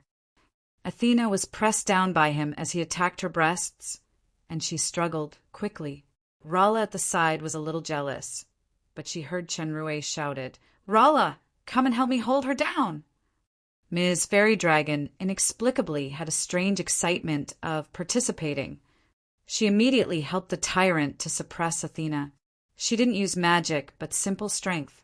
The 2 naked beauties were entangled with each other. Their breasts were surging. The beauty was so amazing that it made some guy's beast blood boil. At this time, the voice of the little maid who had been eavesdropping outside the door for a long time came. Do you need help? Chapter 551. The absurd and intense night passed. Early the next morning, Chenrue appeared in front of the Dark Moon's palace. After Chenrue left the Dark Moon, Dodo, who returned from the Red Spirit Estate battle, began to work as a guest host with ease. Under the command of Delia, he completed some simple tasks of the financial officer. The main reason was that everyone's attention was focused on the decisive battle between the Dark Moon Army and the Capital Army in the past few days. In addition, a large number of merchants had evacuated, so there were not many affairs and no flaws were exposed. The Dark Moon's victory made everyone inexplicably excited. Everyone understood that after the former Regent Obsidian was beheaded by the sword of Fallen Angel, Princess Royal Jia was already the master of the entire Fallen Angel Empire. It was only a matter of time before she left the Dark Moon and went to the capital to ascend the throne as the Empress. As the foundation of Empress Jia's rise, the Dark Moon would definitely get a lot of care and preferential treatment. The successor of the estate also attracted attention. The Dark Moon was now the most prosperous estate of the empire. If he could become the lord, the benefits were naturally needless to say. Some promising successors were staring at this position. They walked in front of Jia from time to time, hoping to get the trust of the future Her Majesty Empress. The Dark Moon's families and nobles were also paying attention to this step by step. No one wanted to lose the power and status in their hands. The people were concerned about their own livelihood. Jia's prestige in the Dark Moon was extremely high. The Dark Moon also went through difficulties under her rule, ushering in today's prosperity and strength. People hoped that the new lord could continue the prosperity of the Dark Moon. But for now, Jia did not go to the capital to ascend the throne. The lord of the Dark Moon was still her, so these concerns and actions were carried out in secret. As Jia's most trusted human financial officer, a famous internal minister of the demon realm, and probably the future financial minister of the empire, Dodo, who was a substitute, received many invitations and offers of goodwill during Chen Rui's coma. When a man became immortal, even his followers followed him. Obviously, he had become a popular person. The guards of the Dark Moon Palace had changed a lot. In addition to the original Red Blood Army, there were also some Imperial Guards brought by Obsidian from the capital. This was more of an attitude expressed by Jia to the capital army that had surrendered. Chen Rui didn't see Jia immediately like before. Instead, he waited in the council hall for about an hour before he saw the future ruler of the empire. Jia looked a little tired, but her eyes were faintly colorful. Behind her was the magician Stiller of the peak stage of the demon overlord. Chen Rui could see that Jia's injury had now healed. Her demon overlord realm was very stable, and the territory power that she faintly exuded was also quite solid. It stood to reason that it would take at least a few months to reach this level. Jia didn't have the training ground function given by the super system. It was a miracle that she could stabilize her newly promoted realm so quickly. In fact, these days, several demon overlords such as Stiller in the capital had been helping her to treat and realize her realm at the cost of their own power. The treatment of Her Majesty Empress was naturally far from what Princess Royal Highness could compare with. The capital's demon overlords firstly wanted to improve the Empress' strength, and secondly, they wanted to express their loyalty on behalf of the elder families and royal families behind her. Your Highness. In front of Stiller, Chen Rui still had to put on an act. Chen Rui, come and meet this Madam Stiller. Dawn, the top magician of the capital's elder families. Jia hadn't been enthroned yet after all, so she used a respectful title for Stiller. Madam Stiller. Chen Rui bowed to Stiller. Stiller was also a little curious about this human who was famous for his internal affairs in the demon realm. She nodded in return. Jia said, Madam Stiller, you've worked hard these days. Go and rest first. Okay, Your Highness Demon Overlord Realm is almost completely stabilized. It will be much smoother to break through to the intermediate stage in the future. Please don't forget to take the time to realize. Stiller knew that Chen Rui was the core member of the original Dark Moon team. Jia must have something important to discuss. She bowed slightly and turned to leave. After Stiller left, Chen Rui was about to explain about the Sword of Fallen Angel, but Jia gave him a back view and walked out. Follow me! The two walked all the way into the depths of the palace, but it was not to the bedroom in someone's wretched wish, but to the secret prison. This time it was not an affair in the secret prison, but for several important captives inside. There were a total of 3 captives in the secret prison: Sarandi, Geraint, and Rometty. Sarandi was the Lucifer royal family, the peak stage of the demon overlord, and the only direct disciple of the Lord of Midnight Sunday. He once sneak attacked the Dark Moon's dark demon last time and almost destroyed the entire intelligence department. He also wanted to kidnap the human financial officer, Chun Rue. Later, he was captured by the poison dragon, Paglio. Geraint was the 3rd general of the Empire, the intermediate stage of the Demon Emperor. He was an excellent commander promoted by Obsidian with outstanding ability. It was just that Obsidian had a good eye for people, but he had no tolerance. Geraint was once suspected, and he later proposed a plan to attack the western part of the Dark Moon. Unfortunately, the biggest spy, Josh, leaked the news. He was ambushed by Athena, Loki, and the Taurans, and he was captured. Rometty was the Legion commander of the Flying Cloud Legion, the peak stage of the Demon Emperor.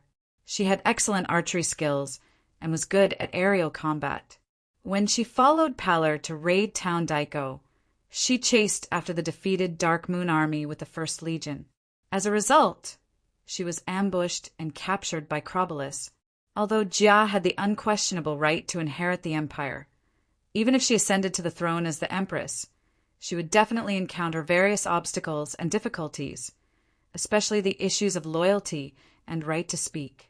She must build her own team as soon as possible. These 3 people were all very outstanding talents. Whether it was strength, ability, or influence in the empire and army, they were quite outstanding. If they sincerely surrendered, they would definitely become Jia's arms to rule the entire fallen angel empire. Uncle Sarandi. Jia came to Sarandi's cage. I think we can fulfill that bet in advance. Sarandi had been secretly taking care of the Dark Moon and protecting Grimm and his daughter. He only attacked the Dark Moon for the sake of the overall situation of the entire empire.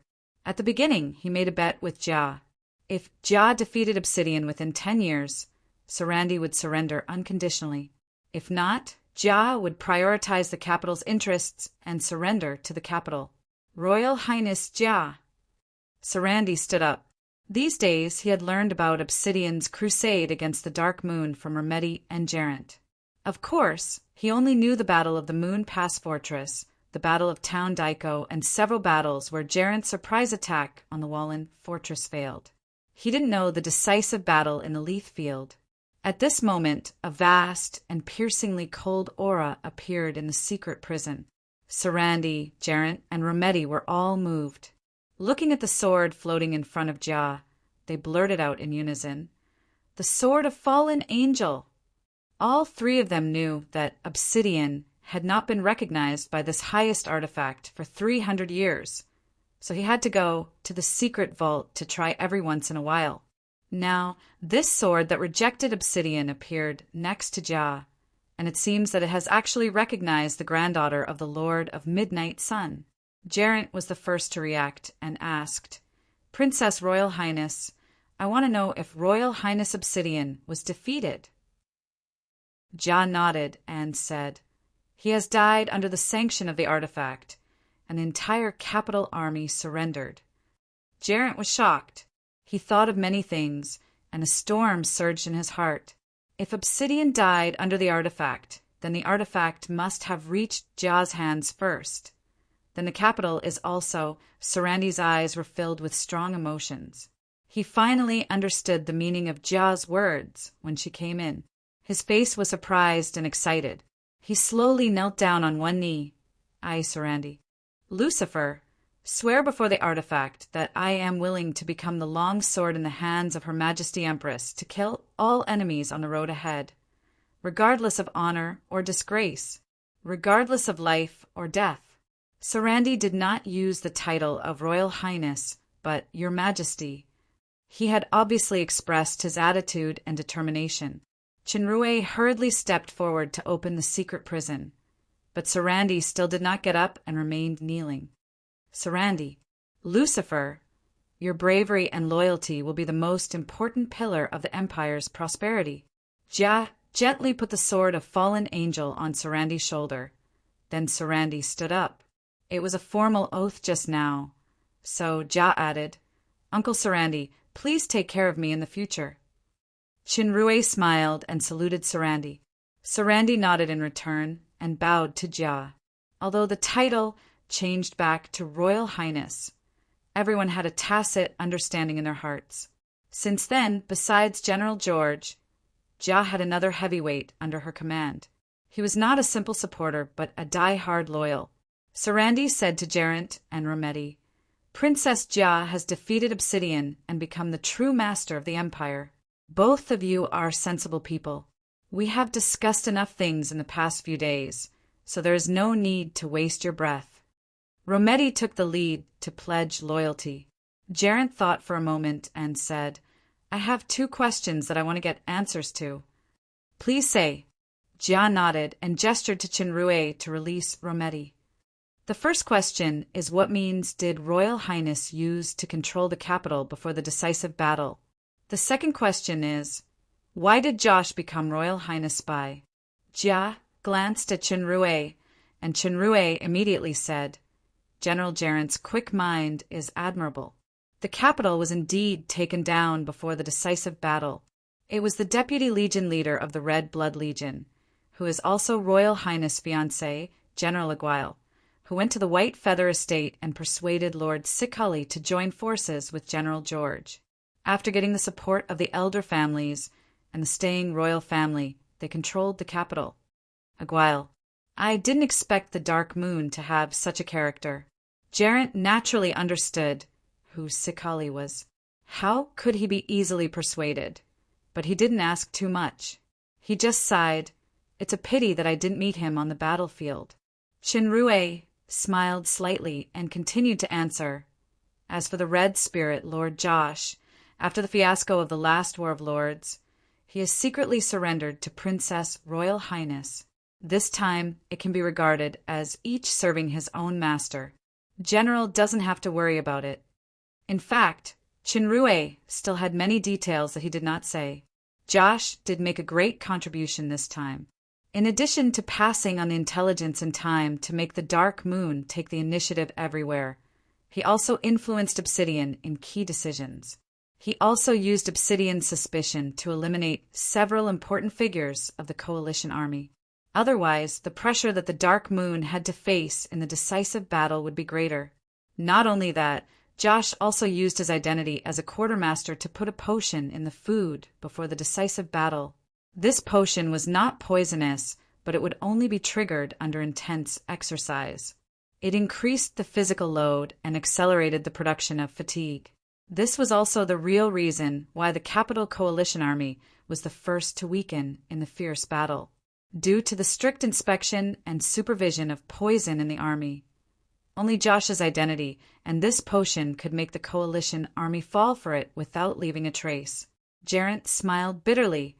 It turns out that after the War of Lords, both the Blue Lava Estate and the Red Spirit Estate are controlled by Princess Royal Highness. One is in the open while the other is in the dark. She deceived everyone. I'm convinced of my defeat. General, don't worry. Princess Jah and Prince Obsidian are different types of leaders. Even a powerless human like me can be put in an important position and become a financial officer. General can fully display your talents under Princess Royal. You only need to be loyal. Don't worry about anything else." Geraint thought of his past experience under Obsidian, and he nodded slowly. He understood that this was a way Chinrue gave him, but he did not agree. He asked again, "Princess Jah, my saber-toothed Tiger Legion still has 2,300 captives in the hands of General Athena, and the Flying Cloud Legion should also have nearly 3,000 flying cavalry captives. I want to ask Your Majesty to release these headquarters troops to us, and then rush back to Tekula Fortress with General Rometty. I wonder if Your Highness can agree?" Geraint's request was a bit too much. He asked for the most loyal 5,000 headquarters troops as soon as he opened his mouth, and he even asked Rometty, the surrendered general, to go to his old base, Tekula Fortress. Even Sarandi frowned a little after hearing it. Jia did not refuse immediately, but she asked, "Are you worried about the Shadow Empire?" Geraint showed a hint of appreciation and replied simply, "It's better to take precautions. The closest ally is likely to be the fiercest enemy." Jia immediately made a decision. "You and Remedi can freely recruit suitable soldiers or generals from the original capital's crusade army. The number is unlimited. The sooner you set off, the better." Geraint's eyes moved slightly. "Freely recruit? Your Highness doesn't assign the assisting general alone?" The so-called assisting was actually a monitor like the army supervisor. At this time, Chenrue smiled and shook his head. "General Geraint, I think you underestimate Princess Jia's courage and magnanimity."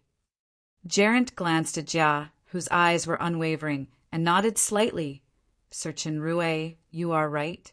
Princess Jia and Royal Highness Obsidian are indeed different." "Then, Princess Jia, I suggest you immediately settle the affairs of the Dark Moon, rush to the capital as soon as possible, and let General George return to the Warlock Fortress to guard as soon as possible. The same is true for the Wallen Fortress on the west of the Dark Moon. Moreover, the Wallen Fortress must be refortified." "I understand. I have been dispatching like this in the past few days. As for the defense, you will write a detailed proposal for me later." Jia paused and said, "In the Battle of the Capital, General Doran and the Red Devil Legion were completely annihilated. General Geraint, I hope you can shoulder the honor and responsibility of the second general." Geraint took a deep breath and made a standard military salute. "Geraint, Blair is willing to die for Her Majesty Jia." Sarandi took a deep look at Geraint and said to Jia, "Your Highness, you seem to trust people too easily. Haven't you been betrayed before?" This sentence was not avoided from Geraint and Remedi. Jia lowered her eyes slightly. "Yes, but there are more people who sincerely serve," Chenrue added in time. Jia didn't look at Chenrue, but her raised eyes showed warmth and firmness. "Just like the Lord of Midnight Sunday," Geraint added. This sentence made the eyes of Sarandi and others light up. Chapter 552. After properly arranging for the three of them, Chenrue followed Jia all the way to the bathing pool in the deep palace and entered the underground secret room that only belonged to the two of them. To Chenrue's surprise, the things in the secret room had been cleaned up. There were no wind chimes, mirrors, etc. It was only a matter of time before Jia went to the capital. In order to prevent the secret here from being discovered, it must be cleaned up, but it seemed a little early. Jia turned around and looked at him quietly. "Don't you have something to tell me?" "First of all, I must explain to you about the Sword of Fallen Angel." Chenrue smiled bitterly. "This is an accident. I'm really sorry. When Chenrue was in the capital, he only used some unique runes to stimulate the reaction of the ancient runes, causing the illusion of the Sword of Fallen Angel throbbing. But in fact, the ancient rune seal of the Sword of Fallen Angel still strongly rejected Chenrue. If it was Jia, she would be rejected like obsidian. This sword was the most important prop to disintegrate the morale of the Capital Coalition army, so Chenrue had been using deep analysis to crack the ancient runes.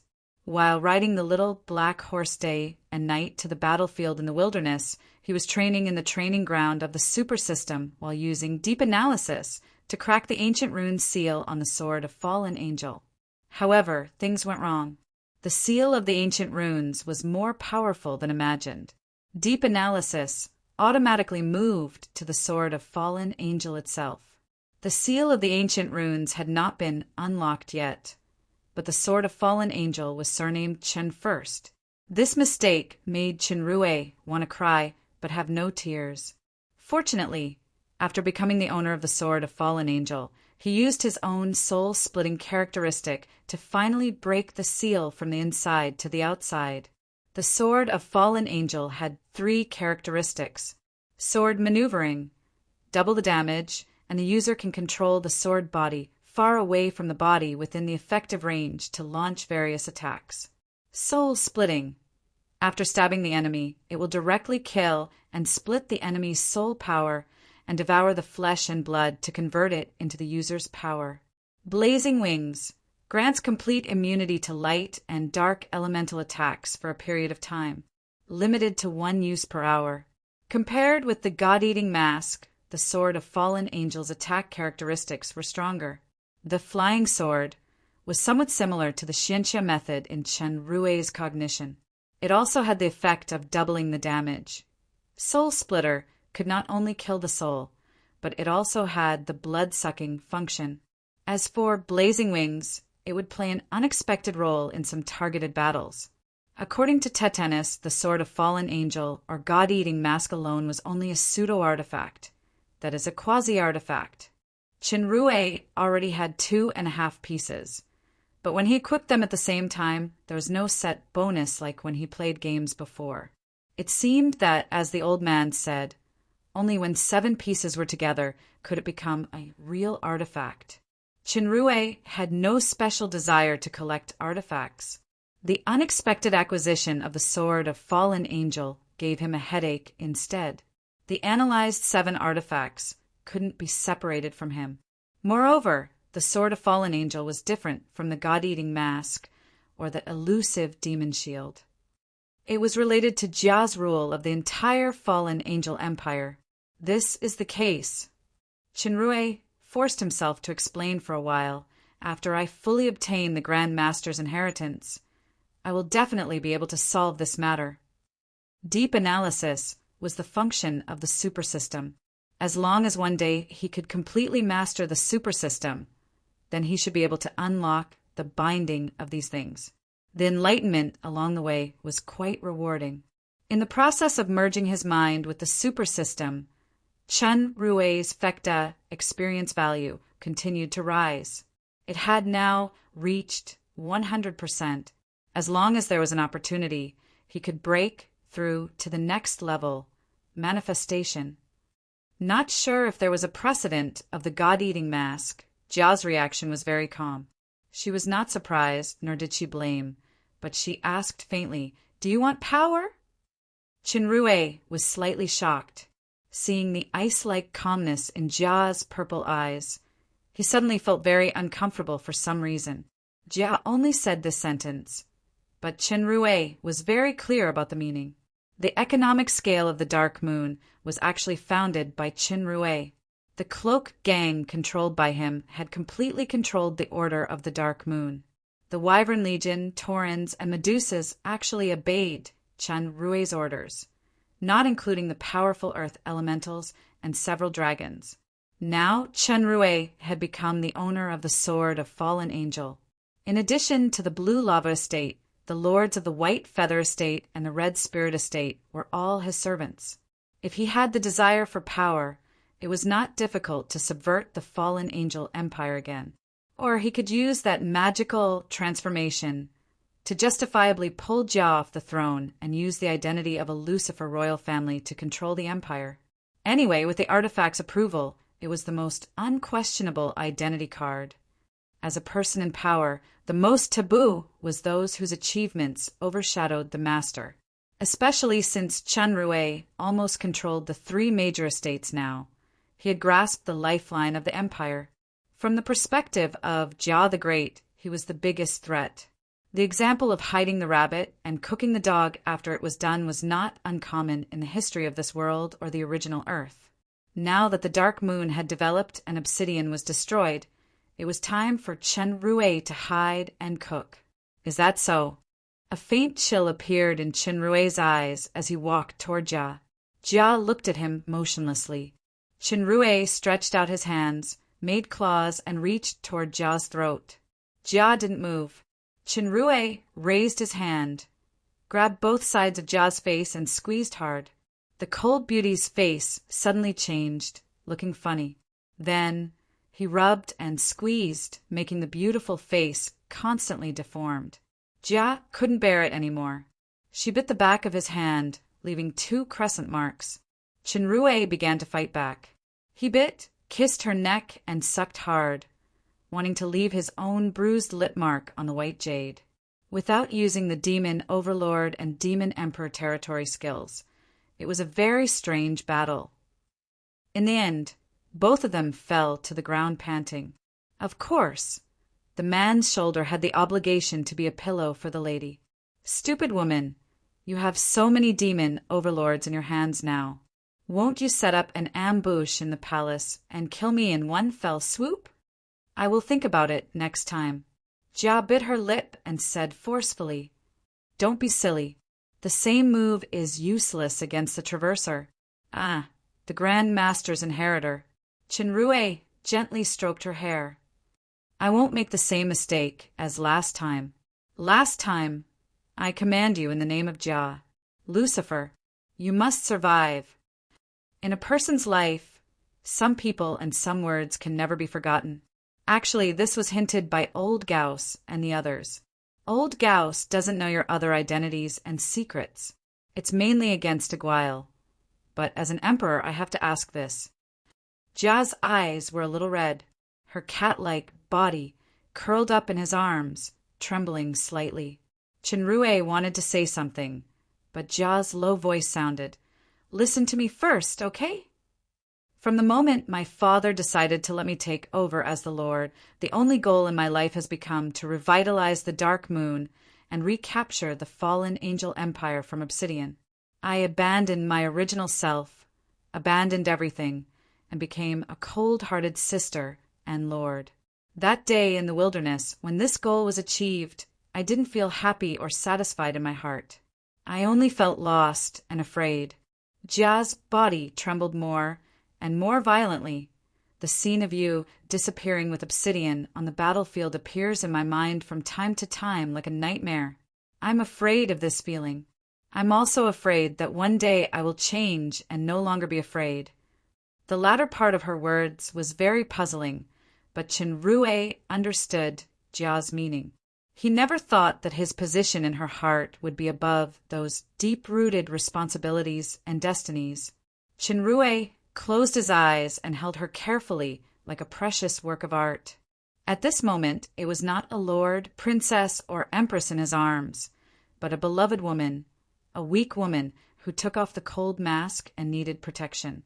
When the wet marks on the bra gradually stopped spreading, Qinrui gently put the hand that stroked her hair on her back and said gently, Some things will always be persistent no matter how we change. You and I have this kind of persistence in our hearts. In fact, what you are facing now is not the end, but a new beginning. The road ahead may be full of thorns and difficulties, but you don't have to be afraid because I will always be by your side, just like I have always been before. This is the only power I want. In the name of Jia, Lucifer, before my flame of life is extinguished, you will be the only man with this power. Jia raised her head gently with a firm gaze. Our future has just begun, Your Majesty Empress. Qinrui smiled slightly and kissed her forehead. The two leaned against each other with their fingers interlocked.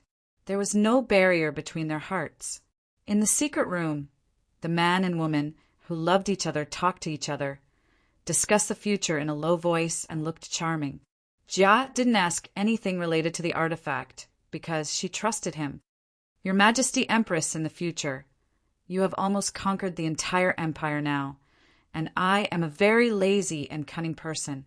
As long as I conquer Our Majesty Empress, it is equivalent to conquering the empire. Jia had untied the knot in her heart, and she seemed to be much more relaxed. A faint smile appeared on her face. I think you need to correct a problem of principle. Whether you are the prince's husband or the princess's fiancé, you are always just a vassal, which is equivalent to my concubine. Don't get this kind of relationship wrong. Concubine? Qinrui was speechless about this title, so he simply played a rogue relationship? Can I understand this relationship as some kind of position? Jia's expression froze. She knew that she couldn't beat this guy in playing a rogue. She couldn't help but roll her eyes at him. This expression was very amorous, especially when it appeared on the face of the Princess Royal Highness, who was usually serious. Qinrui's heart rippled for a while. Put away your crooked thoughts at least before a certain ceremony is held. Jia stood up slowly, looking radiant. Speaking of the ceremony in the future, I believe the entire empire will pay attention to it, especially your beautiful female companions. What do you think? My only fiancé? Only was a sensitive word in the harem. It seemed that the struggle in the Crystal Palace was everywhere. The male pig must be prepared for blood sacrifice at any time. Facing the confident future empress, Chenrue secretly wiped his sweat and didn't dare to answer.